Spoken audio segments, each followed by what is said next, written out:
When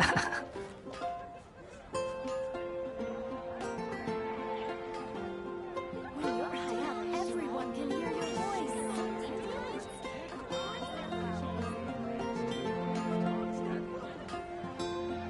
You think I've got a sharp tongue? I just tell it like it is. If someone can't handle it, maybe that's their problem.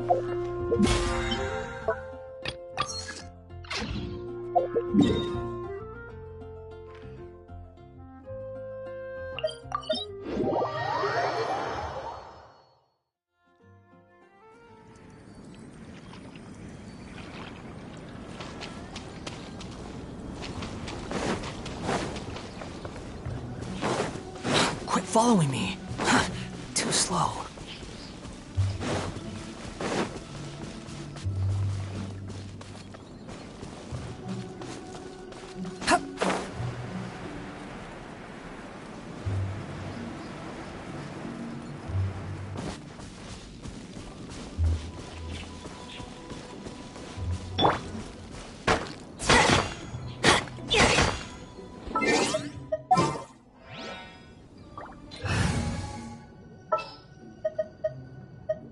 Ready for reconnaissance.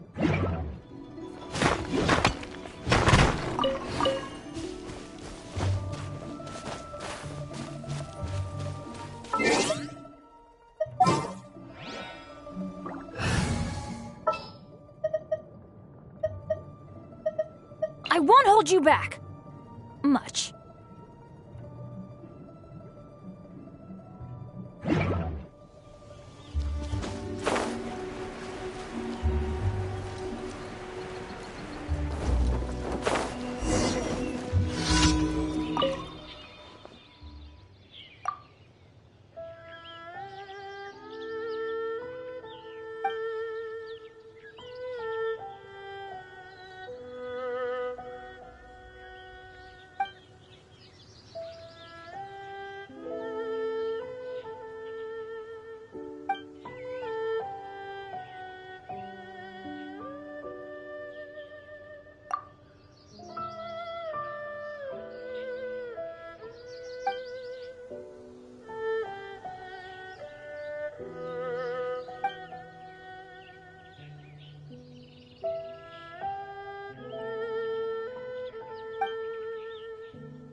Adventure time!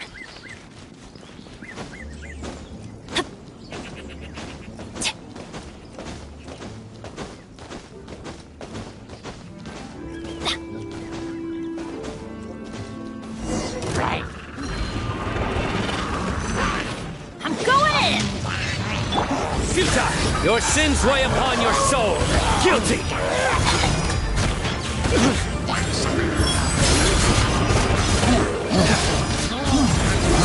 You stand condemned! Your penance is due! You stand condemned!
Swarm Fury!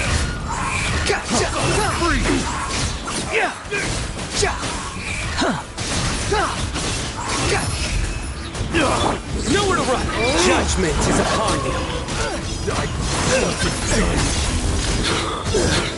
Their penance is due! Picked. Guilty! Their penance is due!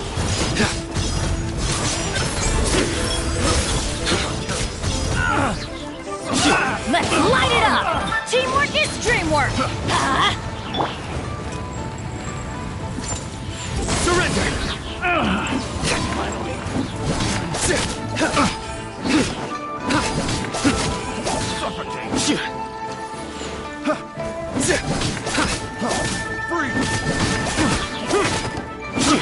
I got careless. Futile! Let's light it up! I got careless. Picked the wrong test subject. Picked the wrong test subject.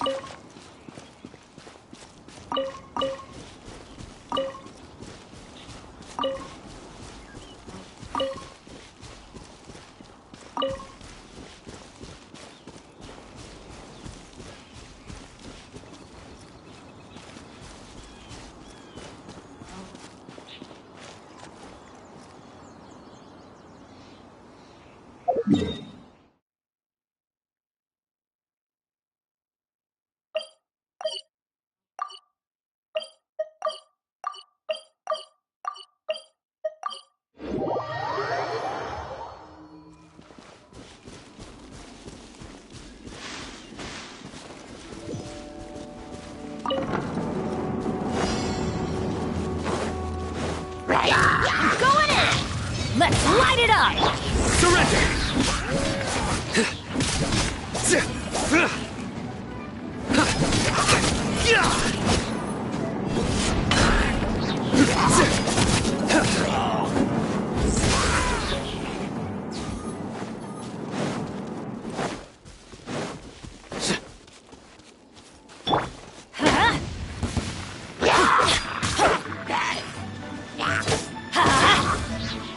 Off we go! Futile! Through me, justice is served! You stand condemned! Their penance is due!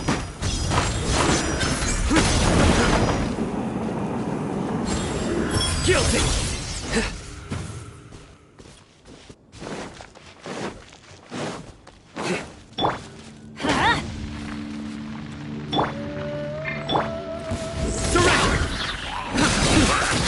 Everybody stand back! The wind rises. Know your place.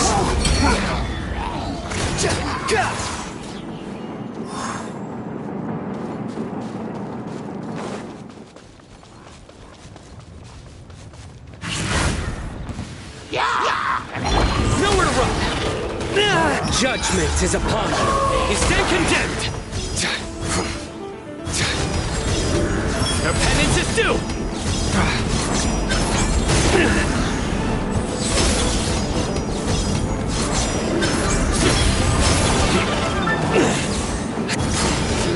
You stand condemned!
Your sins weigh upon your soul.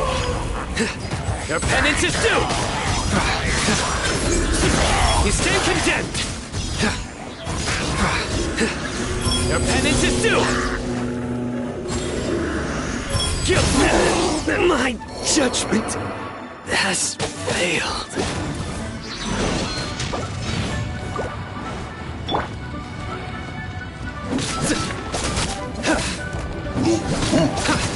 Futile!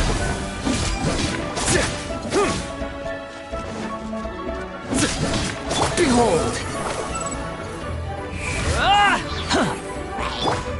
Nowhere to run! I'll uproot you! Can't see? Everybody stand back!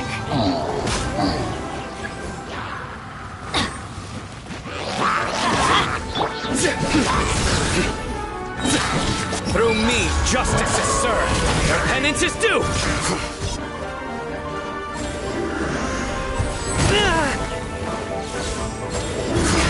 You stand condemned. Your penance is due. Let's nip that in the bud. Let's light it up! Surrender.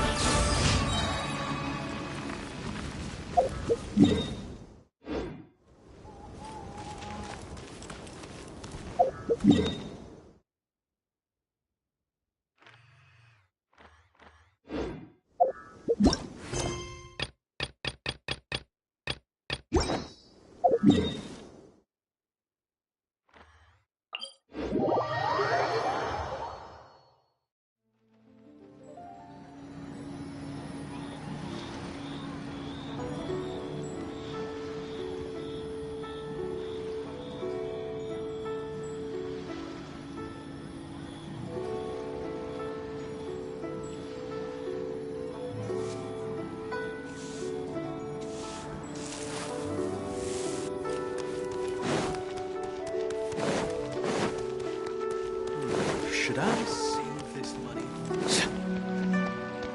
Ad Astra Abyssosk. Thank you for completing today's commissions. Here is your reward.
There's still a long road ahead.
we made it to Sumeru, our next objective should be to head to Sumeru City and find a way to meet with Lesser Lord Kusanali. And speaking of Lesser Lord Kusanali, even though we haven't heard too much about her, she doesn't seem to be the same deity who abducted your sister. But even so, people call Sumeru the Nation of Wisdom, you know. If we can get a chance to meet the God of Wisdom, maybe she can give us some useful information. But, Paimon doesn't know the way to Sumeru City. Maybe we can climb up to that spot with the statue of the Seven on it. That'll give us a way better view of things. Even if we can't see exactly where the city is, at least we'll be able to check for some smaller settlements nearby. Wait a second. Look! There's someone up ahead! Perfect timing! Now we can just ask for directions rather than wander around like lost adventurers.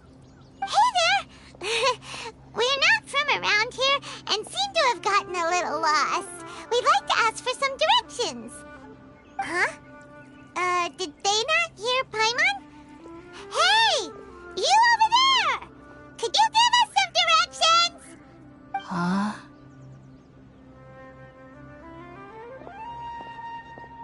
What's going on here? There's no way she could have missed that. Oh, wait!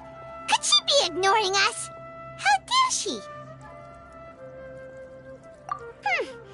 Well, even so, she might be heading someplace where we could find other people to ask. Let's keep our distance and follow her. When we get the chance, we'll just ask someone else for directions.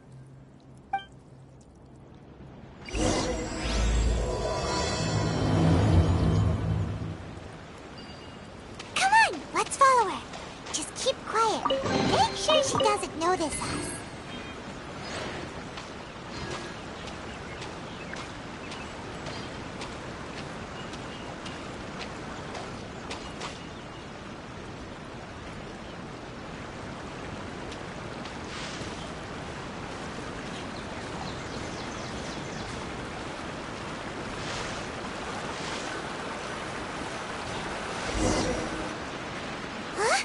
She just walked near that small waterfall and then suddenly vanished. Let's go take a closer look.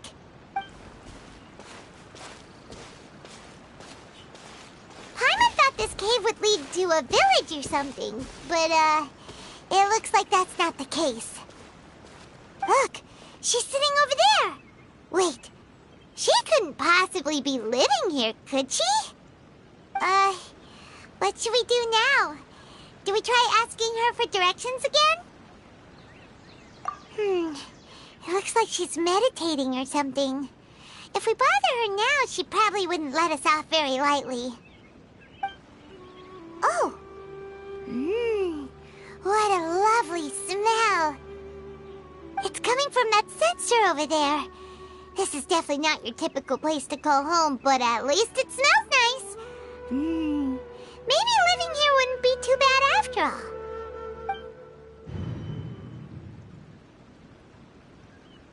Huh? What's the matter? You don't look too good. What? Is the smell making you feel sick? Strange. Paimon doesn't feel anything.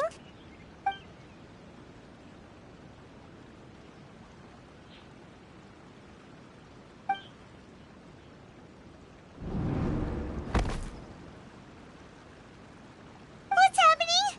Traveler? This is no time for a nap. Oh, come on, wake up.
Traveler's been out for a long time now. Yes, you can relax. Believe me, Master is extremely knowledgeable.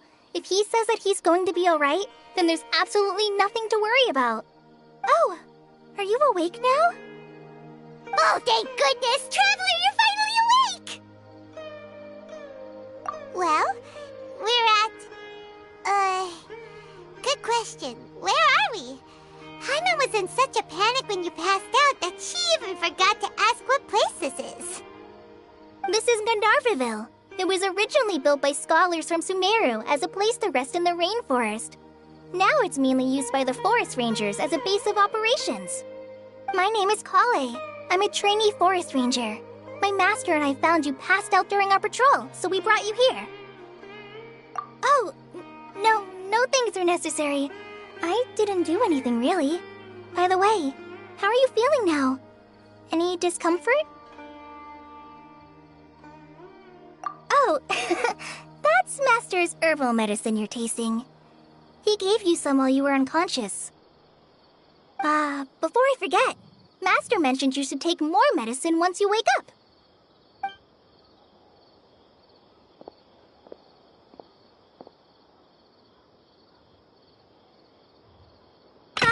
Whoops! Kale, what's the matter? Were you trying to retrieve the medicine? As I've already told you, you must be careful with these. I'll get it for you once I am finished here. Sorry, Master. Now, the guide to Avidia Forest's edible fungi is clearly posted on our bulletin board, but if Farbode forgets which mushrooms to avoid one more time, I'll have no choice but to leave the guide somewhere a little more visible. Like right smack on his forehead so others can remind him to be careful. Right? This is the second time he's come down with food poisoning this month. I'll be sure to give him a good talking to. Yes, please do. If, on the off chance, Farbode simply enjoys having little imaginary fairies dance before his eyes, then we'll just let him be. But the next time he requires any of our medicine, be sure to charge him accordingly.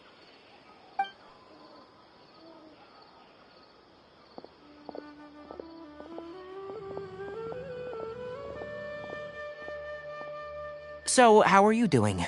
Feeling better? Oh, this is my master, Forest Watcher Tainari. He is chief officer over all the rangers here in Gandharvaville. I already informed Paimon about the reason you fell unconscious earlier. But now that you're awake, let me explain it for you as well. It is common practice for Sumeru scholars of certain darshans to dedicate themselves to training in meditation in isolated areas, particularly the nearby forests. While meditating, they use a certain incense known as Spirit Borneal to help calm their minds as they enter a state of deep rumination. In hopes of asking directions, you two followed a scholar named Hypatia into her cave. The incense you smelled inside was the Spirit Borneal I just mentioned. That incense typically has no effect on most people, but for a very select few, it can have profound effects on one's cognition, as you experienced firsthand. Does that make sense? Very good. Now, answer me this. Did you feel anything after passing out? Say, any out-of-body experiences, or did you see anything while unconscious?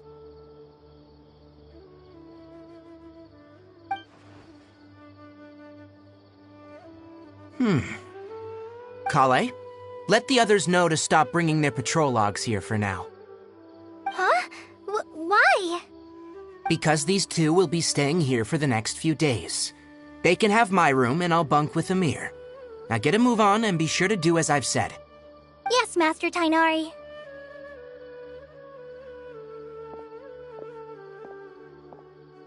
Wait, hold on a second. Can you tell us what's going on? Sure, let me fill you in. I originally planned to send you on your way once you finished your medicine. However, it appears now that you should stay a while longer in Gandharvaville for further observation while you recuperate.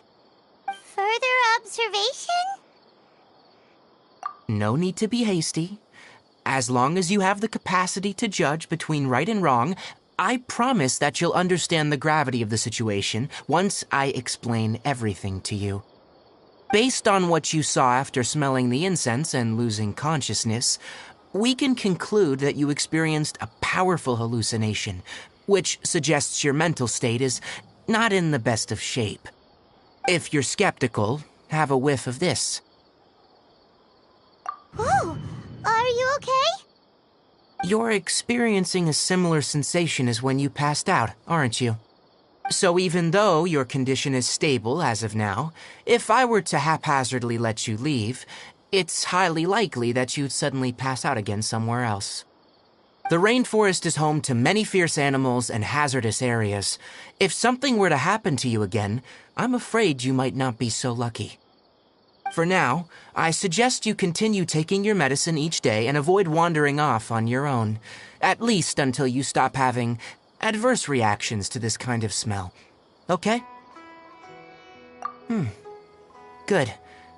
Now, continue resting while I fire up another bowl of medicine for you. Seriously? We just arrived in Sumeru and we're already having problems left and right! Paimon knows we're set on meeting Lesser Lord Kusanali as soon as possible, but you really don't look too good. It'd probably be best to let you recover first. Hey! Are you even listening to Paimon? Paimon's over here worrying about you, you know! What's weird? You mean how you're feeling now? You mean the vision of tree roots and red skies you saw? But if those weren't hallucinations, what could they be?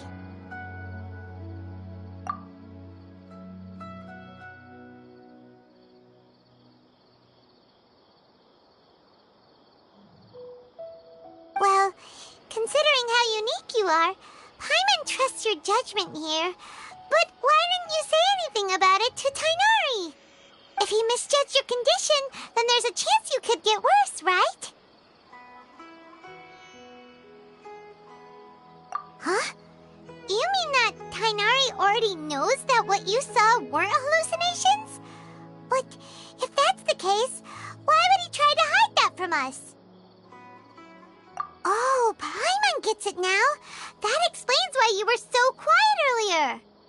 Well, that settles it then. We'll stay here to rest up and figure out what's going on with your hallucinations. But it seems like asking Tainari might not be an option anymore. What do you think we should do? Good idea. Kale's pretty friendly. We can ask her tomorrow about what she knows regarding the Dendro Archon and customs in Sumeru.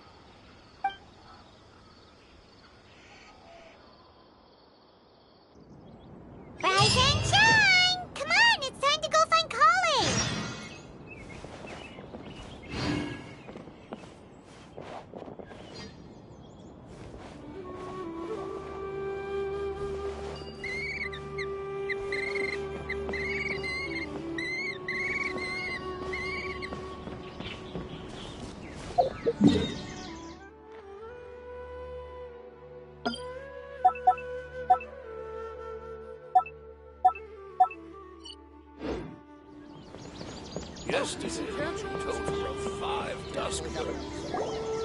All right, next let's see your right hand. Not bad.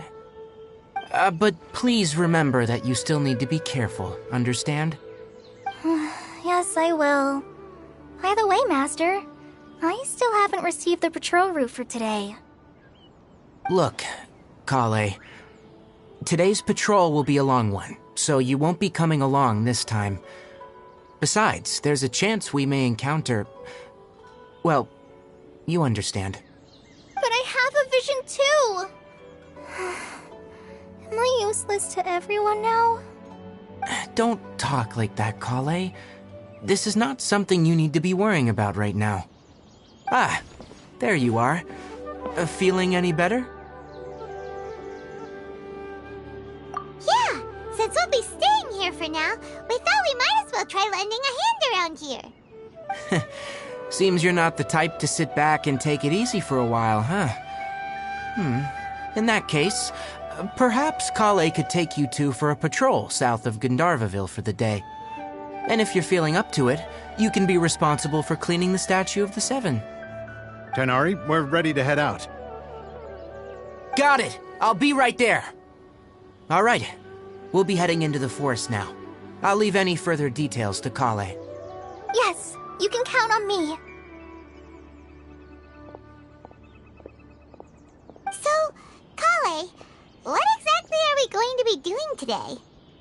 Tighnari mentioned cleaning the statue just now, but, that doesn't really sound like the job for a ranger.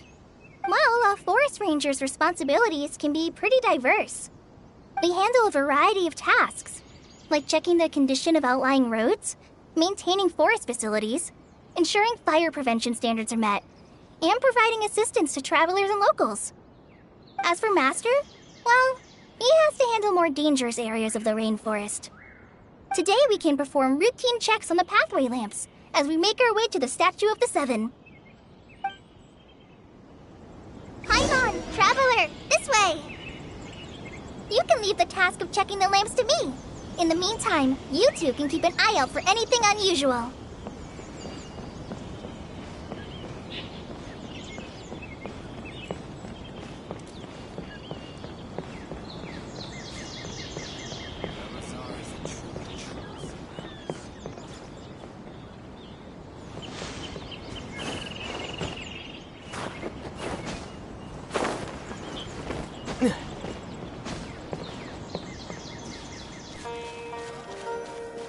Nothing wrong with these two lamps. Let's move to the next ones.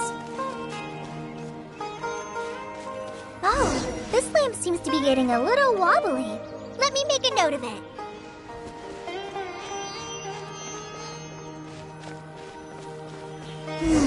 No problems with this lamp. Good.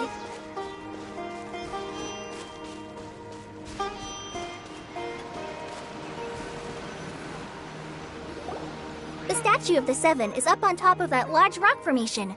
You must have seen it when you came down this road before. It's pretty high up there, isn't it? Don't worry. If you're afraid you can't make it up there, I'm sure Master wouldn't mind if you don't clean the statue. Oh? I guess I'll leave it up to you then. There's not much footing once you reach the statue, so be careful up there. Paimon will fly up with you and help you with those hard-to-reach areas. By the way, Kale, do you know anything about the Dendro Archon? You know, what's she like? That depends. Are you referring to Greater Lord Rukkhadevata or Lesser Lord Kusanali? Huh? Greater Lord Rukkhadevata? Oh, is that the name of the former Dendro Archon? Uh-huh. Greater Lord Rukkhadevata was Sumeru's first Dendro Archon. She created the rainforest as well as the wall of Samiel around the desert. Her works provided a means of peaceful living for everyone. To the people of Sumeru, she's not only a symbol of wisdom, but also of power and kindness. Unfortunately, she disappeared in a great calamity that occurred a few hundred years ago. According to what Master has told me, the sages later found the newly born Dendro Archon and whisked her back to Sumeru. To celebrate the reinstatement of their lost deity, the sages dubbed her Lesser Lord Kusanali and let her reside in the sanctuary of Sarasthana. Uh-huh. Then what happened? Well, and then... I'm not too sure what happened, to be honest. Huh? You're not too sure? But aren't you from Sumeru? Yeah, I'm from Sumeru. But... Maybe it's difficult to discuss this topic with strangers. If that's the case, then don't worry, we understand. No, it's not that. I'm not trying to hide something from you. Besides, I don't consider you two strangers. Because you two know Amber, right? Wait, Amber? You mean... Yes, that's her. I once lived in Mondstadt for a while, and she helped me a lot during that time. You could even say that she helped me become a new person. There's no one like Amber. She lives life to the fullest while always adhering to her strong sense of justice. She's ready to answer the call for action at any moment, but is also very understanding of others. She's like the spark that lights the fire in everyone's heart around her. If you ask me, she's a prime example of a true outrider. She's the first person anyone coming to Mondstadt will meet. You can't help but be enthralled by her charm and enthusiasm, causing you to fall in love with the lands of Mondstadt and... sorry. Paimon thought the work of Outriders was a little different from what you just described, but one thing's for sure, you really like Amber. Sorry. I was rambling on just now. It must have sounded kind of weird. It's alright, Kale. Knowing that you're a friend of Amber somehow makes Paimon suddenly feel a lot closer to you. So, how do you know that we've met Amber? Well, after I returned to Sumeru, Amber and I have stayed in touch by writing each other letters. In one letter, she mentioned that Mondstadt was attacked by a fearsome dragon, but the city was saved by a mysterious blonde traveler and their floating companion. I knew you two were the ones she mentioned in the letter the moment I saw you. But, considering everything you've been through that day, I thought it'd be inappropriate to bring it up. So that's how you knew. Yep, so please know that you two have my complete trust, really. I wish I could tell you more about the Dendroarchon, but I have been away from Sumeru for some time, and I haven't read any books. Sorry. That's alright. You've already helped us a lot. We had never even heard of Greater Lord Rukkhadevata or the Sanctuary of Surasthana until you mentioned them. Oh, I'm happy that was helpful. There is one thing I want to ask, though. Why do you two want to know about the Dendroarchon?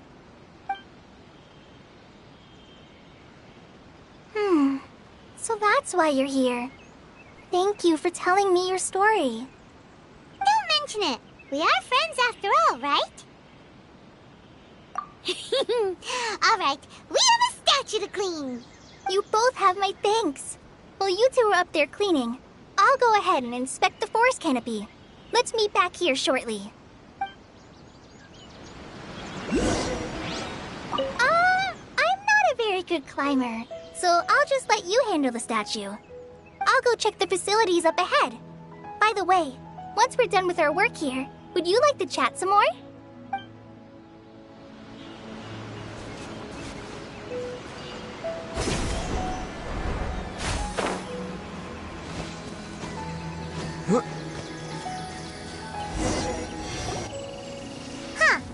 Now that Paimon looks at it, the deity that's carved on the statue is kinda small.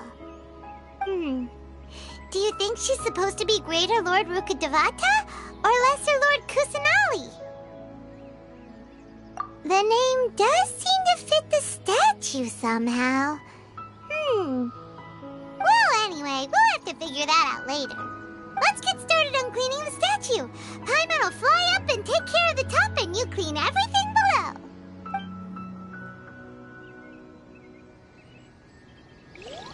Nice work!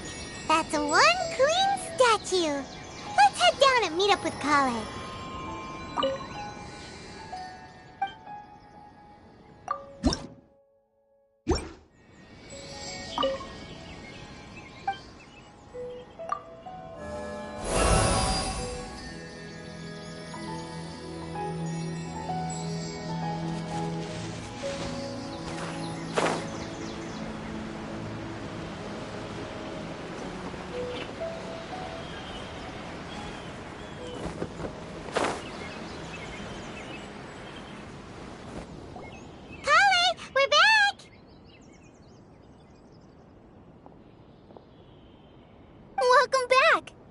be tired after all that climbing. Let's take a little break. I brought some fruit and water for us. Yay! Food! What kind of goodies did you bring? Hey, don't be a party pooper. It's not like Kale is a stranger or anything. Besides, the best way to compliment a chef is to show passion for their food. Xiangling taught Paimon that. I prepared a nice portable dish that forest rangers like to eat called pita pockets. I hope you'll like them.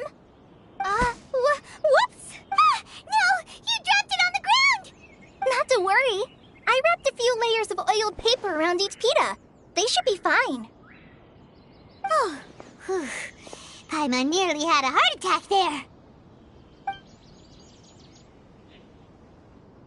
Those pitas are amazing! You're quite the cook, Kale. Thank goodness you wrapped them in paper. Paimon wouldn't have been able to sleep at night knowing something so tasty had been wasted. You really know how to compliment the chef, Paimon. Since you liked it so much, I'll be sure to give you a copy of the recipe sometime.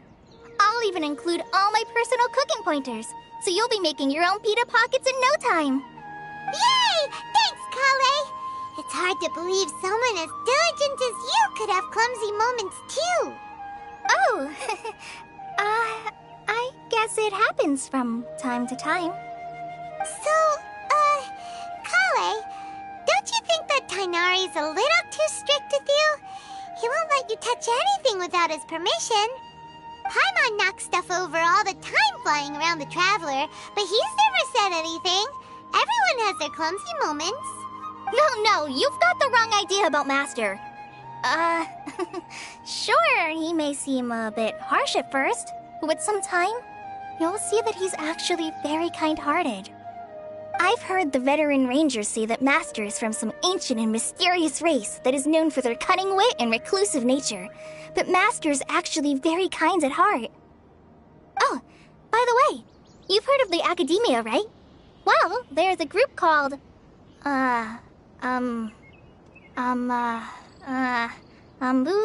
something? Well, anyway, because Master does a lot of research on plants, sages from the Academia have written him many times, inviting him to take up an official position there. But Master declines their offers every time, saying, Sumeru City is too noisy. It'd be bad for my ears.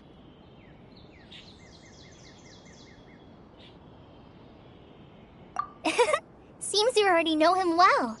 Anyway, I'm sure the sages were not happy about his responses. Master could obviously have a bright future in the Academia, but he insists on sticking to the path of a forest watcher. Every day he helps the locals of the forest and passes on his extensive knowledge to trainees like me. In fact, Master's the one who taught me how to make pita pockets. Really?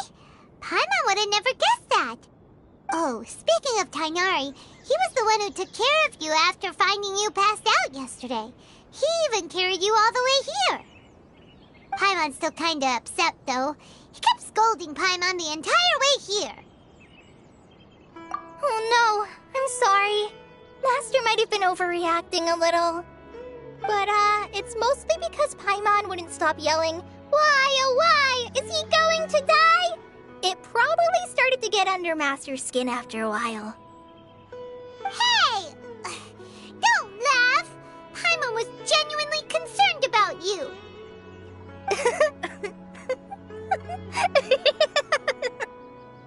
Hey! Now even Kale started to laugh. Ugh, that's it! Paimon won't forget this! It's time for some primordial wrath! No! Don't touch me!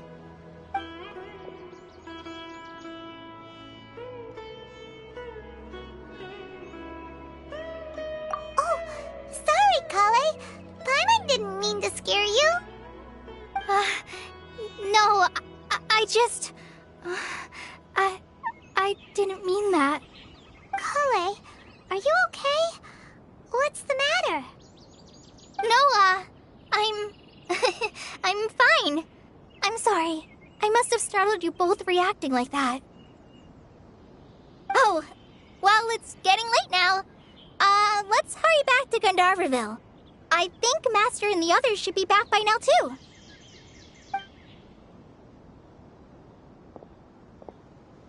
Huh?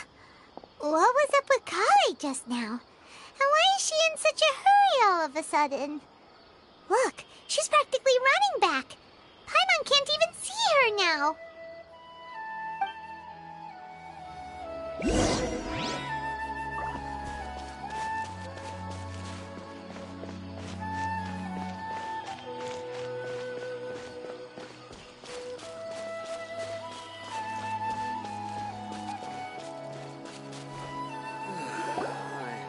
Dead on my feet. Ah, Traveler, you've returned. Yep, we're back. Have you seen Kale by any chance? Oh, Kale? Yes, I saw her go into her room just a moment ago. Oh, okay. Guess we'll just have to wait and talk to her tomorrow then.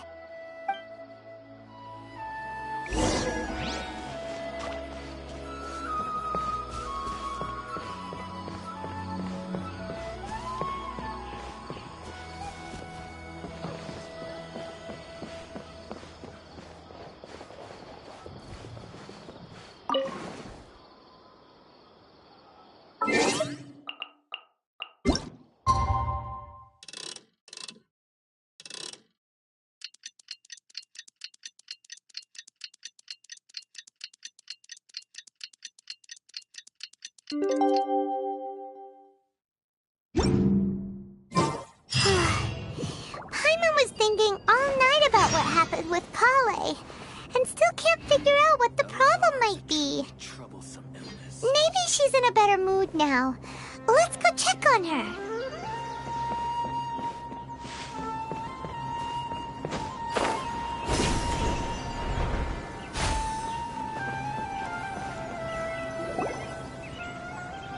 Ah, it's you two. I was just about to go look for you. Huh? Tainari? What are you doing here? Where's Kale? I came to check on Kale's condition. To put it simply, she's not well. You mean she's sick? How could she be... Oh, wait a minute. Could it be because of what Paimon did yesterday? No need to worry. Something as small as you could never harm her. This sickness is something that Kale has been dealing with for some time. Kale has been more excited than usual since you two arrived. A little too much so, to be honest. She hasn't remembered to take care of herself. I suppose it's understandable, though. She hasn't been around anyone she considered a friend for some time now. It must have been refreshing for her to have you two here. So, Tainari, what's really wrong with Kale? Let's take this conversation elsewhere. Kale just fell asleep after taking her medicine. She needs some peace and quiet.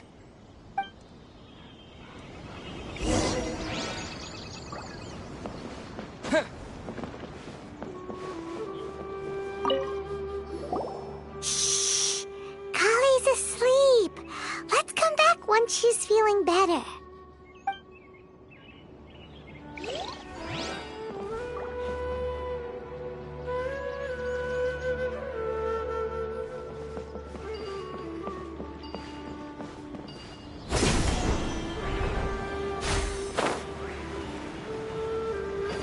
Yesterday, 5 dozen rings.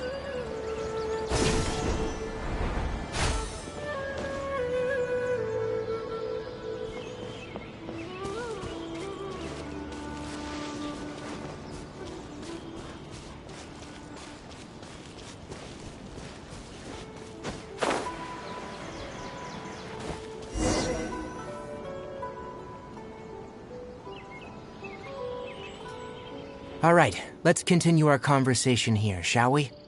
To be honest, I hadn't realized you're that honorary knight from Mondstadt until Kale told me just now. I've also heard all about your deeds in Liyue and Inazuma.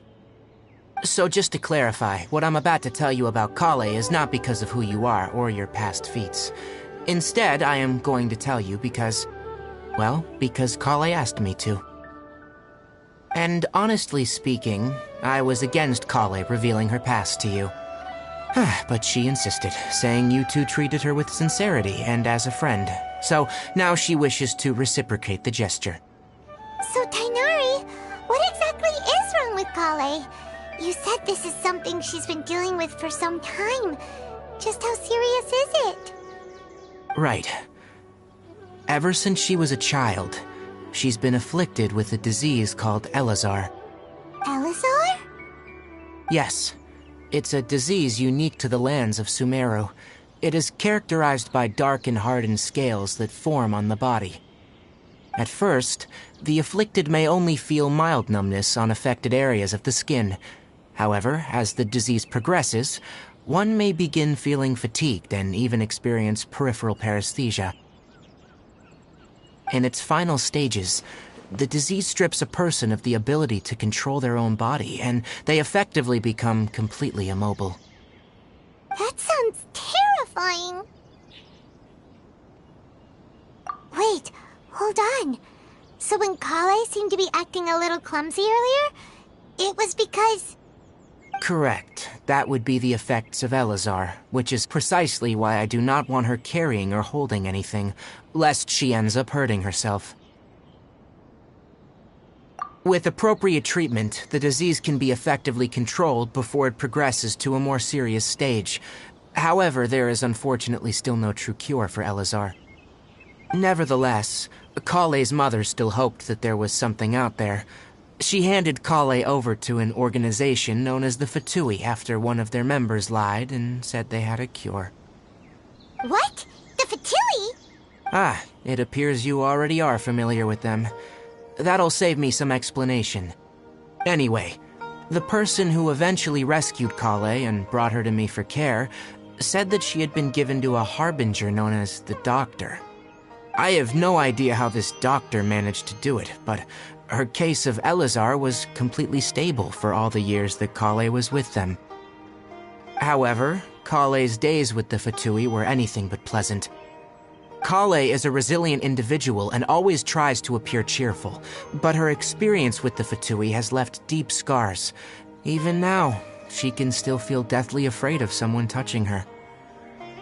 Oh, Paimon had no idea Kale's been through so much suffering. Oh, by the way, Paimon, Kale wanted me to tell you that she's sorry for scaring you yesterday. She also wanted both of you to know that she's sorry for hiding her illness. She doesn't need to apologize. None of this is her fault at all. Well said. I hope you'll get a chance to tell her that in person the next time you see her. Kale once thought that it would be impossible for her to have any real friendships. I trust that you two will never let my trainee experience such emotional pain again. Don't worry, Tainari. We'll take good care of her. Well, it's not too serious at this point. She overexerted herself the last couple of days, which is what led her to break down this time. As long as she has taken her medicine and gets plenty of rest, she should get better. Though I must admit that Kale's condition was much more stable when she first arrived here in Gandharvaville. She was interested in the work of the forest rangers the moment she saw us. I could see that she was serious about learning, so I felt compelled to ask her to join us. Her stamina has gotten much worse recently. Though a moderate amount of physical exercise is always necessary, I'm afraid the long-distance patrols are a little too much for her now. Alright, now that I've told you about Kale's past, I think I'll head into the rainforest to find some ingredients needed for her medicine. I'll see you two later. Yeah, we'd like to do something to help Kale too. Alright, but I must warn you two. The rainforest is a dangerous place, especially for someone who's still recovering, like the Traveler. You must follow closely and listen to every instruction. No problemo. Let's go then. We'll be looking for a plant known as the Nilotpala lotus. It's often used to help those afflicted with Elazar recover their energy. Hey, Tainari? Where exactly are we going to find this plant? Nilotpala lotuses can be found all over the rainforest, but it often grows right here around Gandharvaville. Given the name, it sounds like we should be looking for it in the water. You are correct. The Nilotpala lotus grows in the water. When fully matured, they look like giant blue flowers floating on the water's surface. Quite an attractive species, if you ask me. The large petals are actually the plant's leaves and sepals, which surround a very small flower. You should note that many of the plants found in Sumeru have names that are contrary to their species. Take the Calpulata, for example. The plant is not a lotus at all, but rather a vine. And then there's the Sumeru rose, which is not a rose, and is completely contrary to its name. Oh, huh. Okay then. Note to Paimon. Never bring up the topic of flowers with Tainari.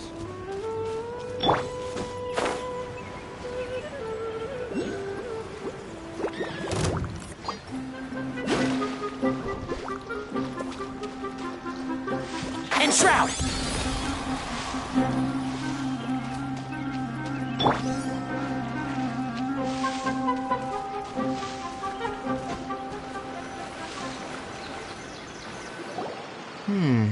There should be Nilode Palalotuses growing somewhere in this area. Let's split up and begin searching. If you could manage to gather 4 of them, that would be sufficient. We'll rendezvous here once you've gathered the needed amount.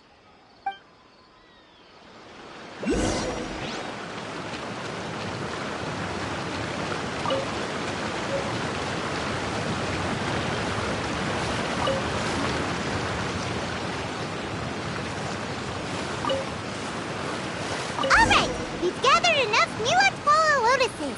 Let's head back to meet Tainari.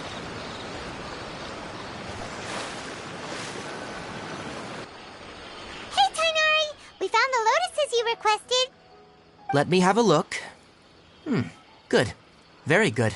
These are all excellent quality. I'm glad you two came along. Your exploration experience helped save me a lot of time here. It seems we even have enough time to stock up on other things I need. Hey, Tainari! Oh, Tainari, someone's calling your name. They're dressed like a forest ranger. Ah, yes, that's Amir and the others. But didn't they just set off not too long ago? What are they doing back so early? Let's go find out what's going on.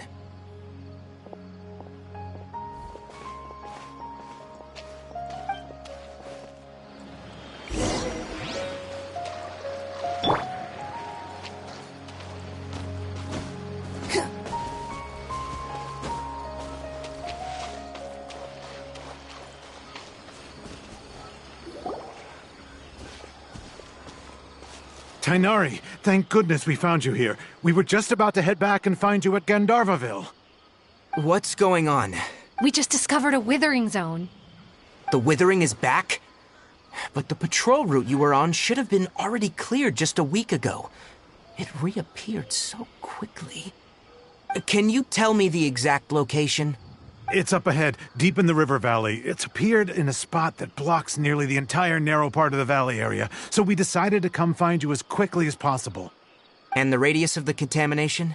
Sorry, I couldn't get a clear enough view to tell. No one in our patrol team had a vision, and it appeared to still be spreading, so we didn't risk getting any closer. Okay, I understand. You made the right decision. I'll go deal with it right away. In the meantime, please guide these two back to Gandharvaville. Wait, Tainari, why don't you let us help you? You two have only just arrived in Sumeru. You're still unfamiliar with many things in these lands. There's a unique type of anomaly that occurs in the Sumeru rainforest. It's called the withering. The affected areas not only cause nearby vegetation to wither, but it's also lethal to wildlife and even people. If you don't carry a vision, then you should think twice before approaching such places. Yes, Amir is absolutely right. I wasn't kidding when I said the rainforest is a dangerous place. As Amir said, only someone with a vision, that is, the power to manipulate elements, will be able to resist the withering's corrosive effects for a time. That's right. If any of the forest rangers without a vision come across a withering zone, we first make a record of the location and then have a ranger with the proper abilities deal with it, like Tainari here. Only someone with a vision can venture within a withering zone and find a way to deal with it. But you don't seem to carry a vision. Don't worry, he may not have a vision, but he's a real pro at using the power of the elements. Seems the rumors about you were true then. In that case, all right, you two may accompany me. We typically only teach visitors how to identify the withering as they're about to leave Gandharvaville. We'll make an exception today and show you what it looks like up close.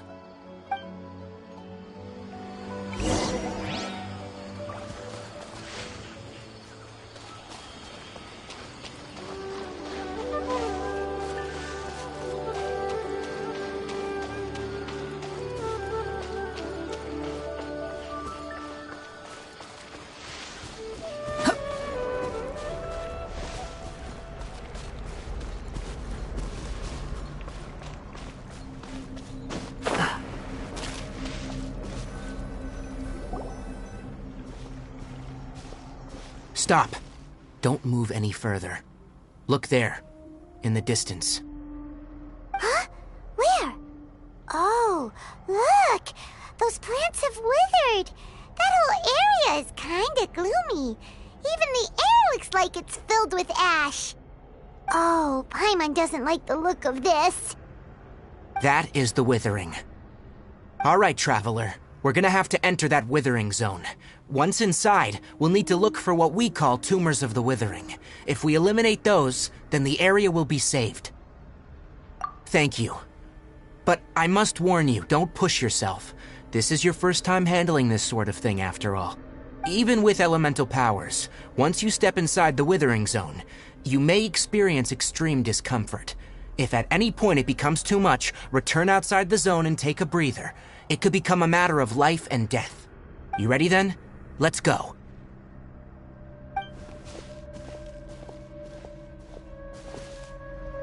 First, we must locate any branches sustaining the withering zone.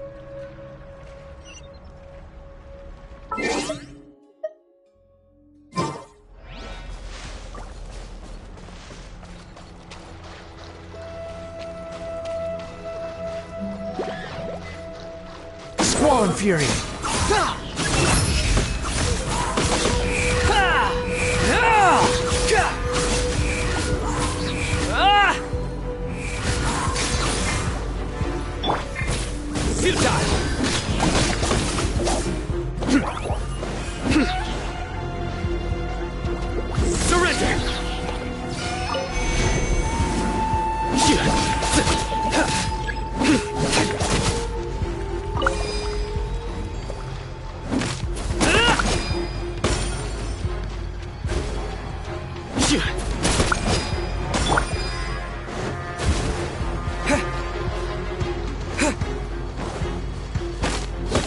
Great work.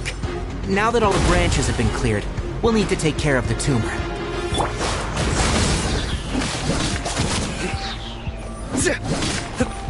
Judgment is upon you. Guilty! Their penance is due! You stand condemned!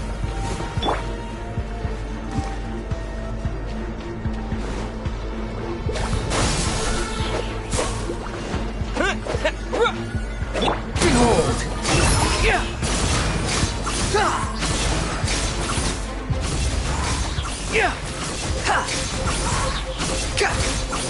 Now, destroy the tumor of the withering.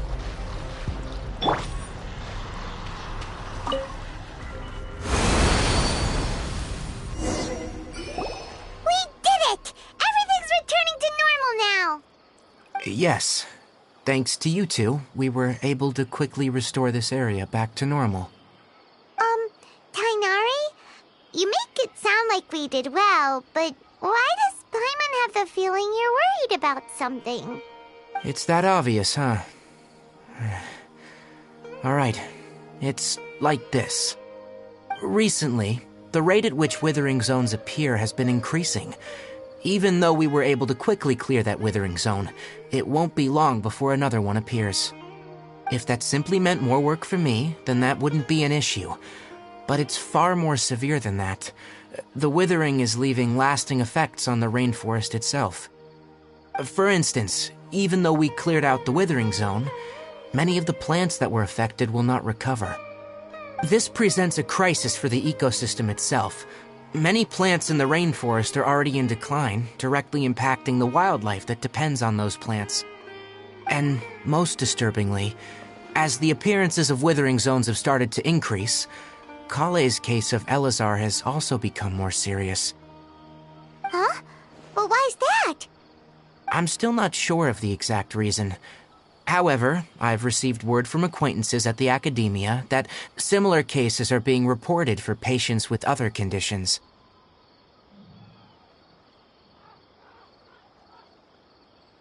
No, none that we know of. The withering has been recorded in Sumeru for millennia. It's said that it originates from the depths of the world. Oh, by the way, have you heard of Irminsul before? Irminsul is a tree located deep beneath the surface. Although it isn't like any tree we know in a biological sense, you can basically think of it as a large tree that grows downwards rather than upwards. I'm sure you've heard of ley lines, right? They're like the roots of Irminsul, spreading and extending from a massive cavern deep underground all the way up to the surface.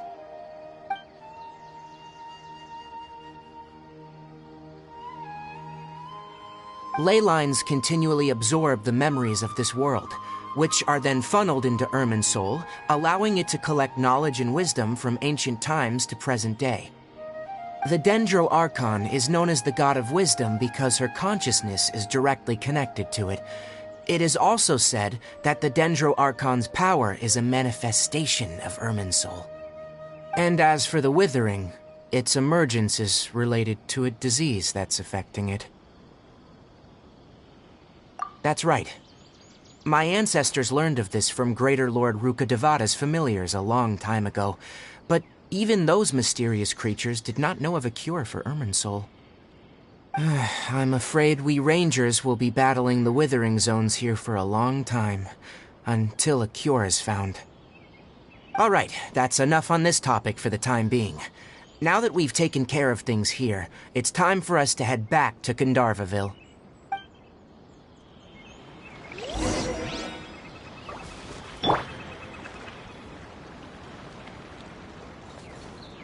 The wind rises.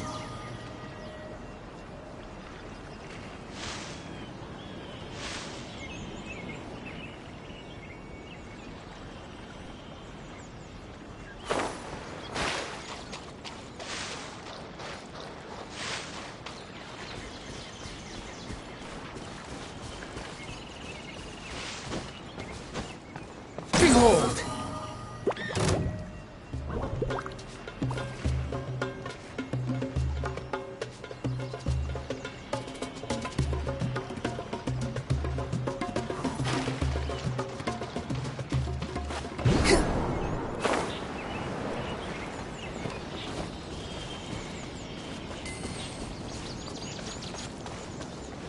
The wind rises.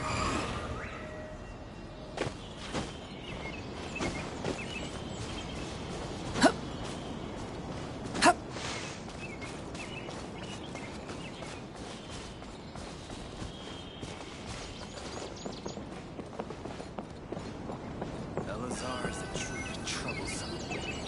Oh, Tainari, you all made it back. How did it go? The Withering Zone you reported has been taken care of. No need to worry. Huh? Wait, is that?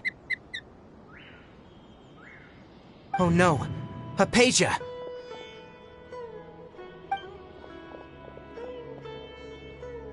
Huh? What's wrong, Tainari? This Duskbird is Hypatia's designated courier for urgent news. You do remember her, don't you? She's the scholar you and Paimon were following when you first arrived in Sumeru. Oh, her? How could we forget? So did something happen? Let me see what's written in the letter first. So what's it say? And what's with that weird expression on your face? Just let Paimon read it. Huh? All Paimon sees are 3 squiggly lines. Yes, allow me to explain. After we brought you from Hypatia's cave to Gandharvaville, Hypatia resumed her meditation. She must have just finished. It's been nearly 3 days since she's had anything to eat, and it appears she's forgotten to prepare some rations. This letter is her asking us for help. We need to go. What? You mean she's been sitting there for 3 days? Hey, wait, how did you know all that from just a few lines on the paper? Well, obviously because this has happened before. Last time she drew 5 lines, and by the time we found her... Well, I'd prefer not to remember that. Needless to say, Hypatia's been through worse, but we should still get to her as quickly as possible. I've got some emergency rations set aside for times like these. Paimon, Traveler, could you two bring these to her? Wait, you want us to bring her the rations? But will the Traveler be okay if her cave is still filled with that funny incense? Let's find out. Here, Traveler, take a smell and see. So, how do you feel? Huh? Really? You're not feeling even a little drowsy? But wait, how'd you know that he'd be okay this time, Tainari? Back when we were clearing the Withering Zone, I observed that he could adeptly manipulate the Dendro element. I knew then that he would be fine. And if I may ask, when I was telling you two about Irminsul's ley lines, was what I described similar at all to what you saw when you were unconscious? That's correct. Those weren't hallucinations at all, though I don't intend to apologize for deceiving you.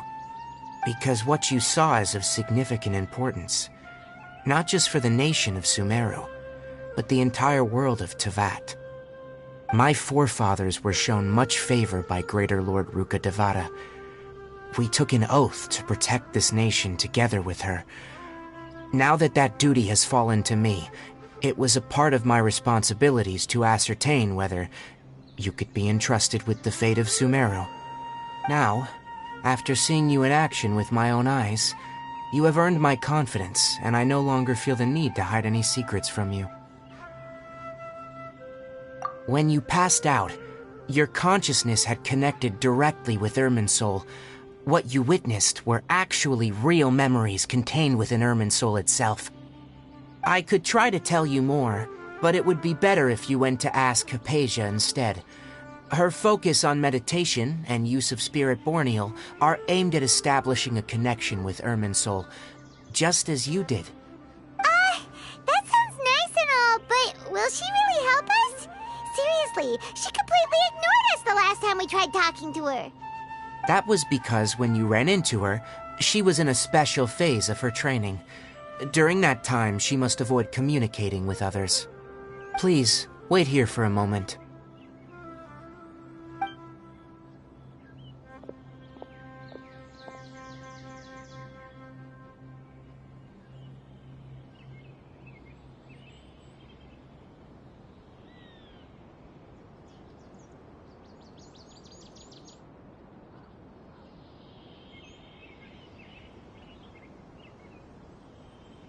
Here, take these. It's a meal I packed for Hypatia, as well as some other ingredients. I'm sure it'll come in handy. Also, here's a letter that I would like you to give to her. Just show it to her, and she'll answer any questions you may have.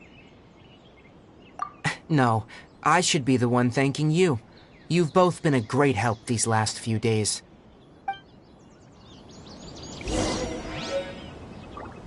Anyway, please take good care of Hypatia.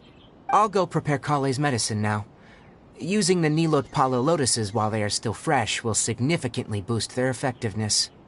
Rest assured, Kale will recover quickly as long as she has her medicine.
Hypatia should still be in the cave. Let's go inside and see how she's doing.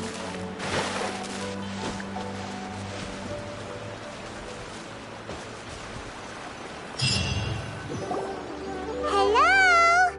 Hypatia? Hey, there's nobody here. Maybe she went out to look for some food. Let's try looking around the area.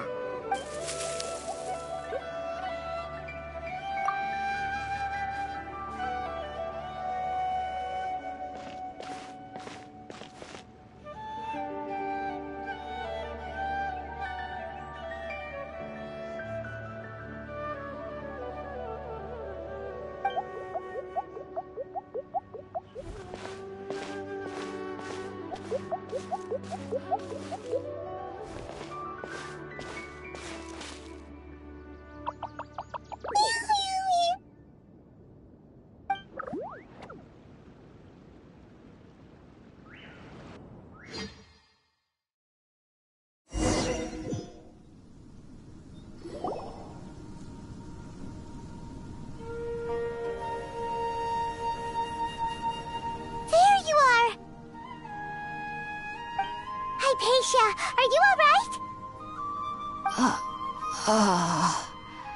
So hungry. Need water. There's no way we can get her to eat in her current condition. Let's try finding some water first. Huh? Wait, why does it look super foggy outside all of a sudden? Anyway, let's go look around.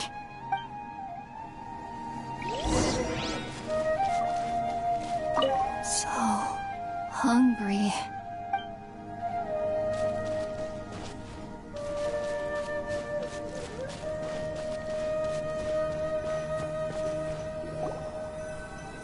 Huh? How'd things out here end up looking like this?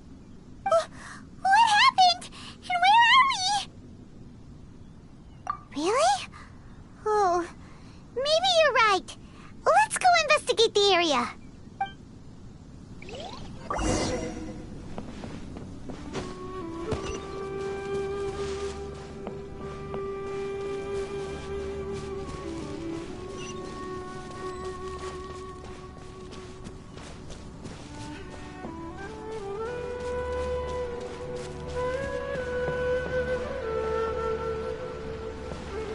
Wow, this place is huge! I knew there's something off about that cave. Let's think of a way to get over there and have a closer look. Who knows? Maybe we'll find a lead of some kind.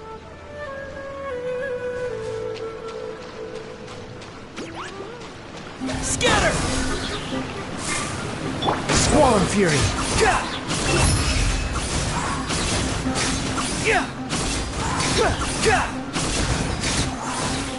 Cha! Cha! Yeah! Yeah! Ha! Yeah! Cha! Ha! Ha!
run! Germinate! Well played.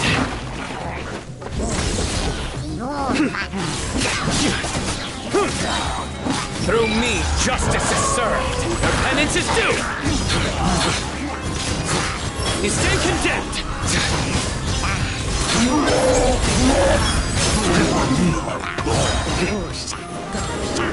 Their penance is due. Guilty. Judgment is upon you. Their penance is due. Guilty. Their penance is due.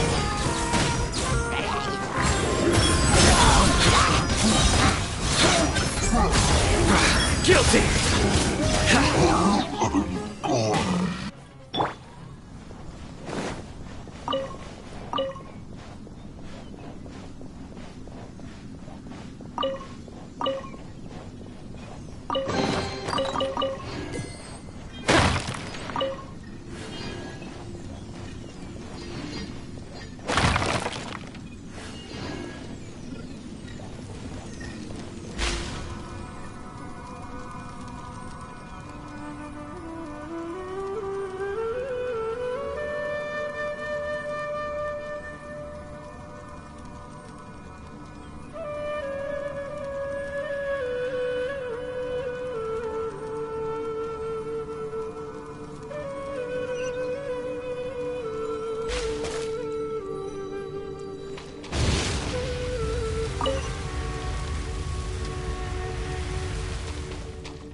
What is going on here? This place is getting weirder by the minute. Hey, what's the matter? You don't look so good.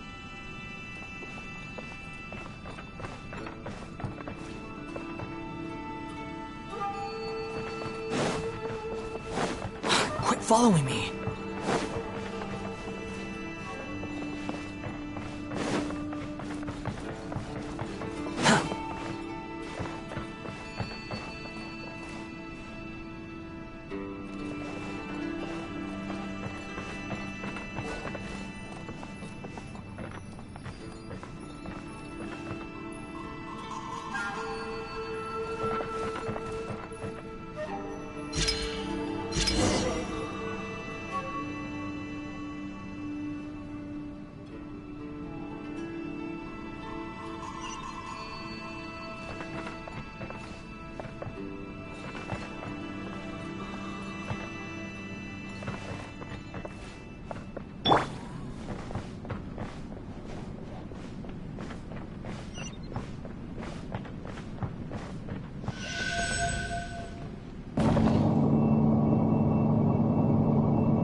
Well, well, well. Looks like we meet again, traveler. The Abyss Herald! What are you planning to do in this strange place? Strange place. Plotting. You needn't worry about such things. They don't concern you. Now before the Abyss. Spring forth! Duta, your sins weigh upon your soul. Your penance is due. You stand condemned. Your penance is due. I hear everything. Behold.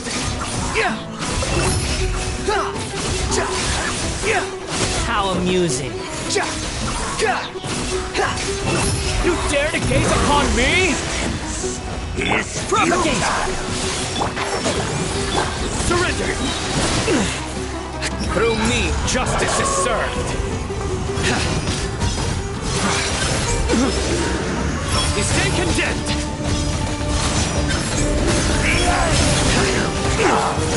Come at me again.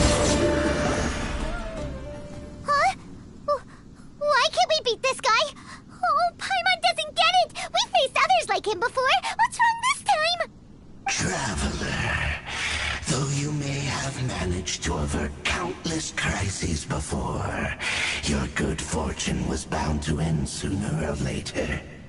It's time you realize how weak and powerless you really are. Your sister. Oh, pitiful traveler. Are you really so ignorant? Or are you just living in complete denial? Her Highness has long since forsaken you. Your meager existence in her eyes is that of an annoying bug, only to be stepped upon. The bonds of love and family which drive you to find your sibling are utterly gone. Your journey is meaningless.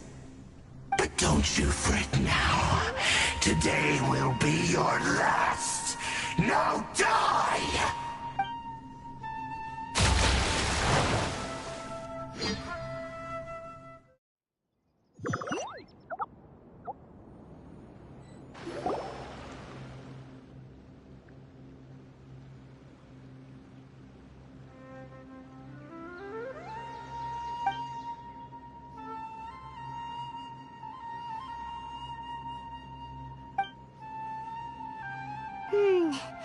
What do we do? We haven't seen Hypatia anywhere out here. Oh, there she is! Quick, let's see how she's doing. So sweet. Well, the good news is that she's still conscious. Hey, why'd you drop her food on the floor like that? Oh, guess that makes sense. She does look kinda rough at the moment. Anyways, we can talk about this later. We better make sure she's alright first.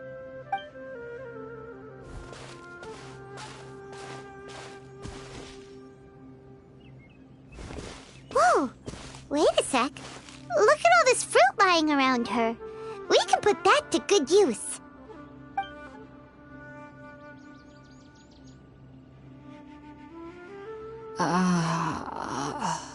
Who is there? Tainari, is that you? Huh?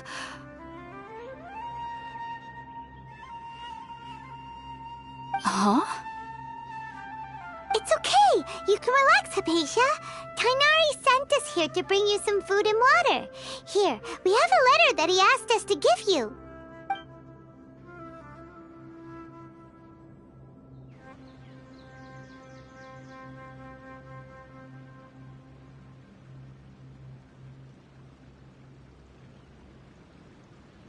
I see. So, you're friends of Tainari. I apologize for all the trouble I've caused you. I'm grateful that you came so quickly to save me. You even brought all this fruit. Well, Actually, we didn't bring the fruit. It was already here when we arrived. We were kind of wondering about that, actually. When we found you here, there was all this fruit lying around and even some juice dripping from your lips.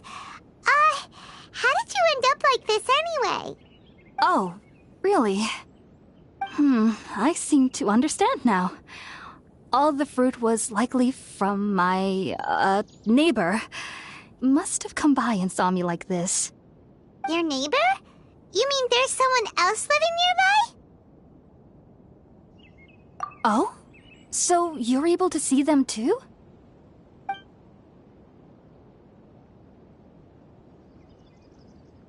Wait, hold on a second, Traveler. You say that before we arrived, you saw some mysterious creature and suddenly had a strange dream? Isn't that a little too crazy to believe? No, I actually do believe what the Traveler is saying. I myself had a similar experience once before and ended up scaring my timid little neighbor here. You needn't worry. They mean you no harm. They only dragged you into the dream because they hoped to buy themselves a little time in order to scurry away. So, Hypatia, just what kind of creature is your neighbor exactly? I'm not sure what it's called, to be honest. But I do know that they have some sort of deeper connection with the Dendro Archon. I know this because the first time I saw them was also the exact day my consciousness was able to form a connection with Irminsul.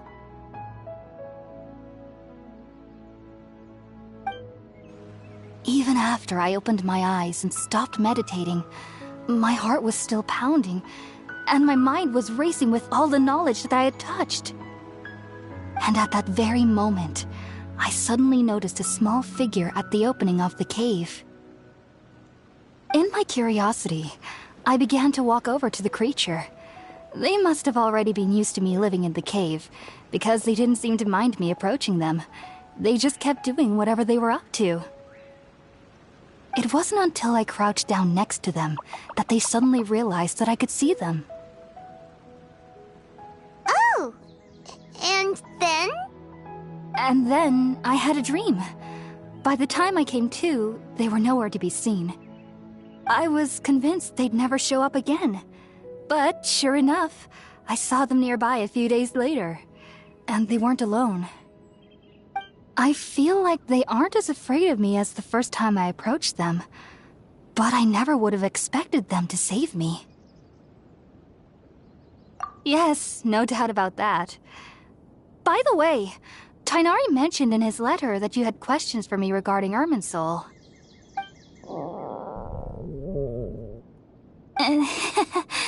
Sorry about that.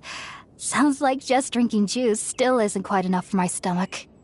Well, if somebody hadn't dropped the food earlier...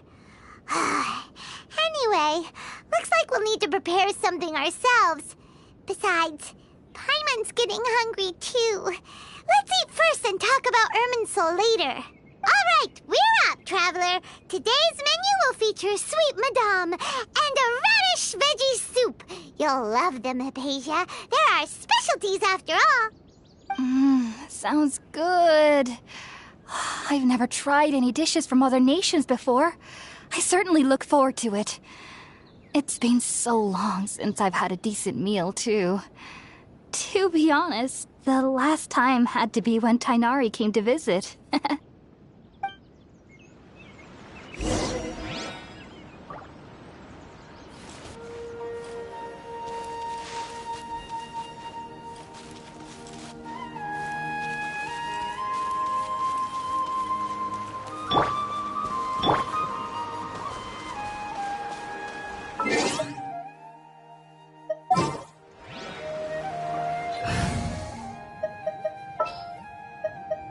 I won't hold you back!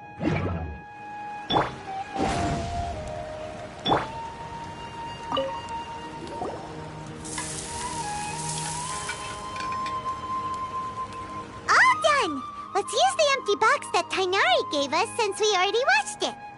Oh, it smells amazing! And the box is a nice touch, too! Let's go serve this up and start eating with Hypatia!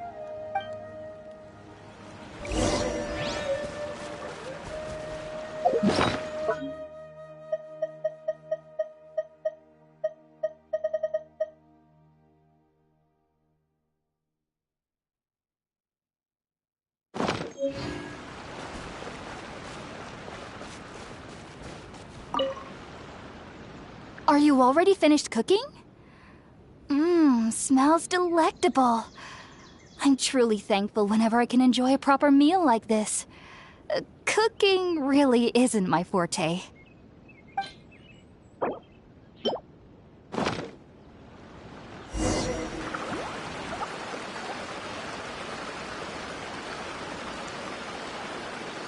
Even though everything you mentioned was in Tighnari's letter, it's still hard to believe you were able to connect with Irminsul immediately after smelling Spiritborn Ale for the first time. It took me nearly 3 years before I could do so, and everyone at the Academia even lauded me as a genius.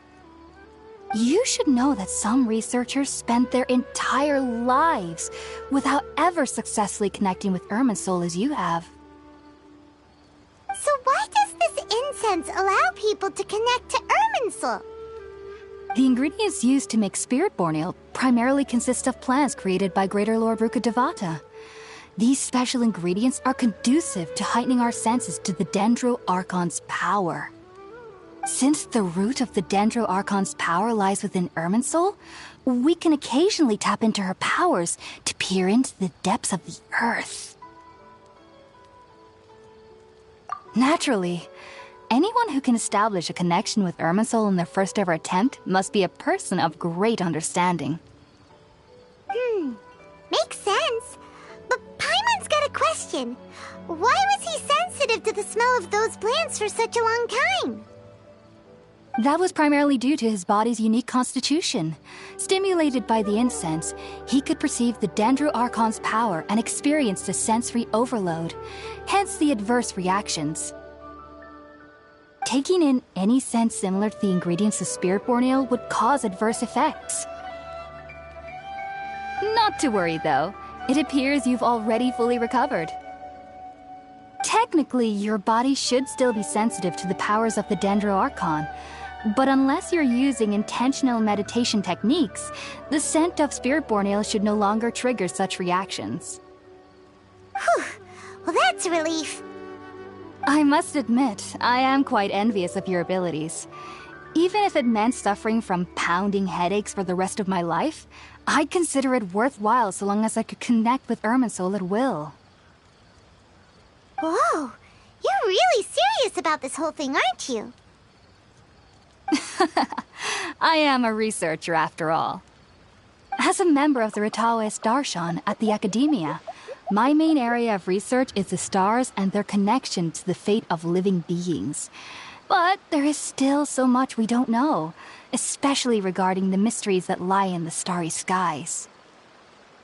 Which is why I must turn to the all-knowing Irminsul for answers.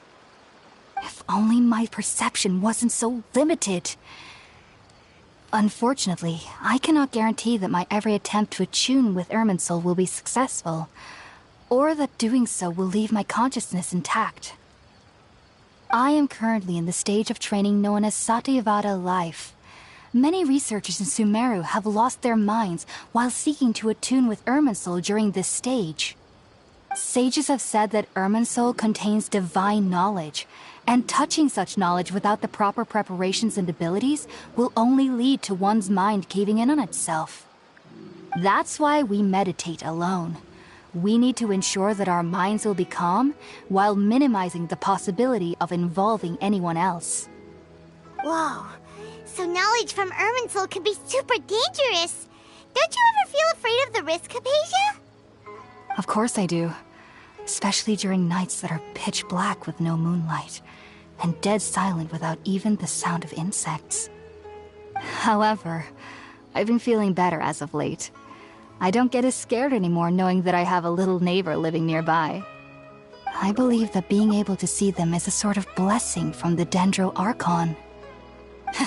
But what's strangest of all is that they're clearly an envoy of the God of Wisdom herself, and they have the curious power to make people dream. What's so strange about that? It doesn't sound so out of place for a divine being, does it? Well, it's strange because nearly nobody in Sumeru can ever dream. Huh. Is that true? Yes, well, to an extent. Only children can dream in Sumeru. Adults, however, never do. The sages say that wisdom implies rationality, but that which occurs in dreams is often neither rational nor logical.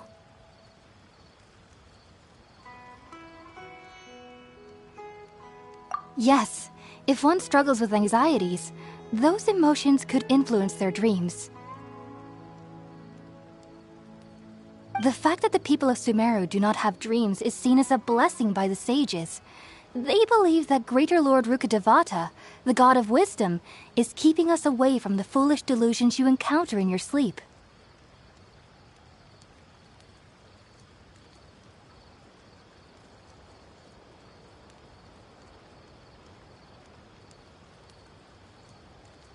I was born into a family of scholars in Sumeru City. Ever since I was a child, my parents would always tell me that I'll know I've grown up once I stop dreaming. I studied hard, enrolled as a student in the academia, and went on to become a researcher. Sure enough, I never dreamed again. But then, on the day I scared the little Aranara, I suddenly saw a dream again. It was incredible. Though I don't exactly remember what I saw, I clearly recall the feeling. I suddenly felt like I was a child again. Back then, I was foolish and ignorant as any youth would be, but I was free of fear. Maybe dreaming isn't as bad as we've made it out to be. Just be sure not to speak of this if you travel to Sumeru City. They'll look at you as if you've lost your mind. So, do you have any thoughts about the things he saw when he connected with Irminsul? Sorry. I'm afraid I don't have any answers as of now. All I can say is that what you saw is a memory contained within Irminsul itself. World forget me. What could that possibly mean? If only I could ascend past Satyavada life and begin Paripurna life, I might have some more answers for you. If you two are ever in the area again, please be sure to come and see me. There's no need to be thanking me. You two are my saviors.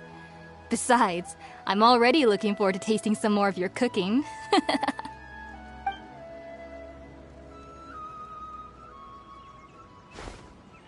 Now that we know Hypatia is alright and had the chance to ask her some questions, Paimon thinks it's about time to head back to Gandharvaville.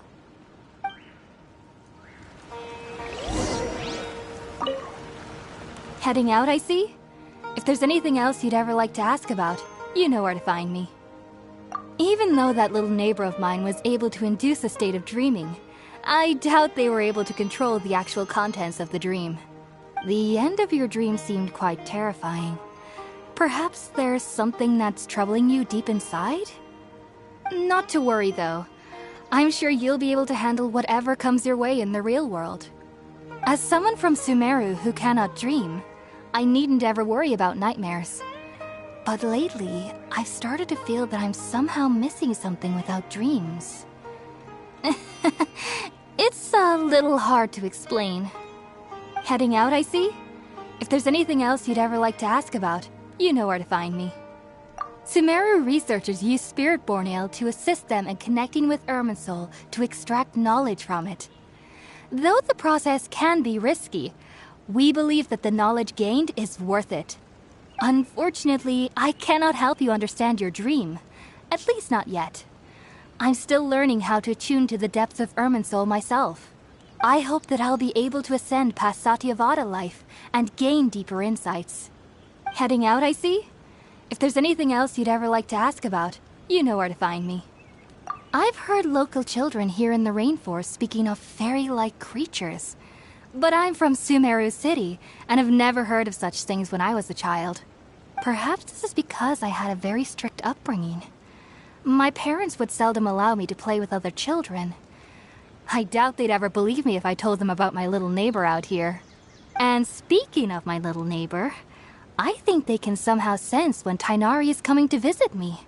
I've noticed on several occasions that as they're playing under the trees, they'll suddenly tense up and scamper away for no apparent reason.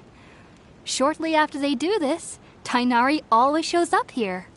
Perhaps I should ask Tainari about this the next time I see him. Heading out, I see? If there's anything else you'd ever like to ask about, you know where to find me. Take care. Do remember to come visit anytime you're in the area. I would be happy to chat with you.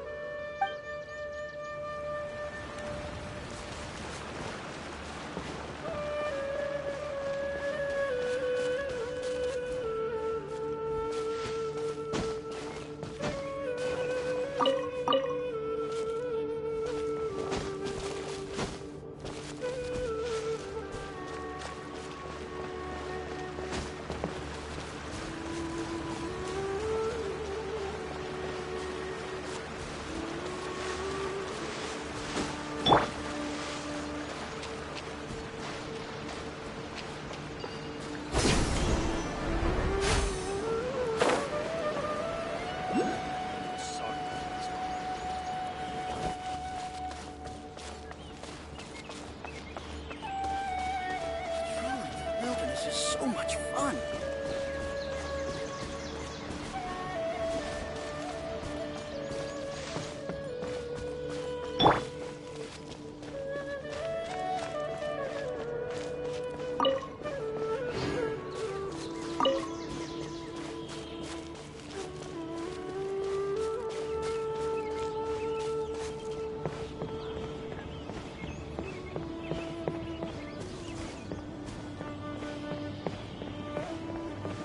Yesterday, a total of 5 dusk birds flew by. Think about it, Tainari. Refusing to join is tantamount to burying your head in the sand. I understand that you're a forest watcher and that it's your duty to combat the effects of withering zones. But isn't it evident that such work is not a lasting solution to the problem? As Sage Kage clearly stated, your presence and guidance in Sumeru City is pivotal in finding a cure for Irminsul. How could you possibly refuse? Keep your emotions in check, Ghulam. Let's at least listen to Tainari's reason for declining. We're here to invite him to the Academia, not to cause a scene. Sage Kage, I am truly honored that you came here in person, but I'm afraid I must still decline your invitation. I am merely a forest watcher. How could the great minds of the Haravatat have any need of someone like me?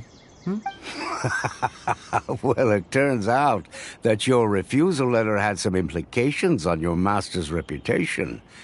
He is a renowned sage of the Immorta, after all. So now I've come here in his stead. I see. Well, I figured that given his temper, he would come here and berate me personally. Tainari, your master is an integral part of this effort. And now he requires your assistance. And what exactly does my master need of me, Sage Kage? You'll know, once you've arrived in Sumeru City, that is. And, how long will I be required to stay? There's no definite answer as of now. Do you mean to tell me that, despite coming all the way here to Gandharvaville, you still can't answer the questions I laid out in the letter to my master? If that's the case, then I'm afraid I cannot give you a definite answer either. Tainari, but you... So be it. Come, Ghulam, we're leaving.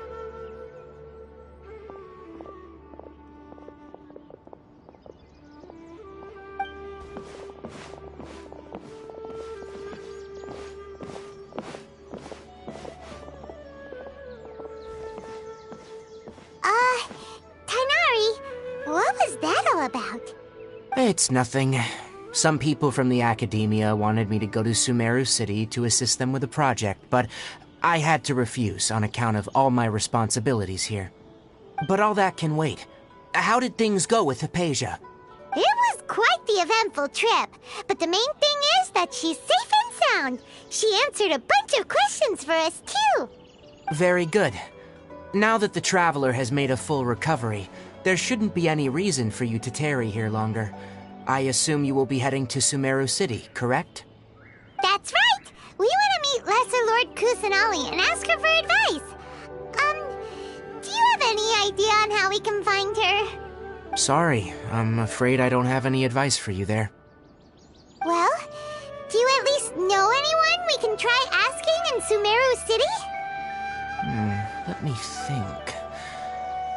My trips to Sumeru City have been fairly short, and most of my acquaintances are researchers. Oh, how about this? I'll write you a letter of introduction that you can give to a researcher I know. He's from the Amorta Darshan and is adept at gathering information. Asking him might prove worthwhile. Also, when you enter Sumeru City, you'll probably end up receiving something like this item here. I'm not sure if it will ever come in handy for you, but maybe you can give it a try. Oh? What is it? It's called an Akasha Terminal. It's a tool produced by the Academia that utilizes the legacy of Greater Lord Rukkhadevata. Some say that this item is the very basis of Sumeru's reputation as the City of Wisdom. Needless to say, this device and its usage fall under the Academia's expertise, so I'll leave it to them to show you how to use it. Great! Next up, Sumeru City! But wait, before that... That's right! Tainari, we have something important to say to Kale before we leave. Is she doing better now? Yes, she's doing much better. After being confined to her bed all this time, I thought a little walk would do her some good. Last I saw her, she was taking the path towards the North Crossing. She knew you two would be leaving soon, so she must have wanted to see you off. Thanks, Tainari. All right, let's go! Farewell, and good luck to you both. Kale is waiting at the northmost crossing of Gandharvaville. You should be able to find her there. Don't you worry about Kale. I'll look after her. I'll find a way to understand the relationship between the Withering and her disease. Kale is waiting at the northmost crossing of Gandharvaville. You should be able to find her there. It seems there's a major project underway at the Academia, and my master has also joined the effort. But I can't afford to leave Gandharvaville now. Things are not going well here in the rainforest, and Kale needs someone to watch over her. Besides, I never was one for all the pomp and circumstance of life at the Academia. Given that my master hasn't come to give me an earful personally, it seems that my presence is not as sorely needed as they make it out to be. In fact, the letter he sent me was uncharacteristically polite. Kale is waiting at the northmost crossing of Gandharvaville. You should be able to find her there. Farewell, traveler.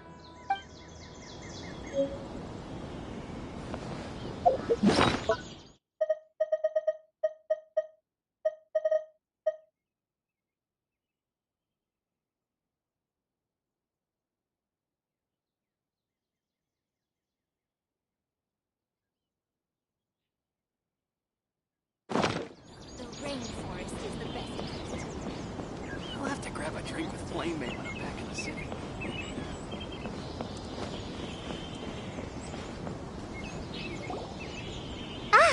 I've been waiting for you two.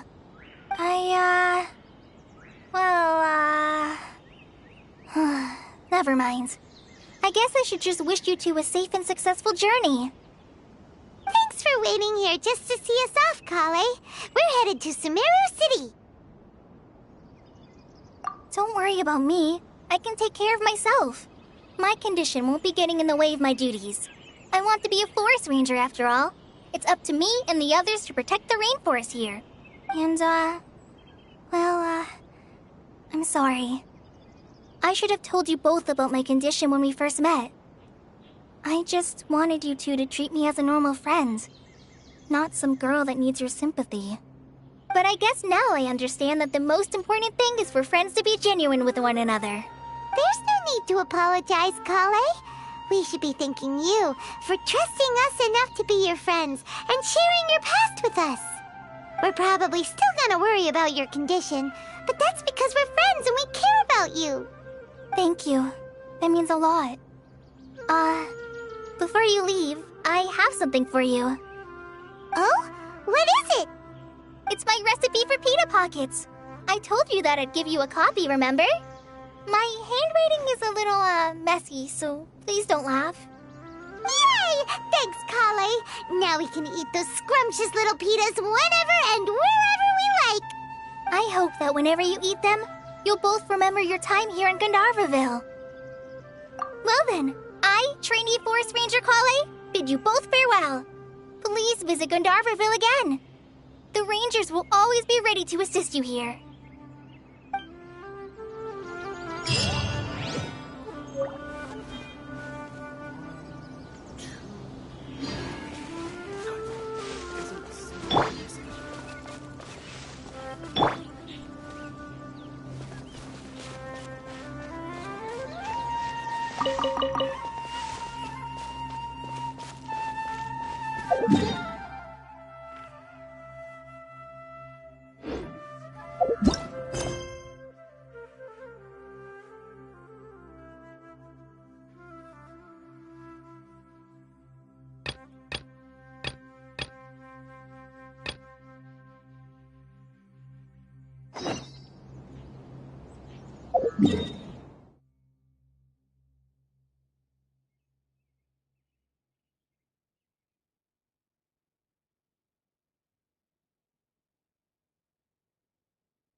One moment, please, you two. It appears this is your first time visiting Sumeru City.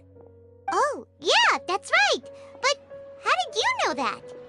Because there's currently no information on either of you in the Akasha. But no need to worry, that won't prevent you from entering the city. In fact, the Academia conveniently provides each traveler to Sumeru City with a device. Perhaps you two have heard of the Akasha before. It's our beloved Greater Lord Rukkhadevata's lasting legacy, a treasure trove of collected knowledge. After centuries of tireless research on the Akasha, the Academia created one of its most ingenious inventions, the Akasha Terminal. As long as you are within Sumeru's borders, you may use an Akasha Terminal to connect directly to the Akasha and access any knowledge you need. I should mention that due to technical limitations, the operation of Akasha Terminals will be much smoother and more effective in large cities such as Sumeru City and Port Ormos. Oh, so this is the thing that Tainari was telling us about. It sounds pretty amazing. You two are quite fortunate. Until recently, it was standard practice to only issue Akasha Terminals to outlanders who spent an extended amount of time in Sumeru. However, this policy was recently changed, and now all travelers are issued one upon arrival. Here are your Akasha Terminals. Please handle them with care. It kinda looks like a leaf. To activate it, simply hold it in your hand and say the following phrase to yourself. May the mighty God bless us with their voice of wisdom. Oh, since this little doodad lets you access knowledge, maybe we can use it to find a way to meet Lesser Lord Kusanali. Let's give it a try. Ahem. May the mighty God bless us with their voice of wisdom.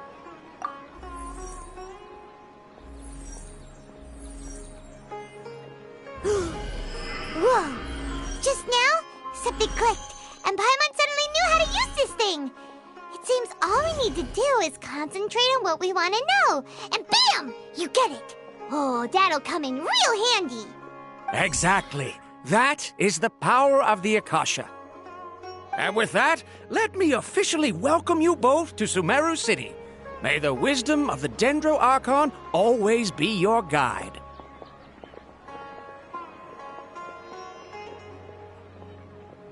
Okay, now that we're in, we can check the Akasha about Lesser Lord Kusanali. Let Paimon try. 500 years ago, the sages found a newly born deity from within some scorched ruins. The deity now resides in the sanctuary of Suristana. Seems pretty similar to what Kale was telling us. Okay, next, let's concentrate on asking how to meet her.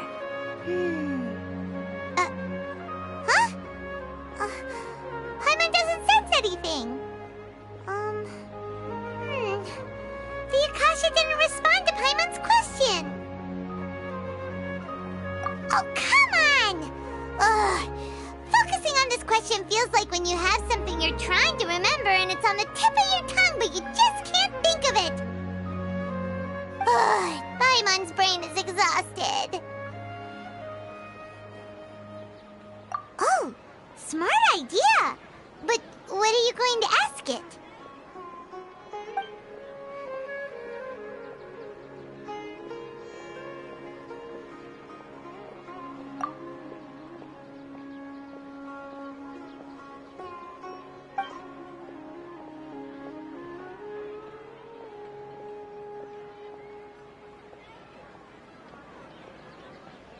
Huh.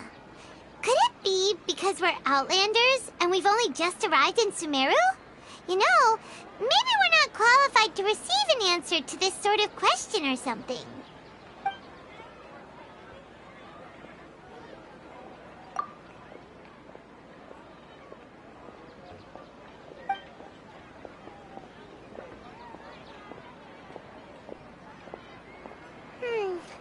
You too?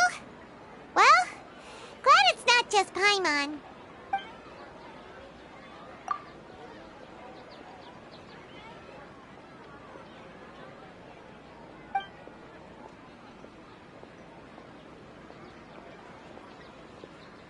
Uh-oh.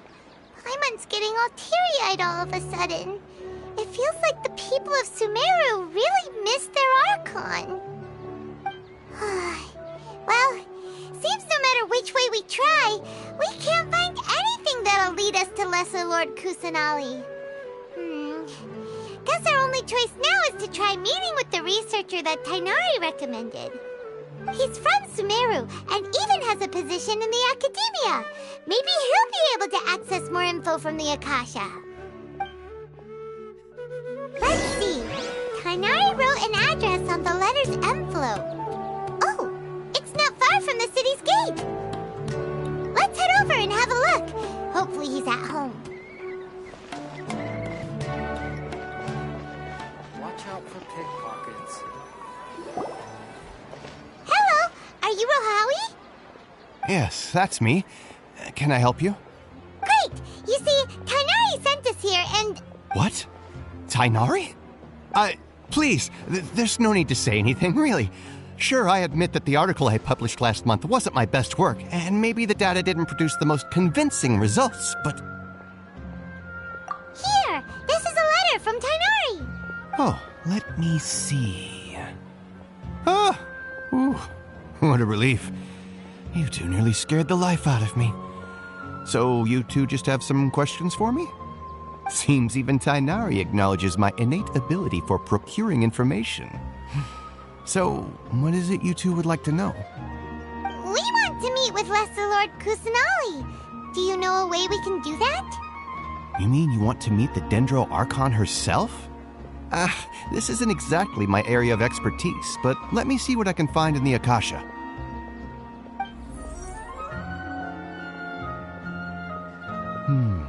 Sorry, the Akasha didn't respond to my query. What? You too? But what about your abilities for getting information and all that? Paimon was sure you'd be able to access more info than we did. Well, as I said, this isn't my area of expertise.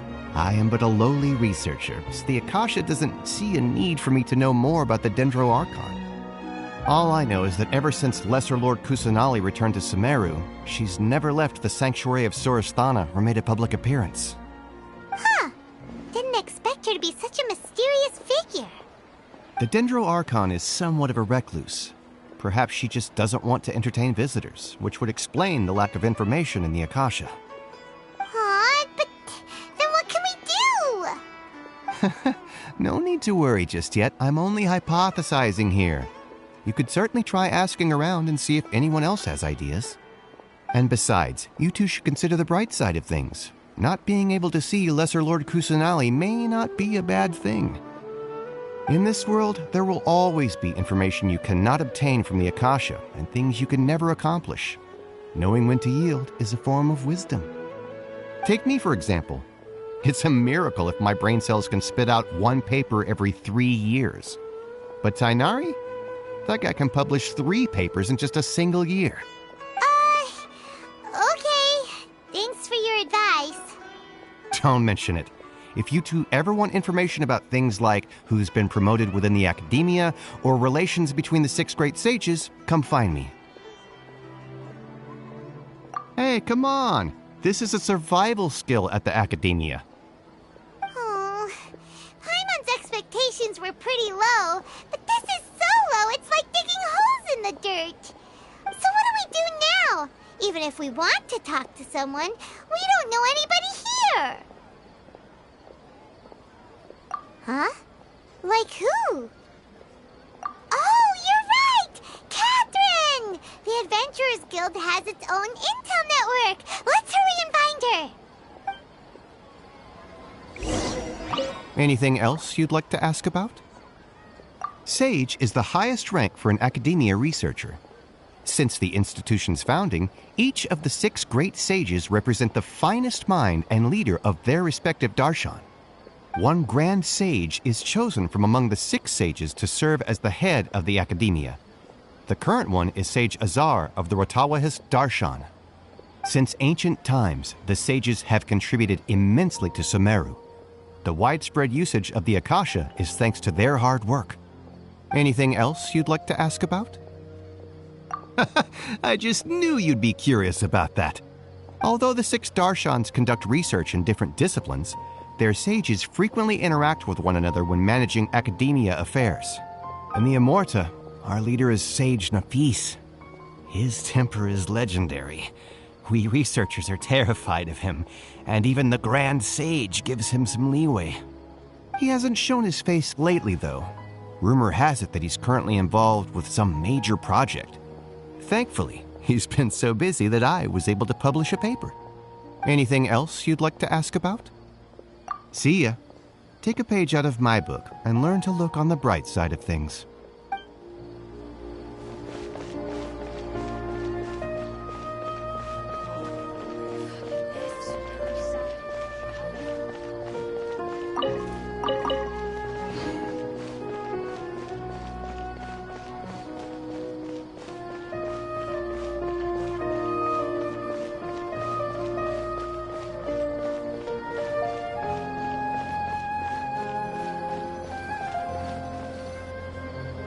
Astra Abyssosk. Hello, Traveler and Paimon. Catherine, we need your help with something. Understood. The Adventurers Guild is always ready to serve you. With what do you require assistance? We want to meet with Lesser Lord Kusanali. Do you know a way we can do that? You two wish to meet with Sumeru's Archon. Understood. Please wait.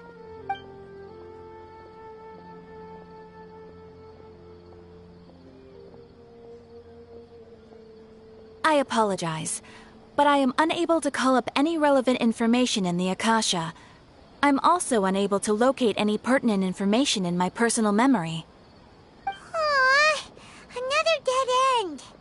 Well, if Catherine can't help us, then we really don't know anyone else to ask now. Please do not worry. I may know of someone who can help you two. In Sumeru, the Adventurers Guild does not serve as the vanguard of information. Rather, there are numerous active mercenary groups collectively known as the Eremites. They take on various contracts and work all across Sumeru, so they naturally accrue intelligence. An Eremite brigade called the Corps of 30 is in charge of Sumeru City's defenses. Not only are they the oldest brigade, but they are responsible for managing and coordinating the affairs of all other mercenary brigades. Corps of 30? What a weird name. Supposedly, they are named as such because their ranks numbered 30 at their inception. Asfand, an advisor with the Corps of 30, maintains good relations with the Adventurers Guild. Though he's already retired, he and his words carry great weight within mercenary circles. If you'd like to get in contact with him, you can find him at the Corps of 30's headquarters, the Citadel of Regzar. You're welcome. I wish you two the best of luck. We look forward to your exploits in Sumeru. All right, off to the Citadel of Regzar we go!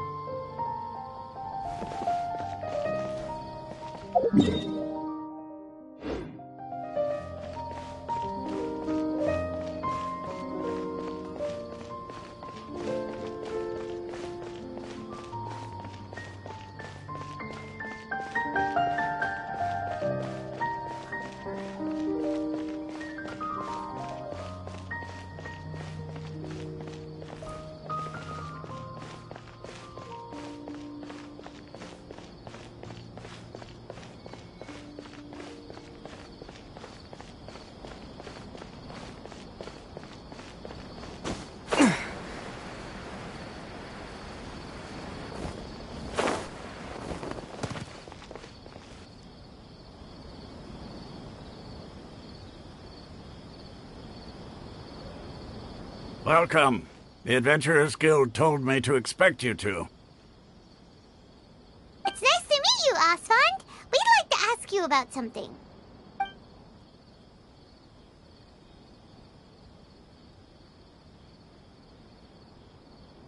I see. So, Catherine's the one who sent you this way. Ha! It's true that the Eremites' network is vast, but even I can't help you meet the Dendro Archon. Wait, seriously? That's it? Afraid so. The Eremites aren't terribly religious, so we don't know much about divinities. As far as the Akasha goes, we can access even less than you. We originally came from the desert. The gods there died off long ago. Since those days, we've used our own 2 hands to carve out a living. We don't beg gods for their aid. It isn't just us, though. If you ask me, I think most in Sumeru aren't interested in Lesser Lord Kusanali. Oh? Why's that? Just take the Academia, for example. They're the ones who truly rule Sumeru. Although they believe in gods, most of them only care for the late Greater Lord Rugadavada.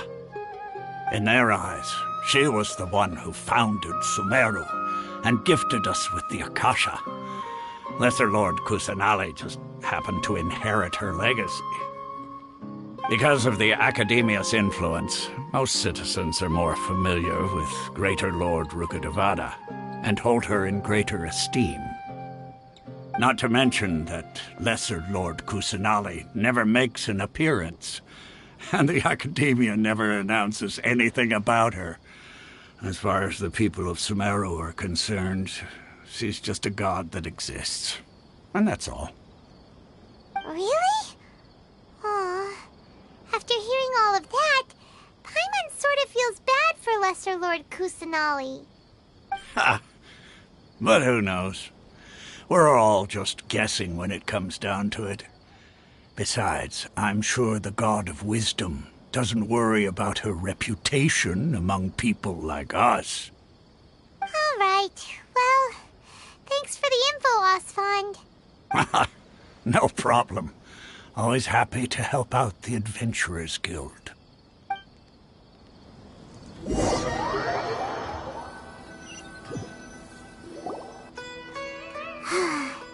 Seems Osfond was right about most people's attitudes here.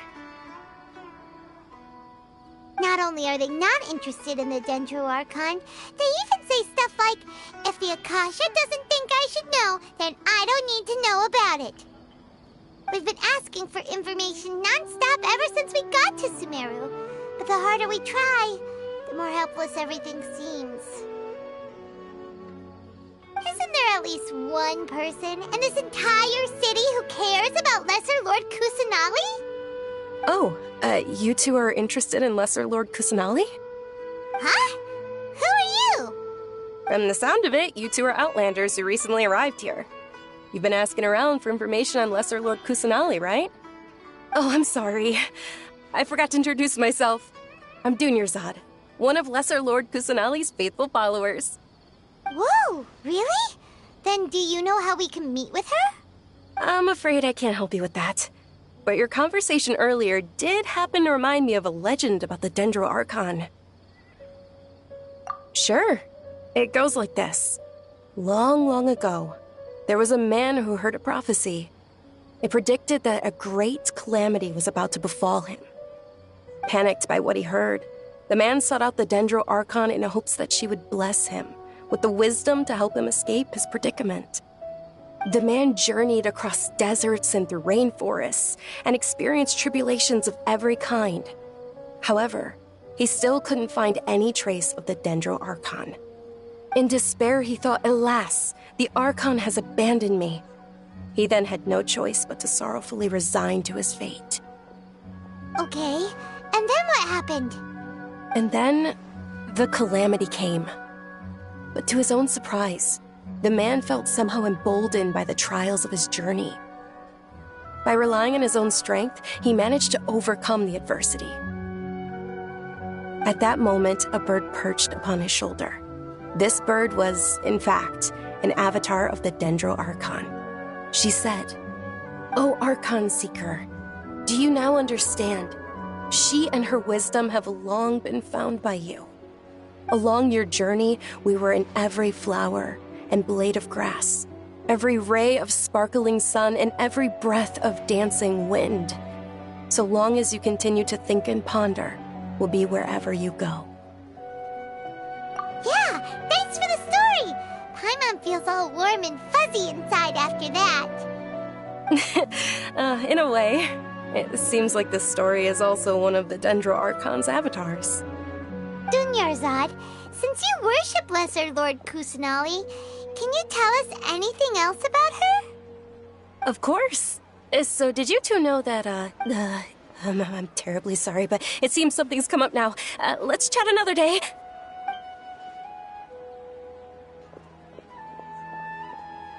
Hey, wait! What the heck just happened? It looks like they're searching for someone. Dunyarzad was acting super nervous just now. You think they're looking for her? This stinks! We finally managed to find a lead about Lesser Lord Kusanali! We can't let them get in the way now! Let's see if we can get rid of them. Then we can catch up with Dunyarzad! Hey, have you two seen a brown-haired girl wearing a purple top and a long blue dress? We're looking for her. Did she have bandages wrapped around her wrists? Yes, that's her. Did you see which direction she went? Yeah, she went that way. Quick, after her!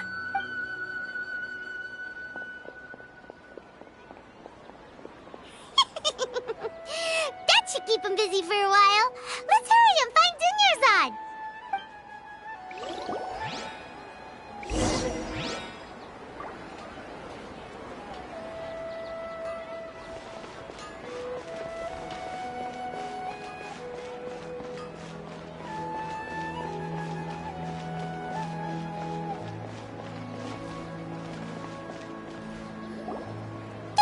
Dunyarzad, we thought you might have been long gone by now. Oh, it's you two. Oh, you startled me there.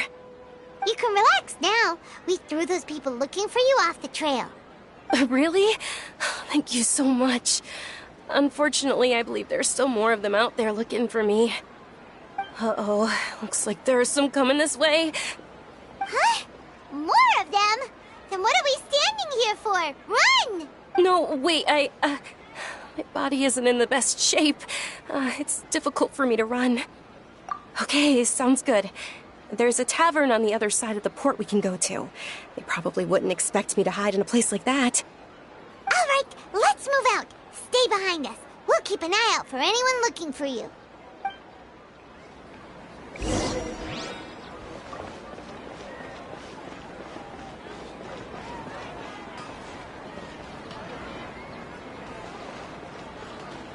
It's called being a freelancer. Old folks just don't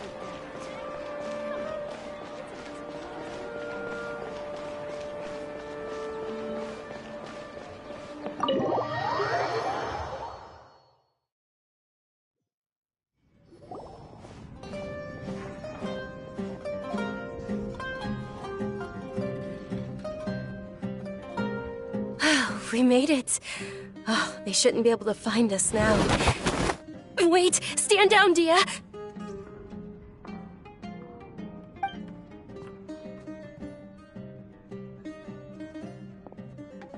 My lady, who are these two? They're travelers that I met on the street just a moment ago. They happened to notice that you were all searching for me, so they helped me hide. I see. In that case, you two should scram. There's nothing here for you. Wait a sec! Who the heck are you? And why are you shooing us away? I'm Miss Dunyarzad's bodyguard, here to see that she returns home safe and sound. My lady, let's get going. You've been gone for so long that your parents are worrying themselves sick. And if I refuse to go with you? It'd be easier for the both of us if you cooperated. But if you insist on not going, then I'll have to carry you like a sack of potatoes. Hey! Dunyarzad already said she doesn't want to go back. Why are you still pushing her? Stay out of this. You don't understand the situation. Sorry, my lady. Even though I'm your bodyguard, your parents are my employers. I have to answer to them. How much? Wait, what? How much more do I have to pay you to become your employer? So you never listen to my parents ever again. Double? A triple? Give me some time and I'll get that much. My lady, this isn't about Mora. I don't know what you think of us eremites, but let me say this. I like Mora, but I'll never go against my principles. That's why I'm here looking for you. Sure, it's an order from my employer, but my conscience was also telling me it's the right thing to do. And knowing your health, carelessly running around like this is gonna hurt ya. For the sake of those who love you, don't be stubborn. No, you're wrong. I'm aware of my limits, and I know what I'm doing. Honestly, the only people being stubborn right now are my parents. And they know perfectly well that it makes no difference if I'm at home or not. They still won't accept reality. And every time I bring this up, they just change the subject. Dia, you've been living with us a long time already. This should be old news to you. Dia, I know it hasn't been easy for Mother and Father, and I'm grateful for everything they've done for me. But there's someone else in this world I'm also grateful to. Because she saved me. The love I have for her is the same I have for my parents.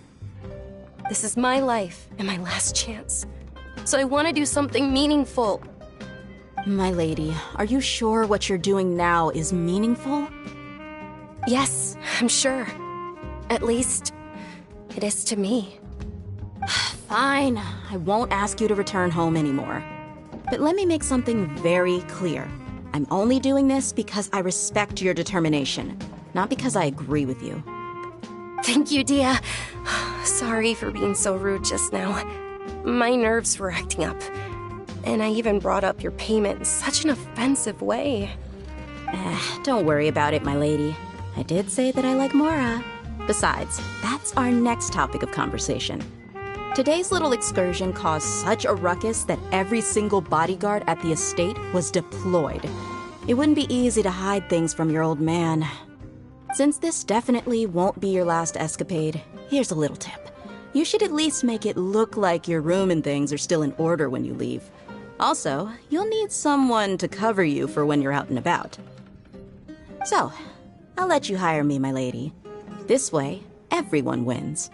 As for the pay, let's say half of what your father pays me. We can settle the bill when we return to the estate. Okay, deal. Yay! Looks like they've reached an understanding.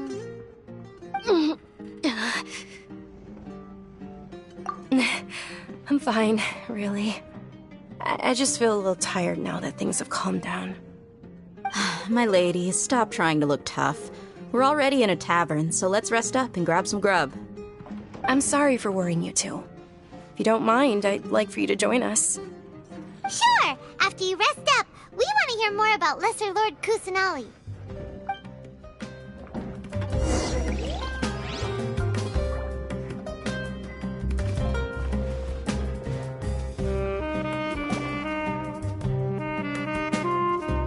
Ha! Well, if it isn't Dia. Haven't seen you in nearly half a year. Word on the street is that you're a bodyguard for the Homayani family now. Ha! Don't you find that kind of work boring? Nah, you get used to it. How about a menu over here? You got it. Huh? Isn't this little Miss Homayani herself? We don't get to serve personages like you very often. We'll be sure to prepare our very best. Thank you, sir, but there's no need. I don't have a lot of Mora on me, and I really ought to save as much as I can. But please bring these two the best food you have. They're my new friends, so I want to be a good host for them.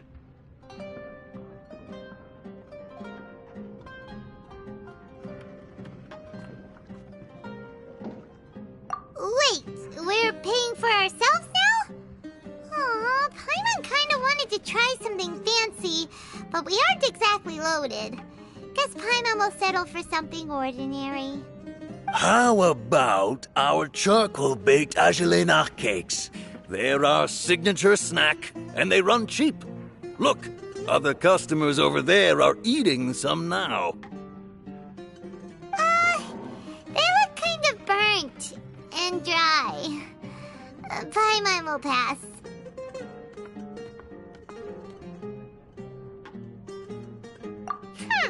What do you have against my slime dishes? Dunyarzad, We asked a lot of people when we first arrived, and almost nobody was interested in Lesser Lord Kusanali. So, what made you want to follow her? Well, remember when you asked me if I knew how to meet the Dendro Archon? Even though I don't know how, I think I've actually seen her before. Huh? Really? Yes, it was when I was a child. At the time, my illness had kept me bedridden for the better part of a year. I was stuck inside and couldn't make any friends, and my parents did their best to find treatments for me. But even then, the Akasha didn't have any helpful information. My younger self no longer had any hopes or dreams. One flare-up was so bad that I was in a semi-conscious state for several days. Then one night, I woke up alone in my room. I was terrified. My body was paralyzed. Even if I cried, there was no sound. At that moment, an ethereal voice spoke in my mind. Dunyarzad, don't be scared. You don't have to cry. Dunyarzad, don't be scared. You don't have to cry. Huh? Who are you? How do you know my name? How do I explain this? You might not be able to understand, but actually, I know everything about you. Really? Of course. I know that you're scared of thunder, that you hate taking medicine every morning, and that you love counting the petals on your mom's skirt. Wow, you really do know everything. Dunyarzad, is there anything you want? Want? Not really. I can't go anywhere or do anything. Huh? But aren't you a child? All children have wishes. Tell me what you want, and maybe I can make it happen. But, can you make my illness go away? Oh. I'm sorry. But I'm not powerful enough to do that right now. Then, can you be my friend? After that, the voice said, "Okay, I'll be your friend." Although my body was suffering during those days, that voice encouraged me and told me many wondrous things. Beyond my window was the flourishing Sumeru city. Beyond the city was a lush rainforest. And beyond that was the wall of Samiel, deserts, and all of Tevat. Once I finally made it through that bout of illness, I couldn't hear that voice anymore. I told my mother about it, but she said that I must have been dreaming. But I know that that voice wasn't a figment of my imagination. Before that, I had never heard of Tevat. Yes, for sure. If it weren't for that voice, I would have never grown curious about the outside world, nor would I have learned how to read and enjoy so many books. That voice sparked a desire for wisdom. It had to have been the Dendro Archon. I've been hoping for a chance to repay her kindness. In fact, I was running around today to help prepare the Sub-Zerus festival for her. What's the Sub-Zerus festival? It's Lesser Lord Kusanali's birthday, which was the day that she was found by the sages. It's actually an old holiday that originally celebrated Greater Lord Rukkhadevata's birthday. When she passed away, the holiday eventually became a celebration of the Lesser Lord's birthday. I heard everyone was overjoyed when they welcomed her back to Sumeru. In those days, the festival was a huge deal. But because of the Academia's influence, people have gradually lost interest in the festival. The Academia actively participates in Sumeru's many holidays dedicated to Greater Lord Rukkhadevata. But when it comes to the Sub-Zerus festival, forget any funding. They practically act like it doesn't exist. Maybe they see Lesser Lord Kusanali's birth as confirmation of Greater Lord Rukkhadevata's death, so they're reluctant to celebrate it. Aw, but that's awful. It is. It's absolutely terrible. Sure, the Greater Lord founded Sumeru, but hasn't Lesser Lord Kusanali been the one quietly protecting us for the past few hundred years? Just remember that we're still out in public. Don't get too carried away now. I know that people over by the Grand Bazaar still hold the Sub-Zerus festival to this day, but I hadn't met any of them before. so I was never able to contribute. But recently, I made a friend there who also follows Lesser Lord Kusanali. I gave her my savings because I want her to throw a wonderful festival this year. That's the least I could do for Lesser Lord Kusanali.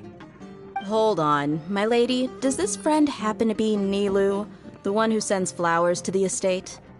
Yes, that's her. I saw her leaving the other day with a nervous look on her face. It seemed like she was hiding something in her arms. Did you give her something?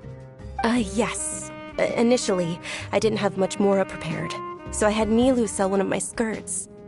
I've agreed with Nilu to meet up at the Grand Bazaar today, and see how things are coming along.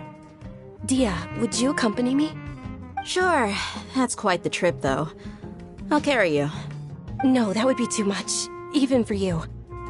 You might as well just accept the lift. If I let you walk, who knows how long it'll take us. And if anything happens to you, then I'd really never hear the end of it from your father. But of course. Nilu will be thrilled to hear there are more people interested in Lesser Lord Kusanali.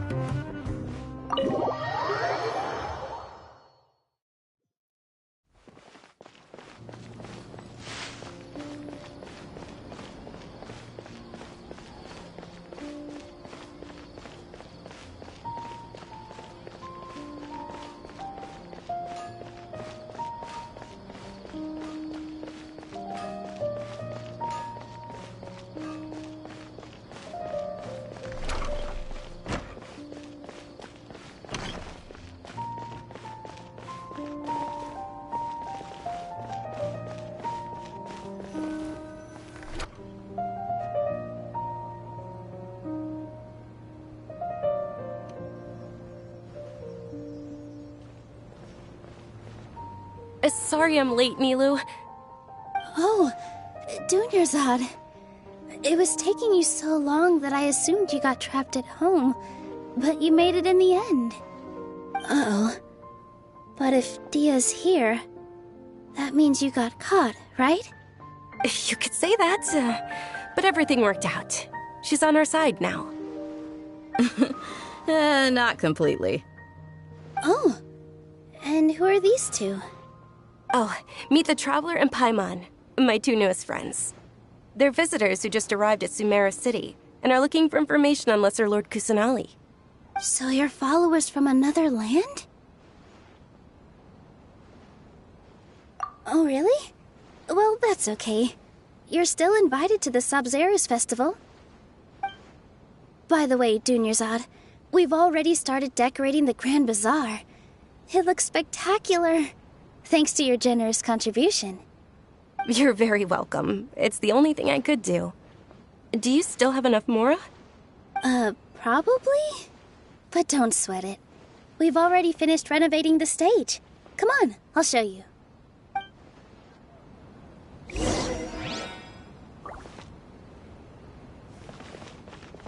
I've got great food and great drinks that...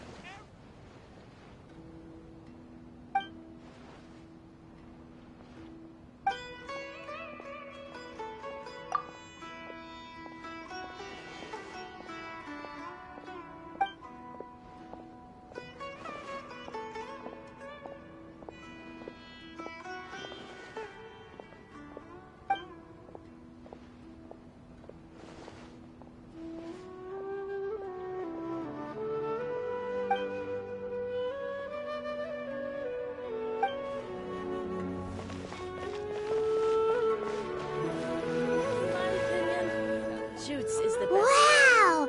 This place is amazing! Not bad. Last time I was here, the stairs were full of holes. The stairs were nothing. A little while ago, we discovered that the tree above the stage had a huge chunk of bark ready to fall off. Mr. Zubair was worried sick. We reported it to the academia many times, but they never sent anyone to deal with it. We didn't want anything bad happening, so we were going to cancel all the stage performances. Oh, probably because it was the theater asking. The academia looks down on performers like us. They probably think it would be best if the theater closed down completely. We can't let that happen, though. Not only would everyone involved in the theater go hungry, but then we wouldn't be able to hold the Sub-Zero's festival anymore. Thank the Dendro Archon for Dunyarzad. With the more she gave us, we hired someone to patch up the tree, and we also gave the stage a much-needed makeover. The stage is going to be even prettier when it's festival time. I can't wait for you to see it. And I can't wait to see you on the stage. You've been practicing so long already. It's almost time for your dream to become reality. It's our dream. I'll do my best for the two of us. Nilou, what are you gonna be doing at the festival? She'll be dancing the dance of Sub-Zeros, the most important performance at the Sub-Zeros festival. Dunyarzad, have you told them the origin of this holiday? I only told them about the Greater Lord and Lesser Lord so far. Okay, then I'll tell you two about how this holiday came to be. According to legend, the Sub-Zeros festival was originally the Goddess of Flowers' birthday celebration for the Greater Lord.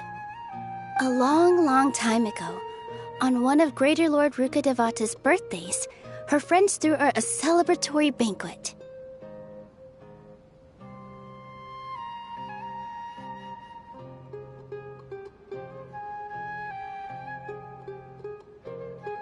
Some of the gods got drunk. One started playing music, and the Greater Lord started singing, so the Goddess of Flowers began to dance. As she danced upon the grass, countless beautiful parisaras began to bloom wherever she stepped. Those brilliant purple flowers became her dazzling stage. All the gods clamored, "Oh, if only time could stop at this very moment." Of course they did. When people mention the gods, they always think of the Archon War. But Sumeru's gods also had happy times. Although they aren't around anymore, they're preserved in our tradition of dance. This outfit I'm wearing is apparently based on how the Goddess of Flowers looked. Though we're just tiny people compared to the Divine, we still have to do our best to make sure that the birthday girl feels loved on her special day. Nilou, you of all people will definitely be able to convey our well wishes to the Dendro Archon. I also noticed that you went the extra mile and scattered parisaras around the stage. They symbolize the Goddess of Flowers, after all. It's just a shame that all the real parisaras went extinct after her death. Yeah. The Greater Lord brought forth parisaras in memory of the Goddess of Flowers, but she ultimately could never truly replicate that beautiful purple. Thinking about the Goddess of Flowers dance makes me wish I could have seen it. If my stage were anything like that, I'd be thrilled if I had just 2 real parisaras on the stage. So, Traveler and Paimon, what do you think? Interested in the Sub-Zeros festival? Will you two be coming? All of Lesser Lord Kusanali's followers will be there for her birthday. It'll be a good opportunity for you to learn more about her. Ooh, Paimon thinks that's a great idea!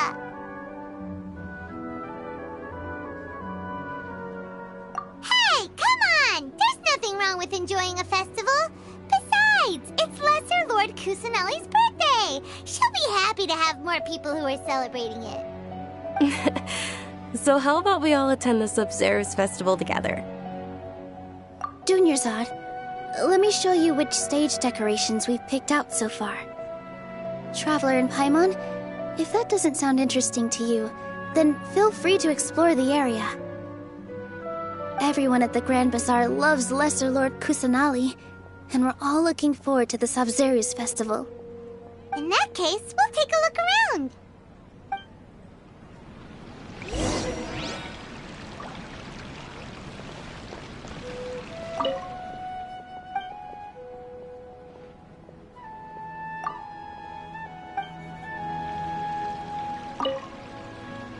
Whoa! What's with your yellow hair? And why do your clothes look so funny? Are you an Outlander? Did you know that the Sub-Zeros festival is about to happen? There'll be loads of fun things to do at the festival. But the best part is when Ferris, the Knight of Flowers, passes out candy to everyone.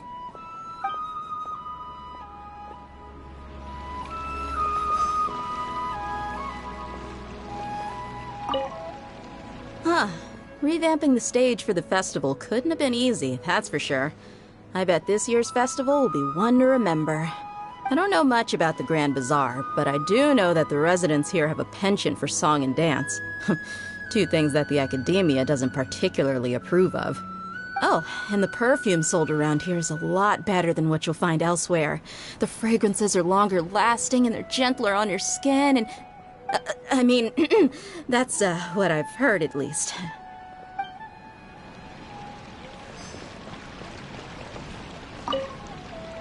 Things are really shaping up, and there's a buzz around the festival this year. We're expecting people from all over to come by this year and buy things during the festivities. Don't be fooled into thinking that Sumeru City has the best of everything. Some festival snacks are only offered here in the Grand Bazaar.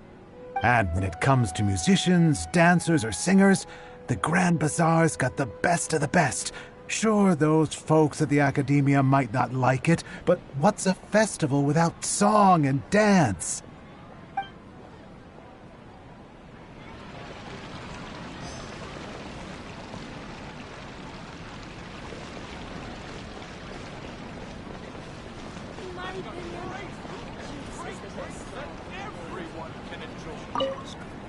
Ah, dancing at the Sub-Zero's festival.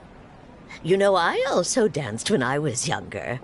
As a child, I even asked my grandmother why we performed the dance for the Lesser Lord when it was originally done to honor the Greater Lord. My grandmother said that Greater Lord Rukkhadevata is a beloved deity and honored by all. And Lesser Lord Kusanali is too. If the Goddess of Flowers ever knew Lesser Lord Kusanali, then she would certainly have wished to be her friend and hold celebrations for her too. The Sub-Zero's festival has been losing its appeal over the years. That is, until a wealthy benefactor stepped in this year and brought the festival back to life. I heard she forked out a lot of mora to make it all happen.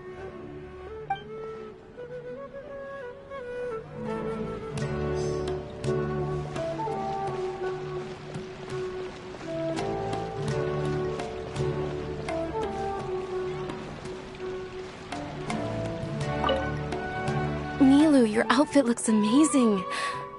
There's also something different about you from when we first met up. I thought I'd add a little extra pizzazz to my dress for the festival. See? Wow, did you sew all that yourself? Uh-huh. Sewing is a fundamental skill for everyone in the theater company because we make all our own costumes.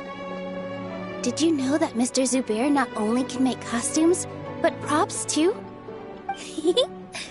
I've noticed that you can't keep your eyes off this crown. Would you like to try it on? May I? Of course. The legends say that the Goddess of Flowers had beautiful horns on her head, so this crown was made to reflect that. Dunyarzad, you look absolutely stunning with it on. It's like I'm looking at the Goddess of Flowers herself.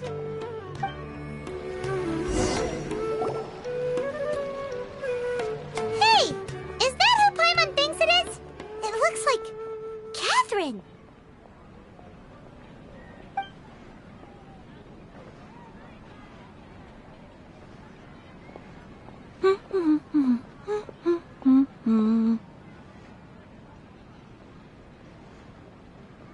Huh. Come to think of it, Paimon's only ever seen her behind the counter at the Adventurers Guild.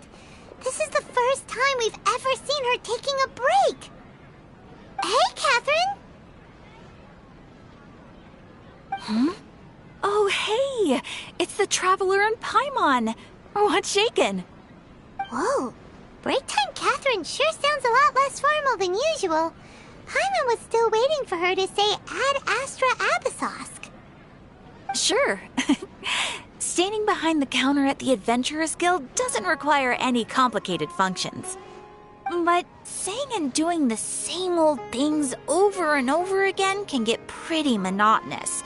Like watching the same Fontaine movie day after day. But take you two, for example. You travel across Tevat to enrich your lives and gain new experiences. Well, we enjoy traveling across Tevat and all that, but we're mainly looking for clues about his sister. Yes, you should keep searching. Sometimes the answers we're looking for aren't necessarily at our intended destination. Instead, they're found along the way. Huh. Haven't we heard someone say something pretty similar recently? Anyways, what brings you out here, Catherine? No, not particularly. I guess you could say that I'm loving the recent atmosphere here. If festivals bring happiness to everyone, then that's where their true value lies.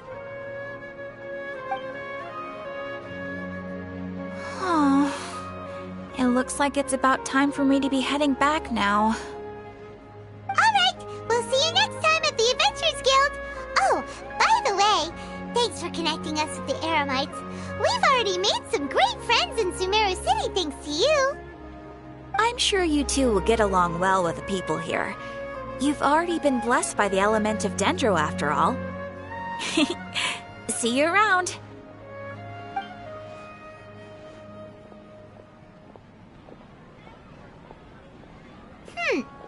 There's something really different about Catherine today. Hey, Traveler. Paimon. Oh, hey, Dia. What's going on? I've got something to tell ya. My lady knows you're looking for ways to meet Lesser Lord Kusanali, and she's been trying to come up with a way to help you. Well, I have an idea that might help. Are you serious? We'd love that! It might not necessarily pan out, so don't get your hopes up too much. I'll need to take you two somewhere and ask someone some questions. My lady is feeling a little worn out at the moment. Nilu's found a place for her to rest.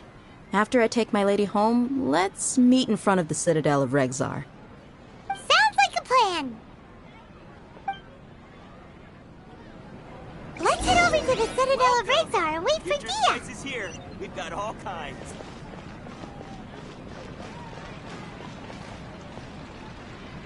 I wonder if the treasures I discovered might be worth it.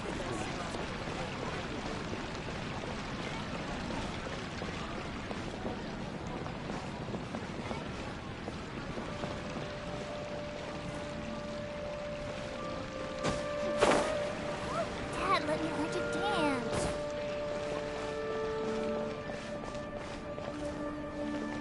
Welcome. Get your spices here. We've got all kinds.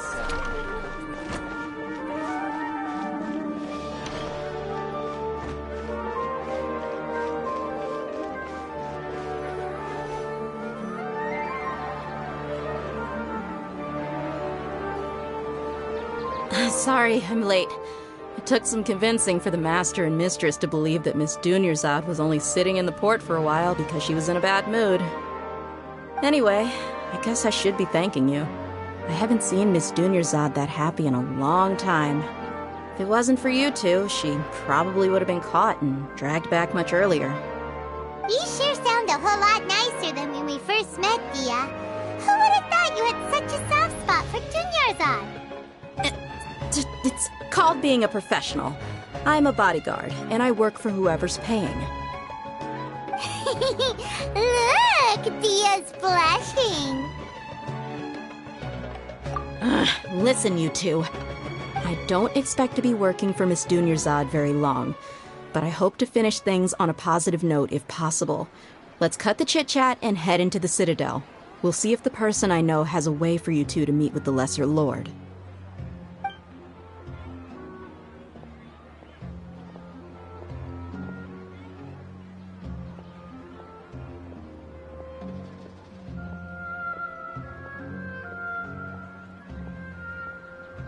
Oh, hey, Chief.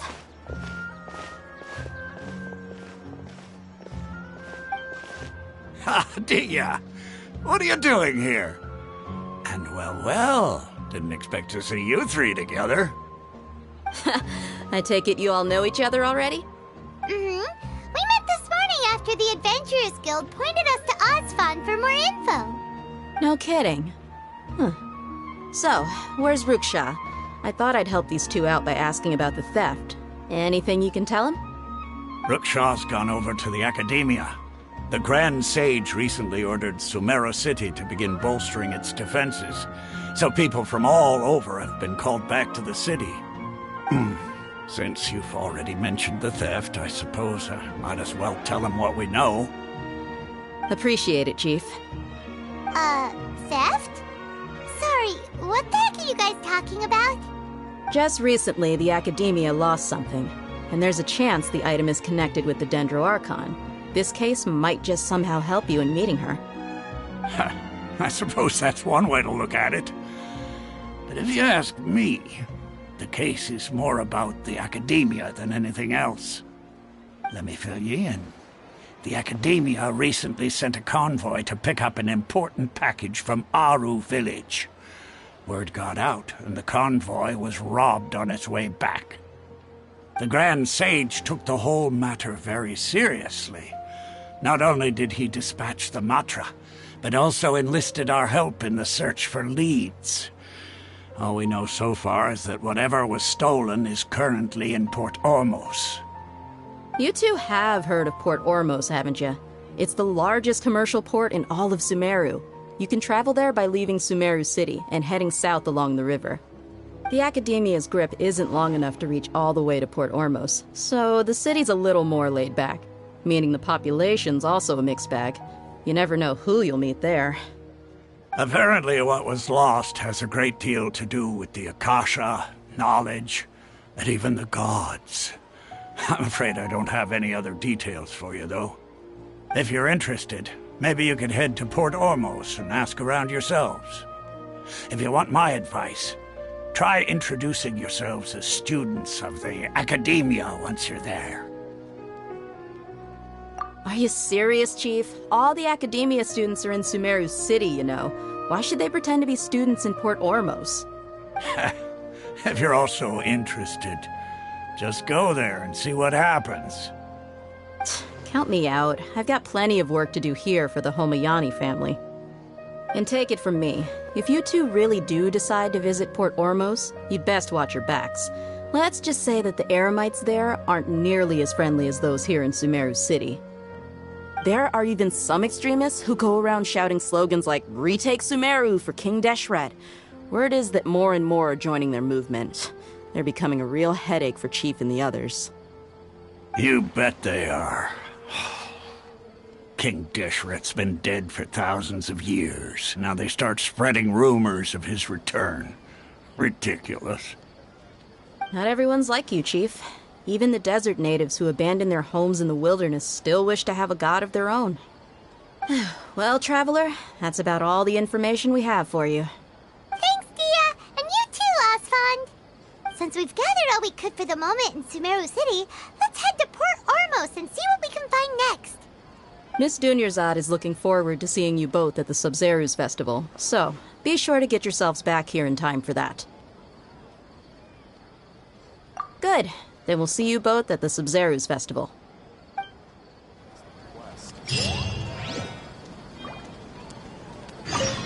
It's been a while since I visited the Citadel of Regzar. I'll catch up with Chief for a bit before I head back myself. He really did a lot for me in the past. Remember, to get to Port Ormos, just follow the river south from Sumeru City's port. Just be sure to take care of yourselves out there. We'll meet again at the Sub-Zeru's festival. Ha! You two must really be something if you've got Dia the Flame Mane speaking on your behalf. The Corps of 30 isn't officially overseen by the Academia, but because we're hired mercs, there's still lots of sensitive intel that I can't reveal to you. In the end, when it comes down to it, the city's safety is both the Corps and Academia's top priority. I've told you all I can about what was stolen from the Academia. As for why you should pretend to be students in Port Ormos, I'll leave that for you to find out yourself.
Military supplies for the Eremites must be distributed appropriately.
Keep some Sumeru roses on hand.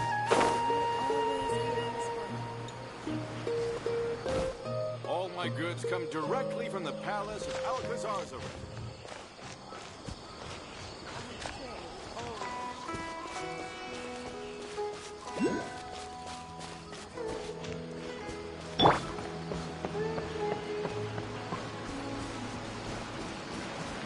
The wind rises.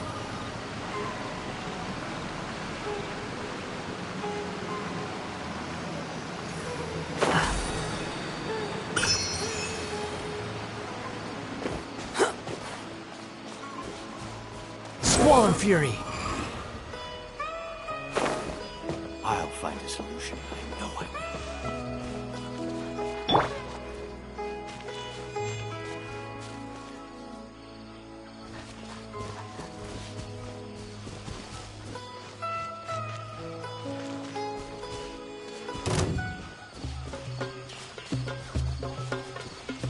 Scatter! The wind rises.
You are not welcome here. Teamwork is dreamwork! Let's light it up! Behold!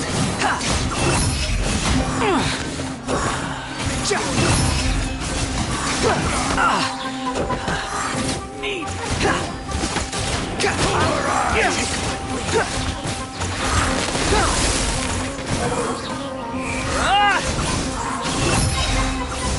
your place.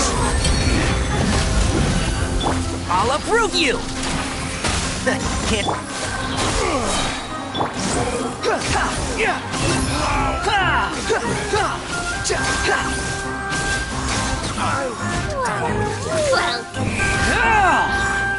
Terminate! Enshroud! The wind rises. Now you're testing my patience. Let's end this now! Wretched vermin!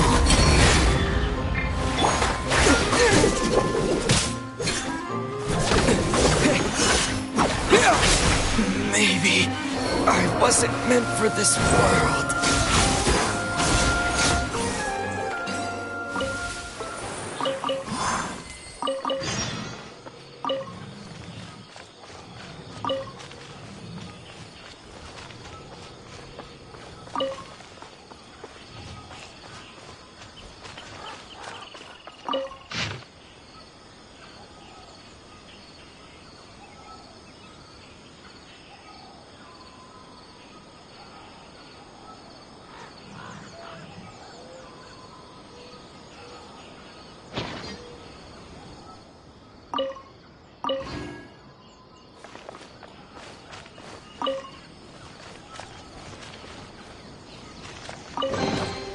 Huh. You even want this? I'm going in!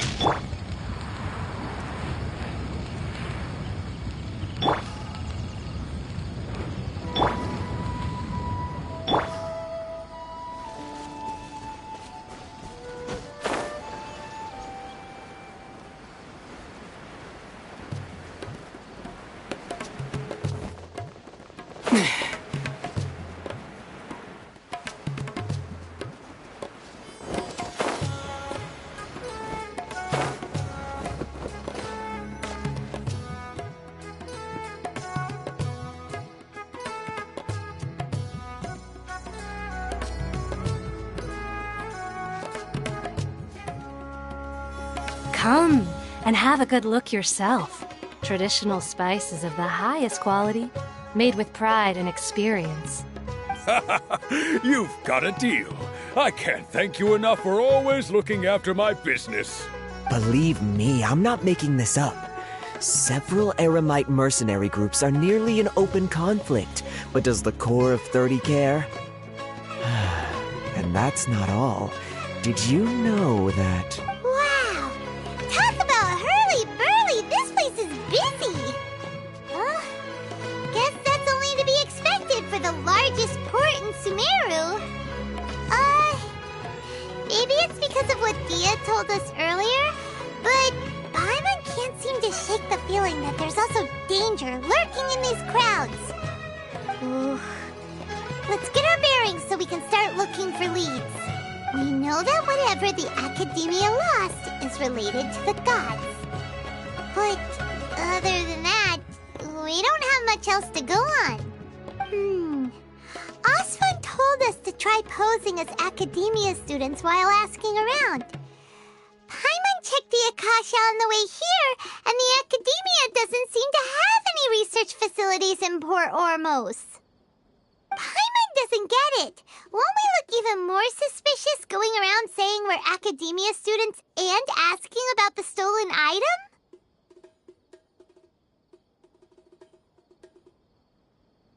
Well, given all the people that come through here every day, if there's any information to be found, Paimon bets we could find it in the market. Let's ask around and see what we come up with.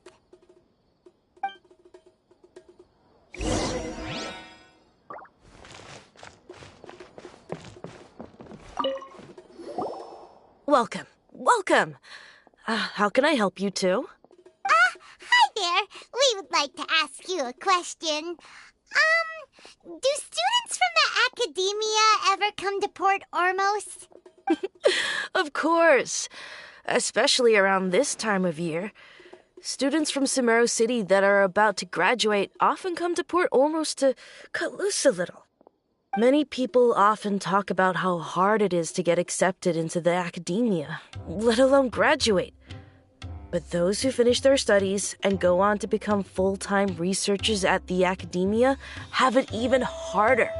Sure, we may not be Sumeru City, but Port Ormos offers beautiful scenery and a stress-free environment. Some even say it's good luck to come to Port Ormos, so students and researchers come flocking here when things get to be too much at the academia. Ah, you see over there? Those are students from the academia. They've been looking worried and miserable ever since they got here a few days ago. If you ask me, the life of a merchant is better. So long as the Akasha teaches us what we need, then life is good. Those students seem to be discussing something. Let's see if we can listen in.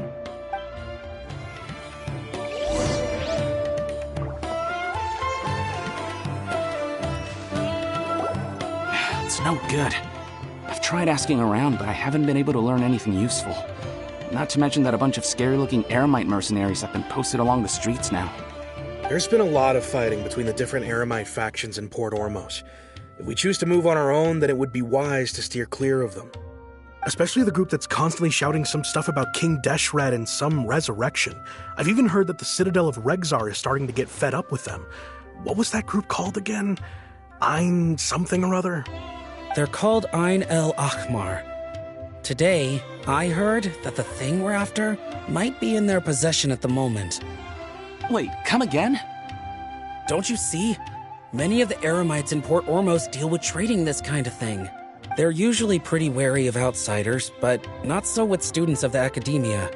It's because the kind of goods that students are looking for aren't the kind of goods that Eremites are after. As long as they know you're a student, then deals can be made. I've heard that Ein El Hakmar likes to set up shop at the Jafar Tavern.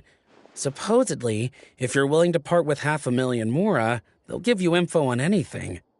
Wait, did you say 500,000? If information alone costs that much, then how could we ever afford to buy what we're looking for? I guess we might as well give up on trying to graduate this way. I wouldn't worry too much. Our field of research is very niche. Who else could possibly be after that kind of shady knowledge? I bet it's practically worthless to anyone aside from us. Well, I guess that makes sense. Then the only thing left for us now is to find a way in. Why don't we all just pool our money together and pay for the information? Whoa! Did you hear that? A niche field of research and shady knowledge? It all sounds pretty suspicious to Paimon. Is knowledge something people just buy and sell like that? So, what's our plan? Wait, didn't you hear what they just said? Buying information is going to cost us 500,000 Mora! Have you lost your mind? Oh, all right. Paimon never thought she'd agree to parting with that kind of Mora. But if you know what you're doing, then we should give it a shot.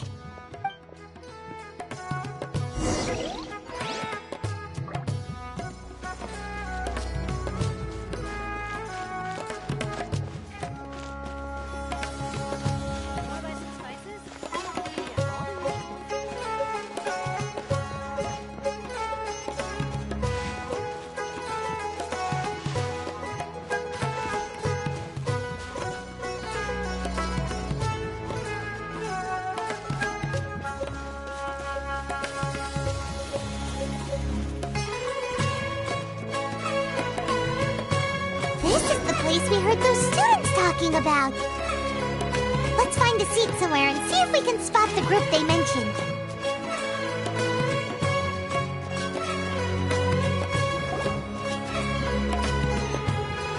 Oh, you've arrived.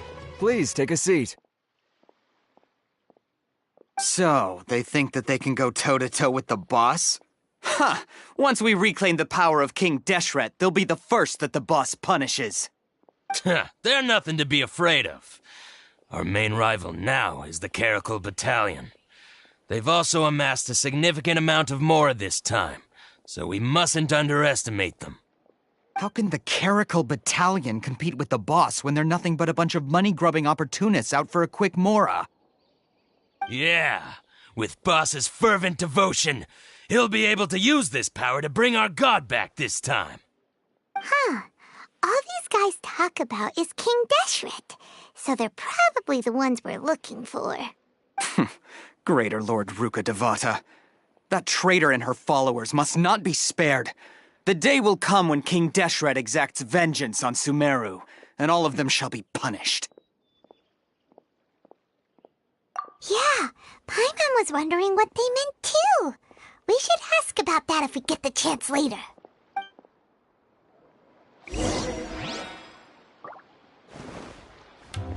What's going on? How can there be Kairachi? Should I adjust the shipping schedule? Who are you? What do you want?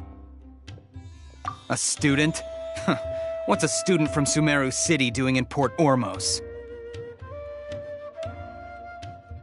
Ah, well, if it's info you want, you've come to the right place. The question is, can you afford it? Oh, Paimon can't stand to see so much more go. But there's no other choice right now. Here, this is the merchant's address. Whatever you're looking for, you'll find it there. Well, what are you waiting for? Oh, that's right! We heard you mention King Deshret just now.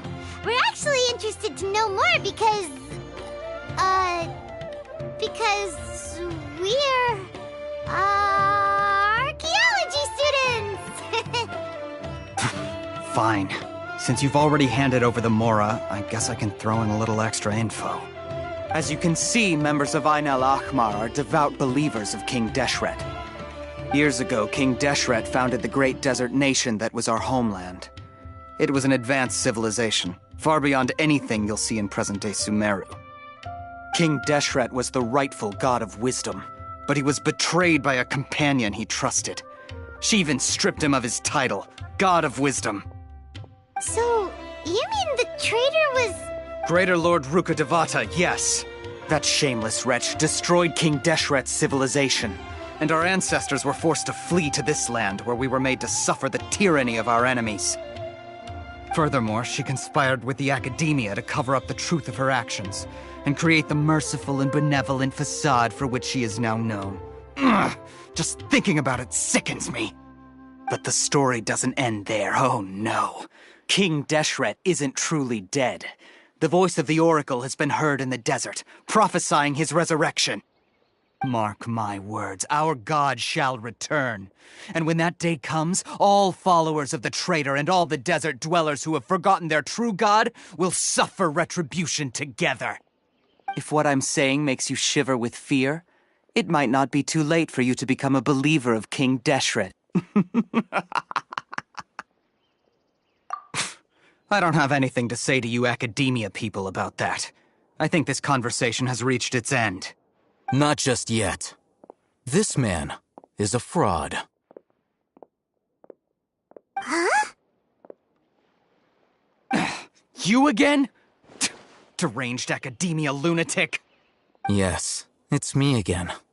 I already warned you that if you weren't willing to sit and discuss things with me, I'd take measures to make things uncomfortable for you. Listen to me. That address he gave you is fake. Or at least, you won't find a merchant waiting for you there.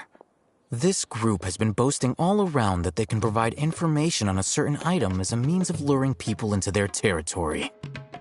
Once you show up, they keep up the act until they have hard evidence that you want to purchase said item.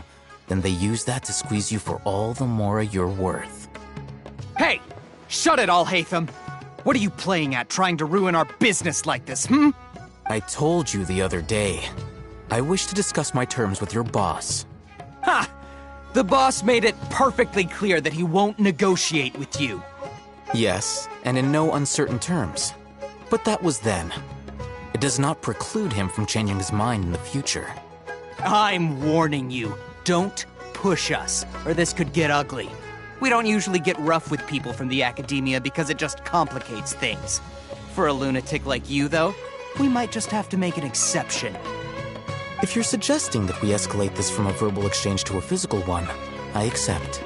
After all, even the Archons used war to negotiate the ownership of Teyvat. If, on the other hand, we can't agree on any means of negotiation at all, then I'm afraid my next course of action will sting a little more than the mere falling through of a few business deals.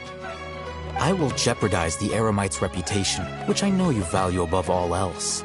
I am quite confident that if I began to take such action, your boss would willingly approach me himself. However, I fear that by then, some things will have happened that cannot be undone. Also, a word of advice. I suggest you tell your boss exactly what happened here today. Otherwise, he might blame you for not telling him in the future. What did you say? Consider this. Have I ever failed to follow through on my word in the past? This guy is really out of his mind. Okay then. If you really have a death wish, let's meet a week from today. The pier in front of the Pharos Lighthouse, 4 o'clock in the afternoon, sharp. Don't expect us to hold back. Not so fast. First, you return the 500,000 mora to them.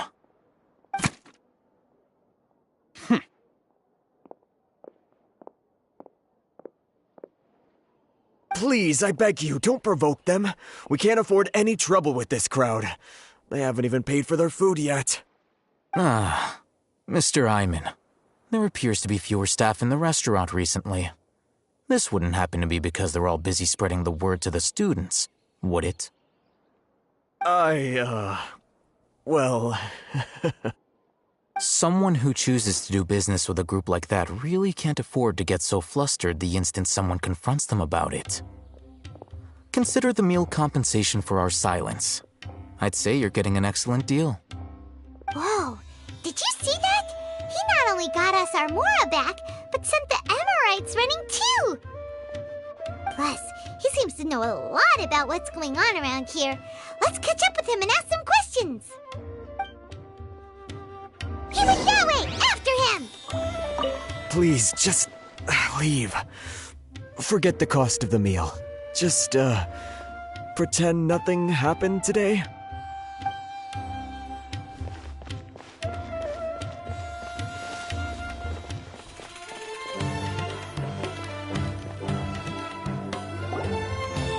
Wait up! It's Al-Haytham, right? What do you want? No need for thanks. My goal was to get to them, and you two gave me just the opportunity I needed. We're even. Oh, I advise you to keep your distance from them. Since they weren't able to make off with your Mora in the end, they might harass you again in the future. All right. Goodbye. Hold your horses! We still have something to ask you about! Since you tore through their scam right in front of them, you must know the real story about certain something, no? Who exactly are you two? And why are you inquiring about that? A student. Right. Look, you should know that those thugs conducting business with you had nothing to do with your lie. Huh? Oh, yeah! He's really strong! Weren't you saying something about a physical exchange? We can help with that. He doesn't even have a vision. Forget it. Maybe not, but he can still use elemental energy. Otherwise, there's no way we'd go asking for info from from guys like that. Those high-headed thugs are definitely gonna bring a lot of backup for your next meeting.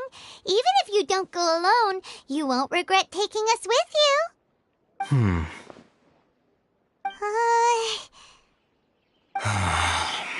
All right, I accept. Got a pen and paper? If you're searching for someone who sells that kind of merchandise, I'll give you one of their addresses, and you can try your luck. We'll reconvene at the appointed time by the pier. It doesn't matter if you show up or not. So, since you were happy to give us this merchant's information, does that mean you can tell us exactly what we're after?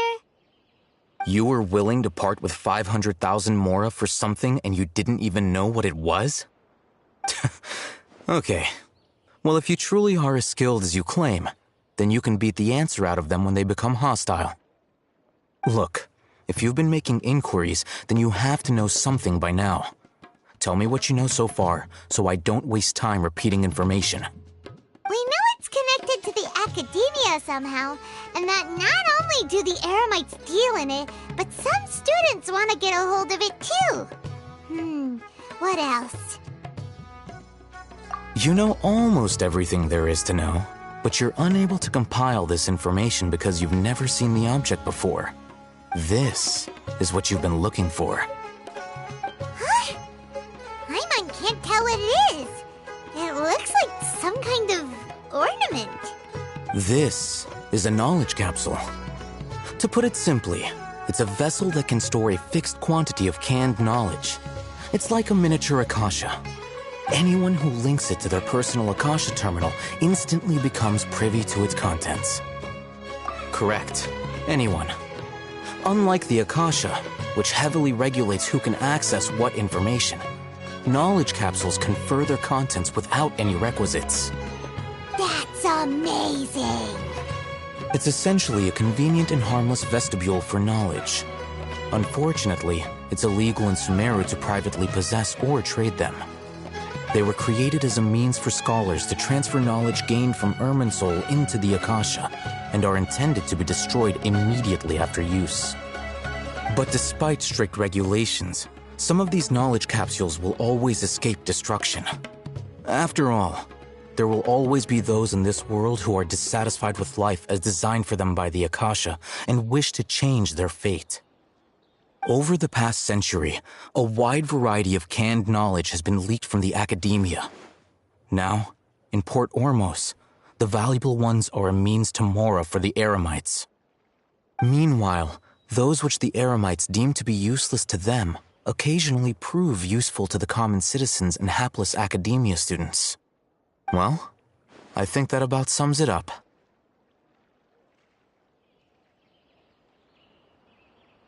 Oh, so that's your true objective.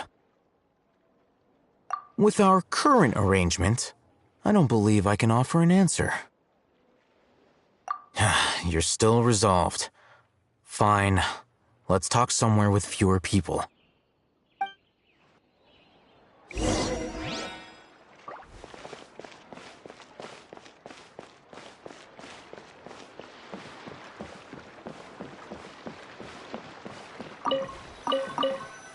Talk to the bartender if you want a drink. Let's continue our conversation here. If you wish to learn more about the knowledge capsule that the Academia lost, then you must help me with something. I need you to find someone named Dory, a traveling merchant. Unlike the peddlers who hawk inferior knowledge capsules, she often has quality goods in stock. Some say that as long as there is profit to be made, there is nothing she won't dare to sell. She's guarded against people from the Academia because most of her wares don't comply with Academia regulations. I think she blacklisted me. I met with her informant, but it soon became clear that they had no intention of letting me get any further. Become one of Dory's customers and earn her trust. This is my condition for further collaboration. Why do you want us to meet with her? Until you complete this task, you don't have question privileges. Fine. So how do we go about doing this? You two are outlanders who haven't been here for long, so Dory should view you as safe clients. I'll give you the informant's address and their contact password. Beyond the password, though, I have no way of knowing what other tricks she might have up her sleeve. You'll have to improvise. This is kind of nerve-wracking. The true challenge begins after you meet her. She has a keen nose for Mora and a shrewd eye for wares, and she only likes customers who she deems to have good taste. I'll prepare some funds for you. Buy her highest quality wares and earn her approval. But we only just saw a knowledge capsule for the first time. We don't know how to tell which ones are good and which ones are bad. Is that something we can learn quickly? That's true. Have you two heard of elemental sight? Oh? That's a surprise. Guess I'll have to hold you in higher regard. Anyway, that ability should resolve your issue.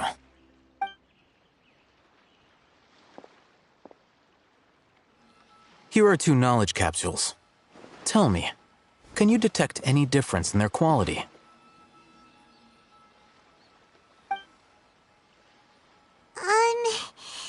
They look the same to Paimon. Try inspecting them with elemental sight. How'd it go? Did you see anything? Rumor has it that higher quality knowledge capsules generally appear brighter when viewed through elemental sight. That's because knowledge originates from Irminsul, the root of Dendro power itself. The more powerful the knowledge, the richer it is in Dendro energy. However, some canned knowledge with a high concentration of elemental energy is of little use in contemporary times, so those capsules are of little value. Using elemental sight is merely a stopgap measure, but it should suffice for earning Dory's trust. That sounds pretty impressive. Here's a sheet with the informant's location and contact password, and here is the mora for purchasing canned knowledge. Don't be cheap. You'll need to spend to catch Dory's eye. If there's any mora left over, just keep it. Oh, and be sure to exercise some caution. There have been Matra present in Port Ormos lately. Your efforts will be for naught if they catch you. Matra? They belong to the Academia's regulatory body. They also handle cases of illegal canned knowledge transactions.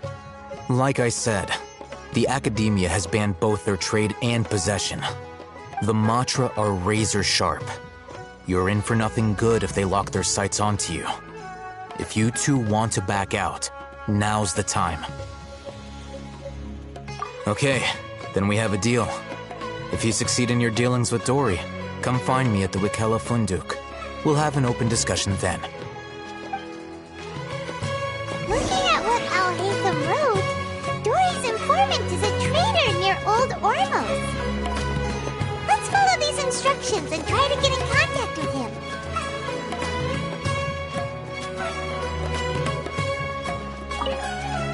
Hello. What are you two looking to buy? Wait, are you sure you're remembering that right? Paimon doesn't think it was that on the paper. What a unique palate. We have unripe hara fruits, but we usually keep them in the back. I'll have someone escort you. Following the paper got us past the first round. Ronak, these two want to buy unripe hara fruits. Show them to the warehouse. Got it. You two, please follow me. You two have a fast...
Hold on. Let me think. Sumeru Rose means common merch. No, look again. We're obviously wearing morning flowers. Ah, my mistake. I do apologize. Every ship deserves Whew. That pop quiz sure was scary. The warehouse is up ahead. Please follow me.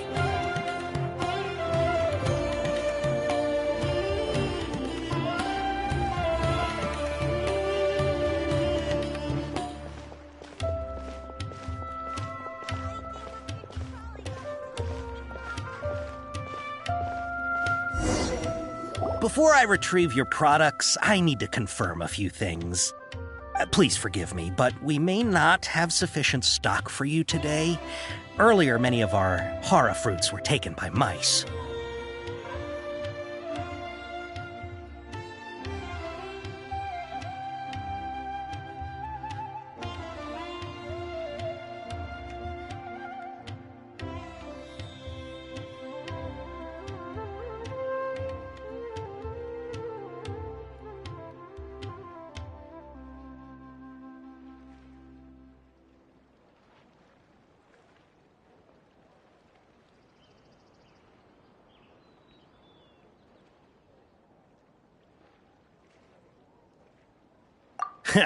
Thanks. If better goods come in, you'll be the first to know. You look like you have some skill. Why don't I pick out some fruits that'll make you dizzy?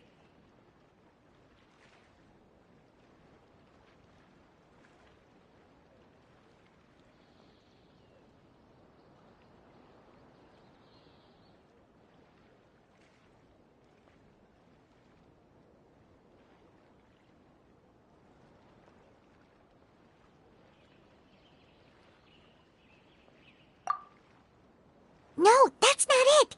The paper said that heat stroke is the answer to erudition. Ugh, eating something that causes heat stroke sounds horrifying. I'm sorry. But as things currently stand, we won't be able to fulfill your order. Why don't you two think things over? He's cautious of us. Let's take a closer look at the paper that Al-Haytham gave us.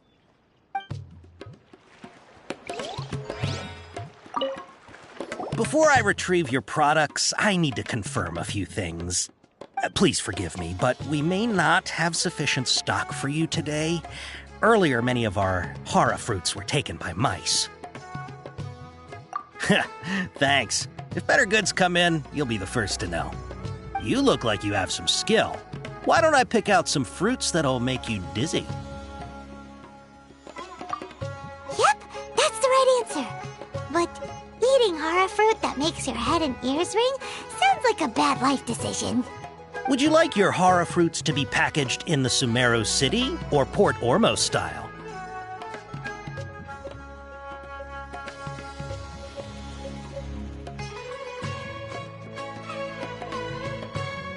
Wow, you two sure are generous customers.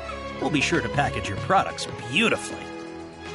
Okay, everything has been confirmed. Miss Dory is waiting for you up at... Shoot! It's the Matra! Run! What? The matcha? Where? Al-Haytham said we're done for if they catch us. We gotta get out of here. We don't know this area, so let's follow that informant.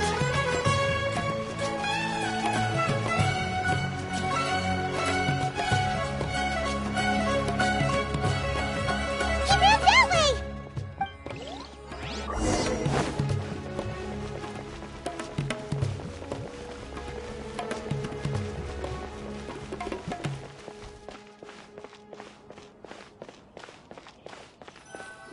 Look, he's over there!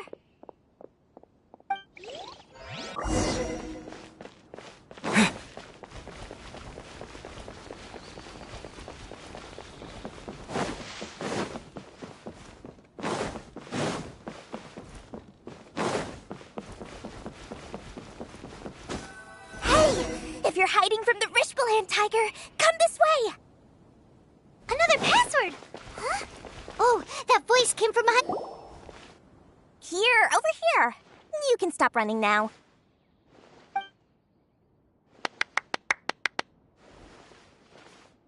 So you were the one who was calling out to us just now.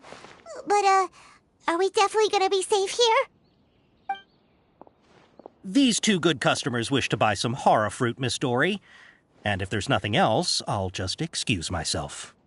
Oh, very Good. Thank you. Huh? Wait, you're Dory? Paimon thought you'd look a whole lot scarier.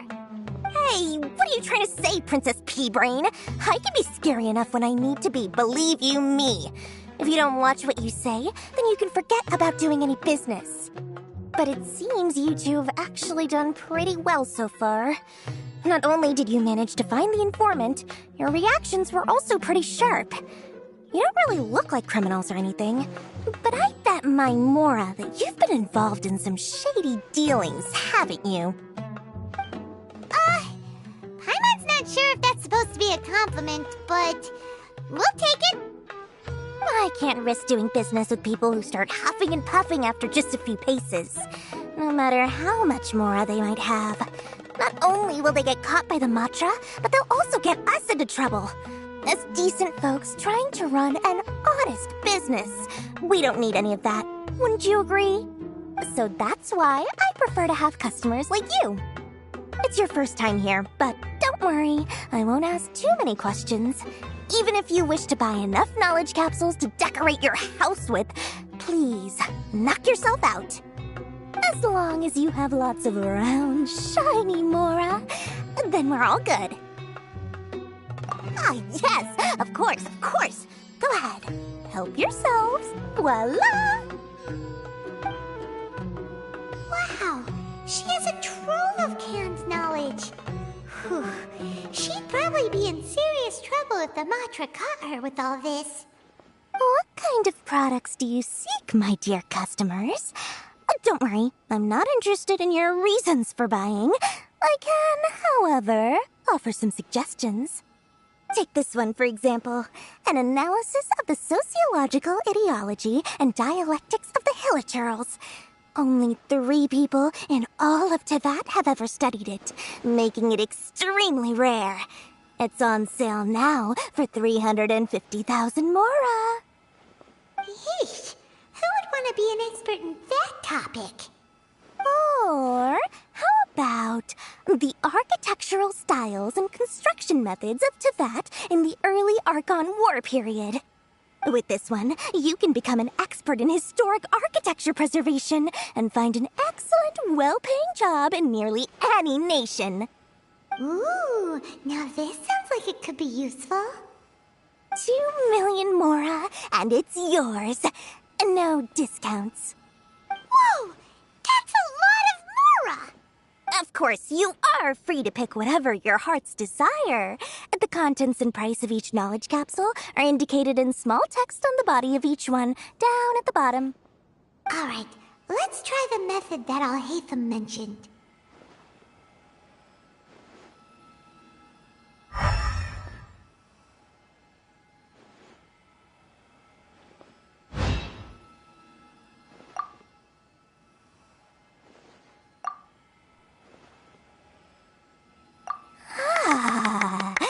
You've really got a good head on your shoulders, and quite the eye for quality. We'll take these, please and thank you. My oh my, you are blessed with a taste for both the exquisite and the extravagant. Customers like you are a rare breed. 1 in 100. No, 1 in 1,000 even. Listen, I have a special offer for you two.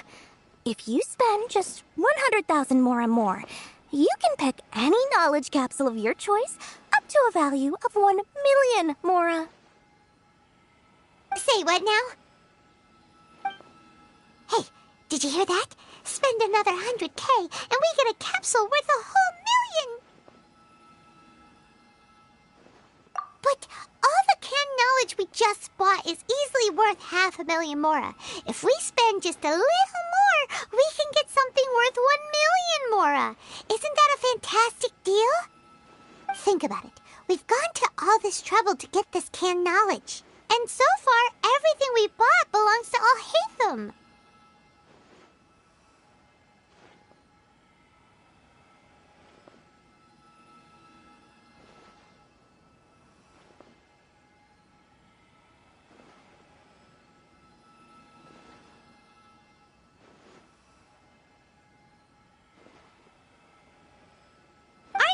the least bit curious about how this whole canned knowledge thing works?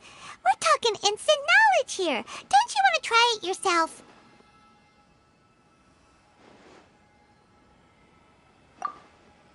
Come on, come on! We still have around 100,000 of Alhaitham's moral left, so let's put it to good use by finding something useful for you. Ahem. You've got a deal, Dory. We'd like to spend an extra 100,000 mora. Excellent! Then please, select from this fine collection of canned knowledge over here. Hold on a second. Paimon thought we could choose whatever we wanted. Why can't we choose the ones from over there? Oh, but my dear customer, the knowledge capsules over here are worth 1 million mora each. I'm sure discerning customers like yourselves will be able to find something to your liking. Please, take your time. Uh-oh, Paimon has a bad feeling about this. Let's use Elemental Sight again to check these.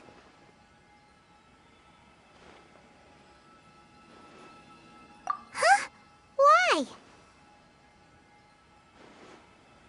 Hey, we're getting a capsule worth 1 million mora here. Don't be such a party pooper. Well, anyway, the mora's already been spent, so let's at least try to find something useful. Let Paimon take a look here. An introduction to traditional Sumeru brewing techniques, the art of growing spices, an overview of ancient runes. Oh, how about this one? Sword Fighting Techniques 8. Not sure we'd ever find volumes 1 through 7, but at least this knowledge should be useful, right? Let's go with this one. Dory, we'll take this one. All right, very good. I'm expecting some new goods in the next couple days, so be sure to check back again soon. Whether it's canned knowledge or anything else you need, bring your mora to Dory and doors will open. Our dealings with Dory went smoothly enough. Let's head to Wakala Funduk and meet up with Alhaitham. Hopefully now he'll finally tell us about what the Academia lost. Trust me, I'll find you the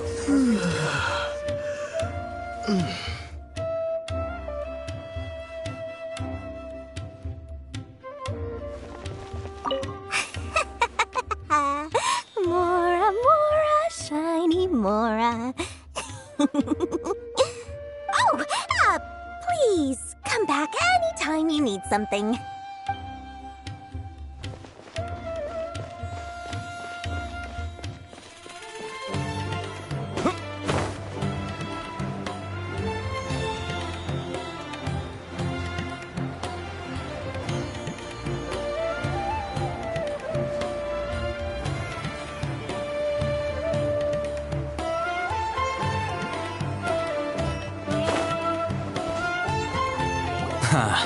You two made it. And from the looks on your faces, you were successful. Whoa, there's so many people from the Academia here. Why would you pick this place as our meetup spot? Well, Wakela Funduk is under the Academia's control, so naturally the Academia has people working here. I came to Port Ormos under the pretense of conducting official business. You're a pretty daring guy.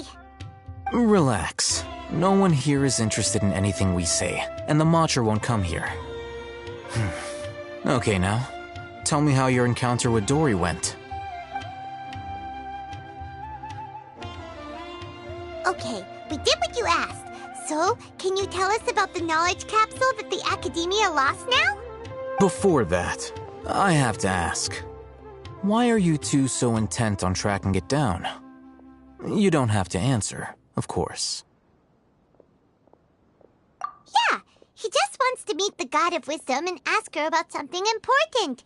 We've been in Sumeru for a while now, but we still haven't found a way. When we heard that the Academia had lost something that might be related to the gods, we came here in case it turned out to be our lucky break. In that case, you're on the right track. A short while ago, the Academia lost a knowledge capsule in the desert. It's supposedly a divine knowledge capsule. Use it, and you'll gain the wisdom of the gods. Wow, there's really such a thing as that? Hey, if we find it, do you think we could learn how to meet the Dendro Archon? Ooh, or how to find your sister? I highly doubt it has any mystical properties, but it does indeed exist. And it's right here, in Port Ormos. So, where exactly? That's what we need to find out next. I won't deny that. I am investigating because I'm curious as to what the Divine Knowledge Capsule truly is. As you know, the Eremites in Port Ormos also have their eyes on it. It is an extremely precious item. The knowledge contained within may bring great power or wealth to whoever has it in their possession. Several brigades have been vying for ownership of it as of late, but there is still no victor. My personal finances and connections cannot compete with those of the Eremites. After attempting various methods, I finally managed to reach a tentative agreement with several brigades. I agreed to forego ownership of the Divine Knowledge Capsule in exchange for the opportunity to study it. After all, there's no harm in understanding what it is. However, there are those who are less amenable to negotiation, such as those from Ain al-Ahmar. They adamantly believe that the Divine Knowledge Capsule contains King Deshret's power, and that he will return to this world when they obtain it. They refuse to let anyone from the Academia tarnish their deity's soul. So you kept hounding them because they refused to cooperate with you? Yes. Ain al-Ahmar isn't exactly wealthy, but its members are determined to get that capsule by any means necessary. To that end, they've resorted to many methods more foul than fair in order to amass sufficient funds. So, I've been sabotaging their business to force them into negotiating with me.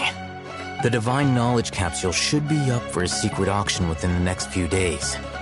Each brigade will place their own bid, and the prize will be covertly given to the winner.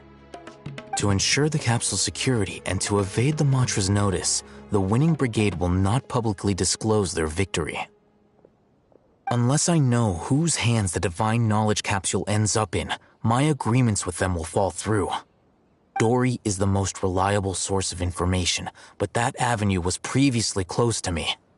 With you on board now, the situation is different. In other words, you wanted us to befriend Dory so you could find out where the Divine Knowledge Capsule is. Yes, you can say that. But this arrangement harms none of us. The day after tomorrow, go back to Dory and try to purchase information on the Divine Knowledge Capsule's whereabouts. If she has no information, wait 2 days and approach her again. If I get the opportunity to study the Divine Knowledge Capsule, I will relay my findings to you. Will that suffice as compensation? Okay, then we'll meet up in 2 days. Alhaitham, before you go, we actually bought a knowledge capsule for ourselves, but we're not sure how to use it. You two want to try using a knowledge capsule? Sure, I can teach you. Doing so right under the Academia's nose is a bit problematic, though. What do you say we head to the outskirts of town?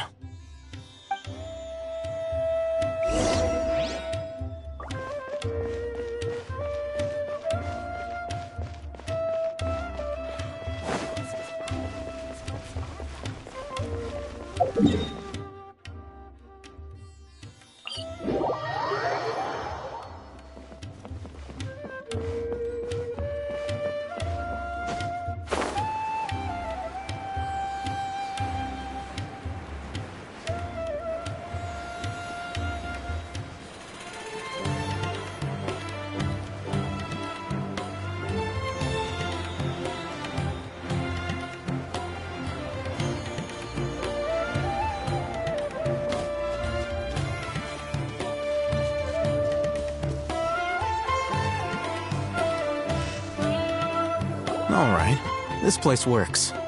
Show me the capsule you purchased. Here. Sword Fighting Techniques 8. Huh. A combat class knowledge capsule. This class is something of a rare find these days, since most have been taken by the Eremites to augment their battle capabilities.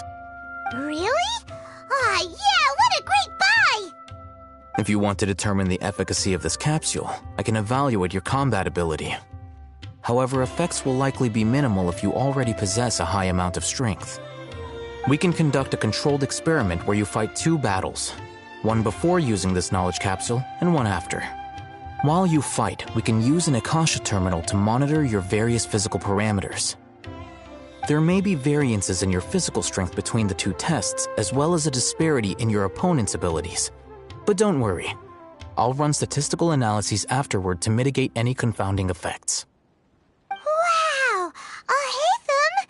You must have been one of those guys at the Academia who got top grades on everything. Paimon's curious about something, though. You definitely weren't one of those students who needed canned knowledge to graduate from the Academia, right? So why are you risking getting caught by the Matra for this capsule?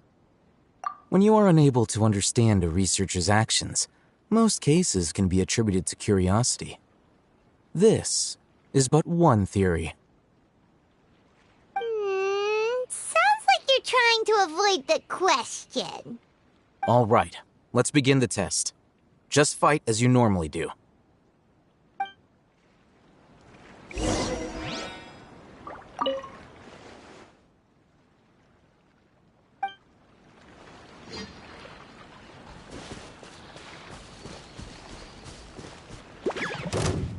Propagate!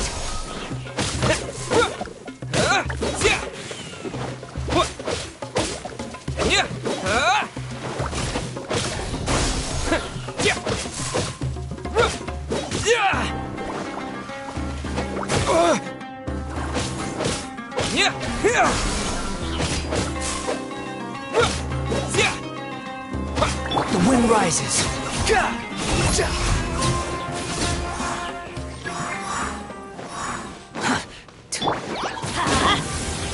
Scatter!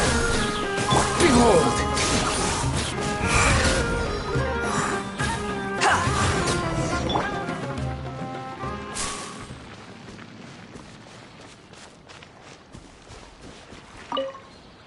All right. I'll link your Akasha terminal to record data. The next step is to use this knowledge capsule. Hold it in your hand. I'll help you establish a connection with it so you can activate its power.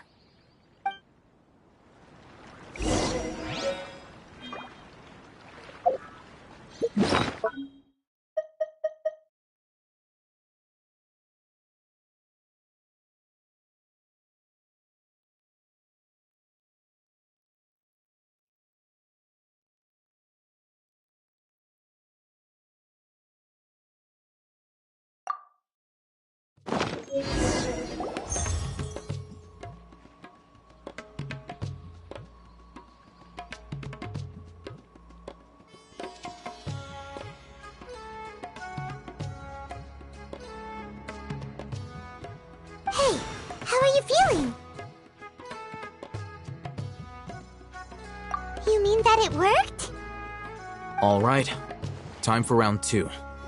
Fight with the same composure as before.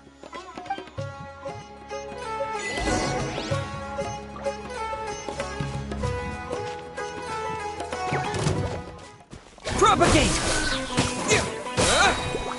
Spring forth!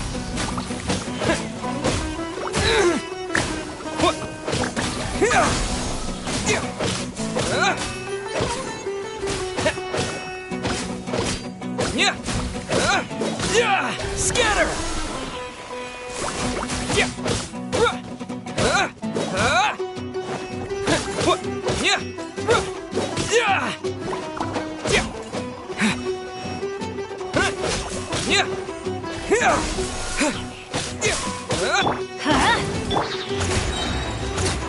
Quit following me. Squall and Fury! You dare to gaze upon me?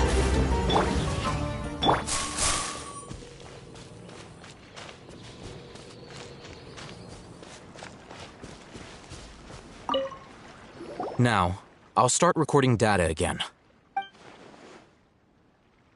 Ahitham, how's it going?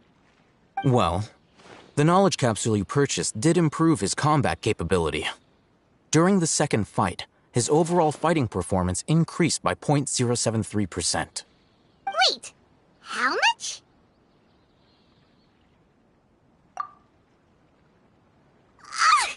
Dory's such a jerk! She totally scammed us! 1 million mora? This thing isn't worth a tenth of that amount! Of course, this could be because he is so powerful that the capsule's contents were unable to produce a substantial increase. At the very least, this test allowed me to gain more insight into you two. Our deal seems increasingly worth my investment. I'm heading back to Ikela Funduk. I await your response in 2 days' time. This is Mora for when you ask Dory for information. Pay her as much as she requests.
Let's see Dory today and ask her about where the Divine Knowledge Capsule is.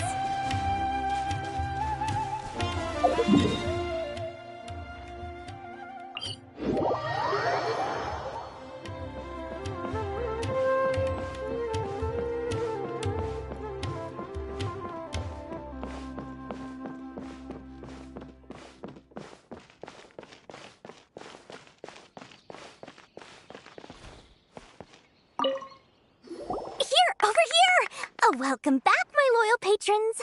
What can I do for you this time?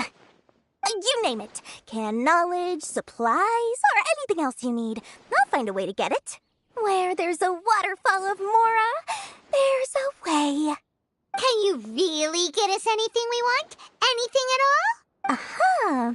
So it appears that canned knowledge alone is no longer sufficient for your opulent appetite. Then please oblige me. Tell me what you have in mind. Oh! I knew customers with pockets as deep as yours would undoubtedly crave something more profound than ordinary canned knowledge. But you know, that kind of information isn't going to be cheap. After all, I had to work really hard to weasel my way into the auction site. Not to mention that if anyone found out that I was the leaker, I would be in big, big trouble. But how can we be sure your information is accurate? Paimon's curious how you just happen to have this kind of info the moment we need it. Because to me, anything of value is what I consider to be my supply. Therefore, I must always be aware of what's hot on the market in order to secure more sales. As for the information's authenticity, well, you've no need to worry about that. I used a camera to take a picture of the transaction. That way, no one can dispute it. It's always a pleasure doing business with such sterling patrons. Now that you've paid in full, here's the scoop. The Divine Knowledge Capsule was purchased yesterday by a certain Misery, the leader of Ain el-Ahmar. Ain el-Ahmar? You mean the Eremites who worshipped King Deshret? Ah, so you're already familiar with them. The group has done everything in their power to obtain the Divine Knowledge Capsule. After all, they believe it contains the power of King Deshret. That Divine Knowledge Capsule is unlike any other canned knowledge I've seen before. It was glowing bright red. The capsule is clearly visible in the picture I took. You can look for yourself. Thanks for the info, Dory. Please, it's my pleasure. It's all thanks to discerning customers such as yourselves that my efforts yesterday were not in vain. Please, don't hesitate to contact me if you ever need anything else in the future. More effort, Dory, opens doors. Well, we figured out where the Divine Knowledge Capsule is. It turns out it ended up in the hands of Ain el-Ahmar. Let's head back and talk to Al-Haytham. Trust me, I'll find you your perfect Remember to bring a token of our friendship the next time we meet, okay? I like to think it's built on a firm foundation of solid, shining Mora.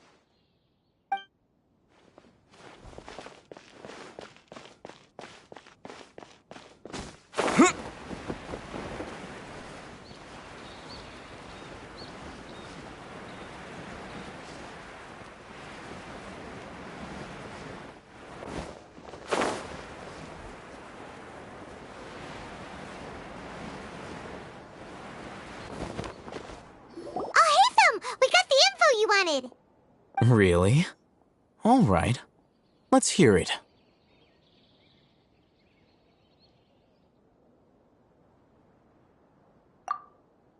Dory even gave us evidence to verify the intel. Have a look. Huh, look at that. Clear as day. It must have taken some guts just to infiltrate the scene of the Eremites transaction.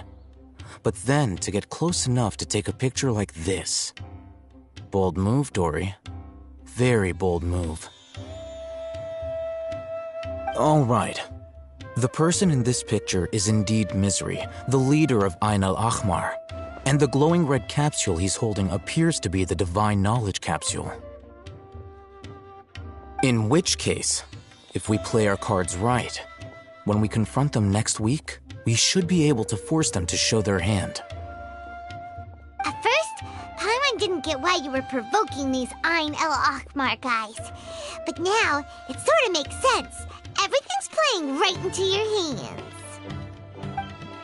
After we defeat them, we can finally have a serious talk with their boss and get them to lend us the Divine Knowledge Capsule. Thank you for your time and efforts. Take a few days off while I make some preparations. Let's meet up again on the afternoon of the arranged date, 3 o'clock sharp. See you then.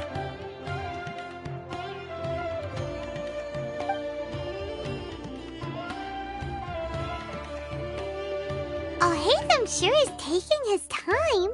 Where could he be? Oh, there he is. Sorry to keep you waiting. Let's head to the pier in front of Pharos Lighthouse. Yep, let's go.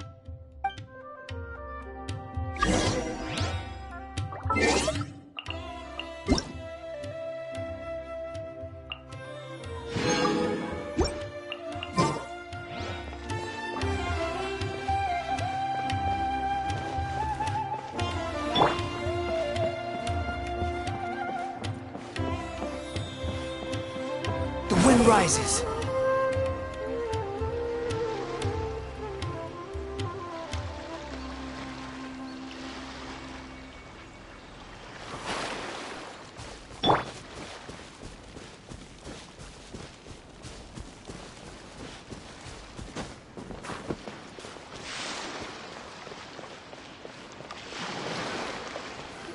Al-Haytham.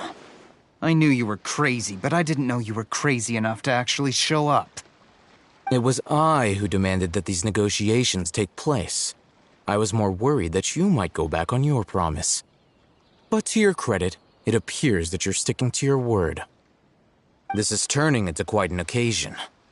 I also brought some backup. I assume you don't mind. Backup? Aren't you the brat from the restaurant the other day? You've come to support this lunatic because he helped you out? Fine. Your funeral. I'm not going to mince my words. Once we're done with you, you'll be nothing more than fish food. Get 'em, boys! Uh-oh, here they come. Good luck, you two. Everybody stand back! One with the force. Behold. Germinate! I'll be Following orders. feeling lucky today. Yeah! I hear everything! Who do you think you are? Can't see. Propagate! What? Yeah! Let's light it up! Squall and Fury!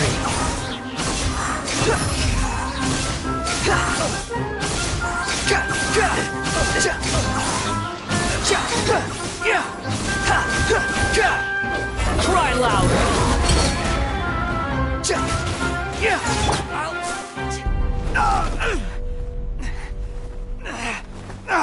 Academia scum!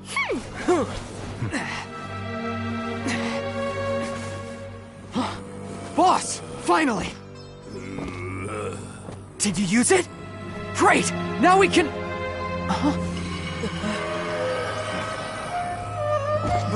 Boss? Boss!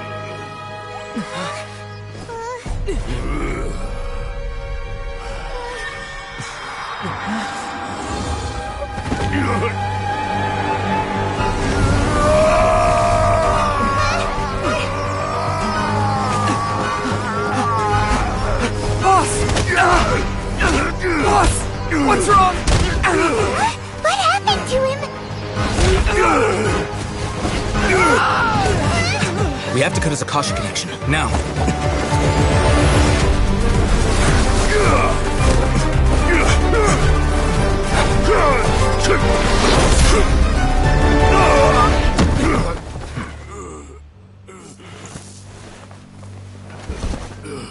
Target acquired! Arrest him!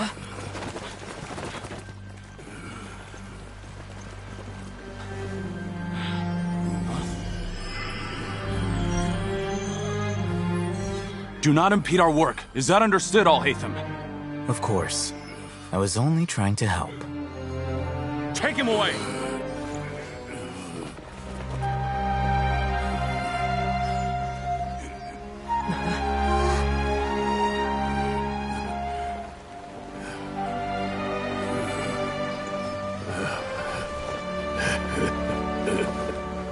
World, forget me.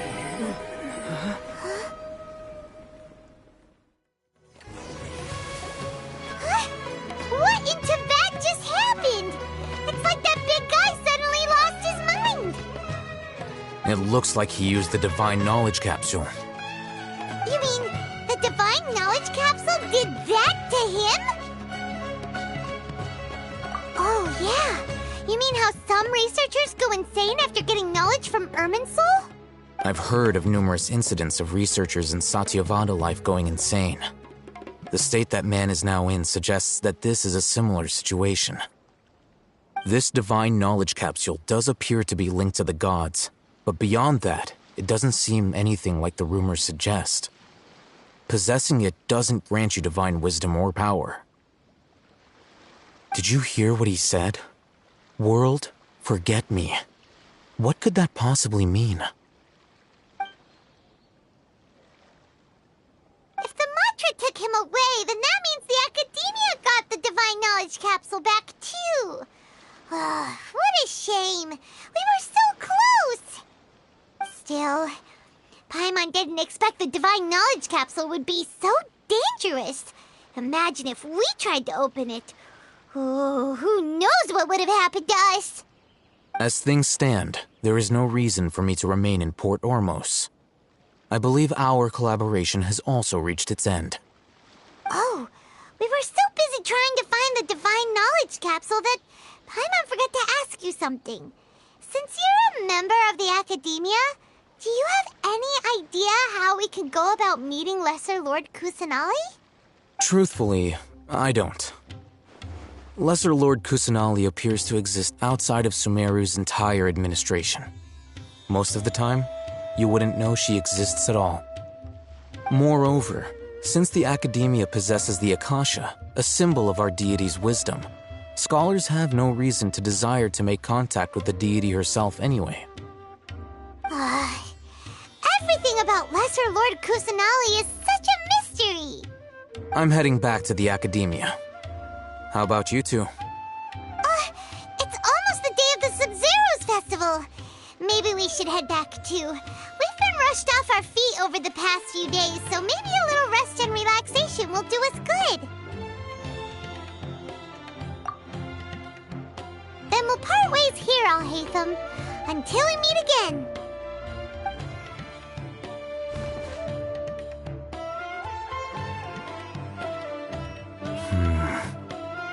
Now, do I deal with this thing first? Or should I produce the report that the higher-ups require?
Our mission begins. Let's dance.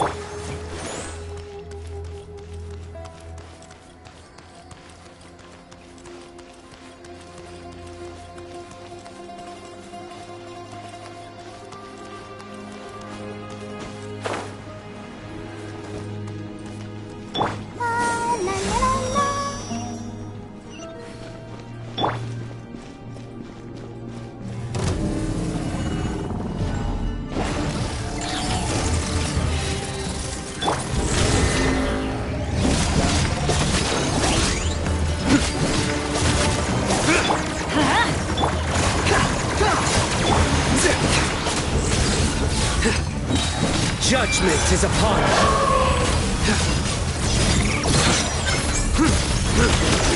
Guilty! You stand condemned! Your penance is due!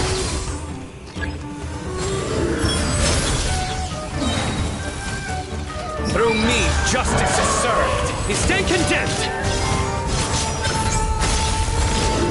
Guilty! Your penance is due!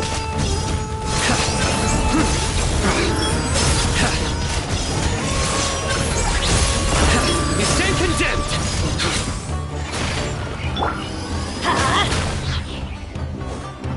Going in! The wind rises. Bow your head! Let's light it up! Nowhere to run! Your sins weigh upon your soul. Your penance is due. You stand condemned.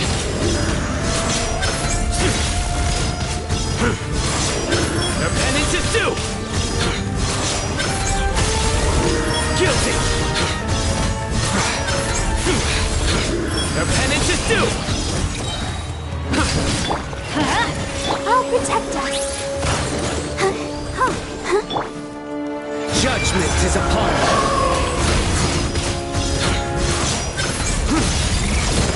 Guilty.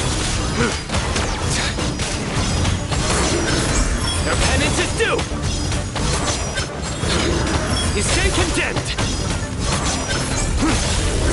Your penance is due. Surrender. Your sins weigh upon your soul. Guilty! Your penance is due!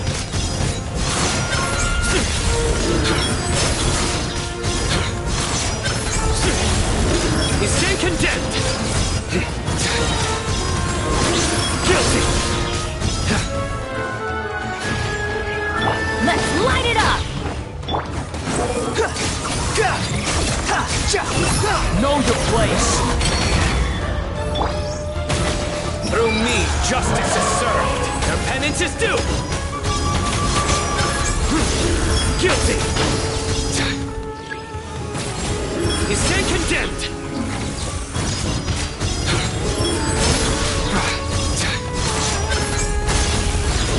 Your penance is due! Judgment is upon you!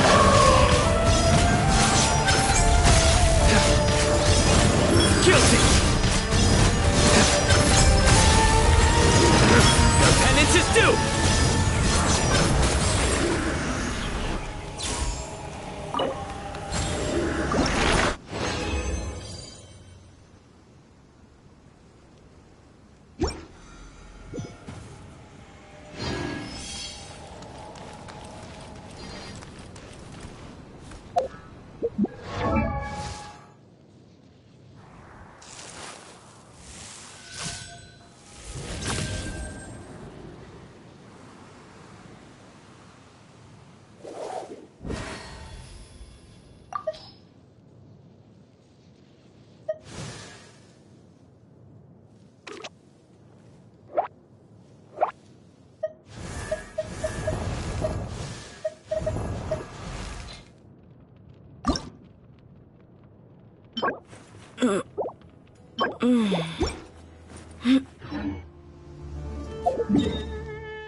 A familiar sight.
Let's go gather some samples.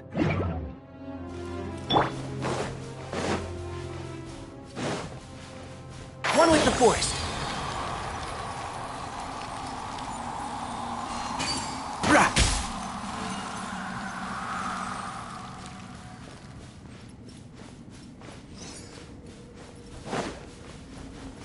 Keep up.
Too slow.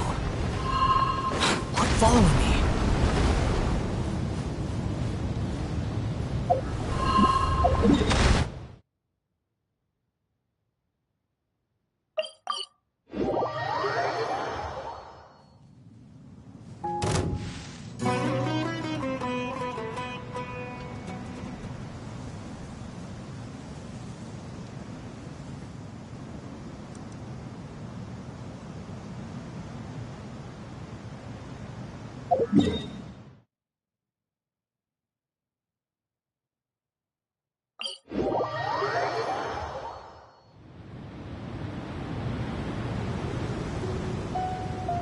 The wind rises.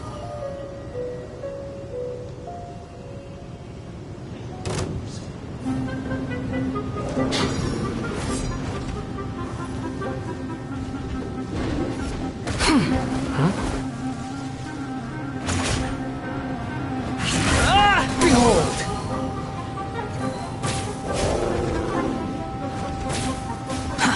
Too slow.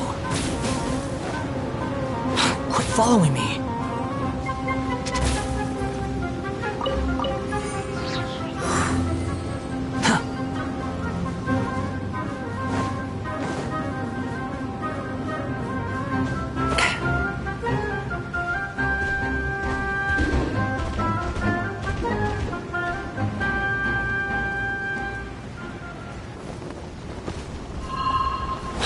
Following me.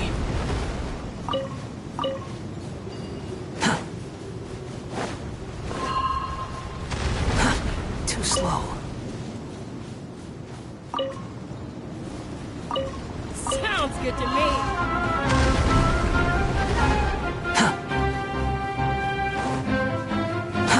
Too slow. Quit following me.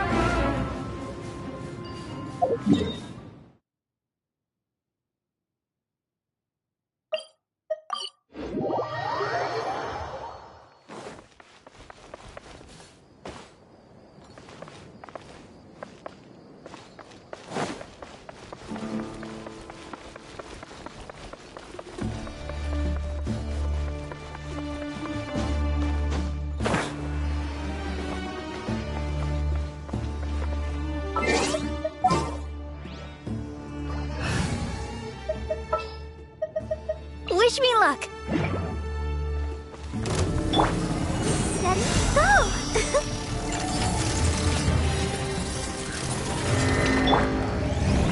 Let's dance.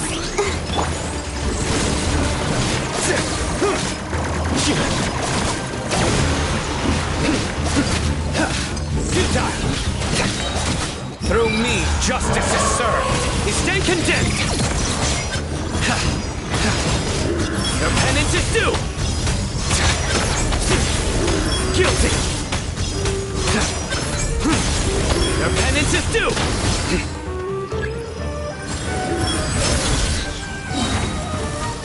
Judgment is upon you!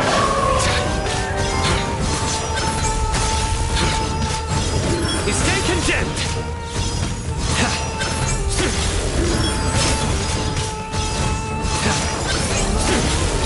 Your penance is due! You stand condemned! Surrender! The wind rises. You dare to gaze upon me? Nowhere to run! Your sins weigh upon your soul! Guilty! You stand condemned! Your penance is due! You stand condemned! Your penance is due!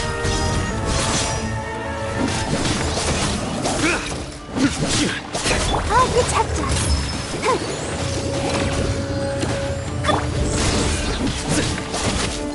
Through me, justice is served! Guilty! You stand condemned!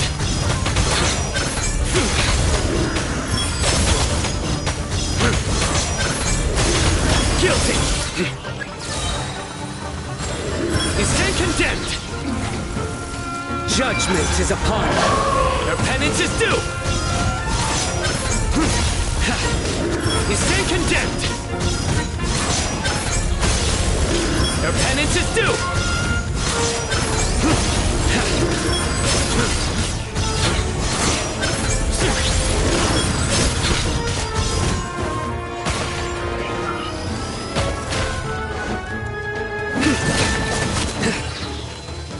Surrender!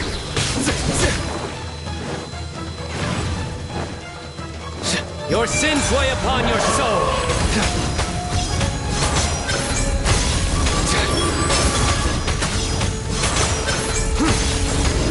You stand condemned! Your penance is due! Guilty!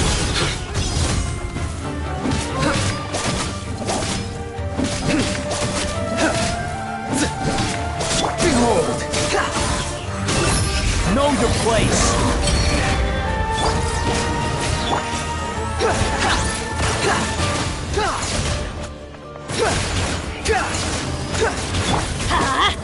Teamwork is dreamwork! Futile!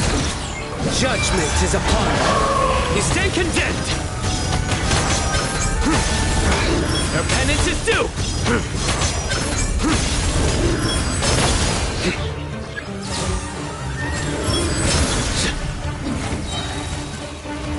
You stand condemned! Come on, we can do it. Your sins weigh upon your soul! Guilty! Your penance is due!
This realm is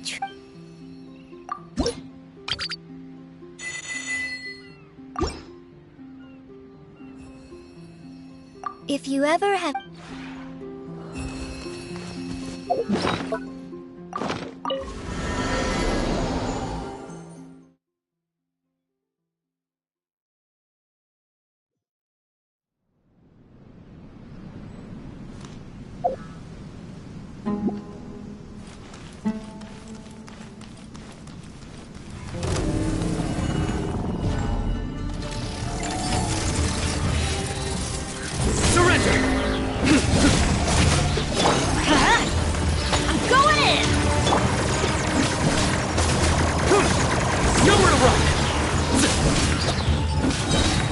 Through me, justice is served. You stand condemned. Guilty. You stand condemned.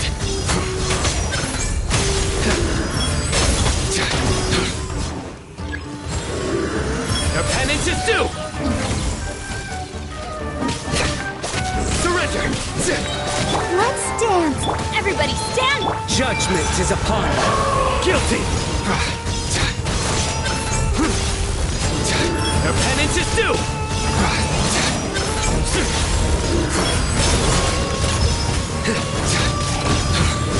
You stand condemned.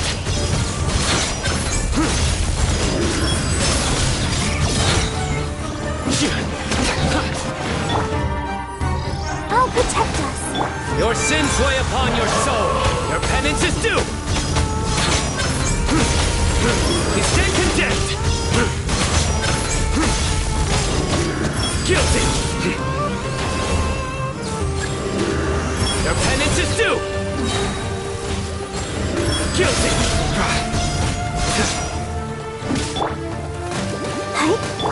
Judgment is upon you. Your penance is due!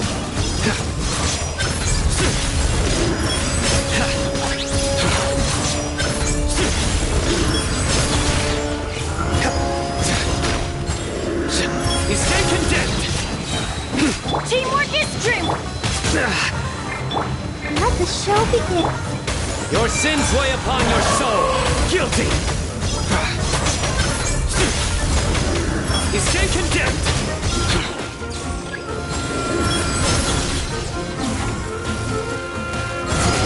Your penance is due! Guilty! Judgment is upon you! You stand condemned! Guilty! You stand condemned!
Oh, ow!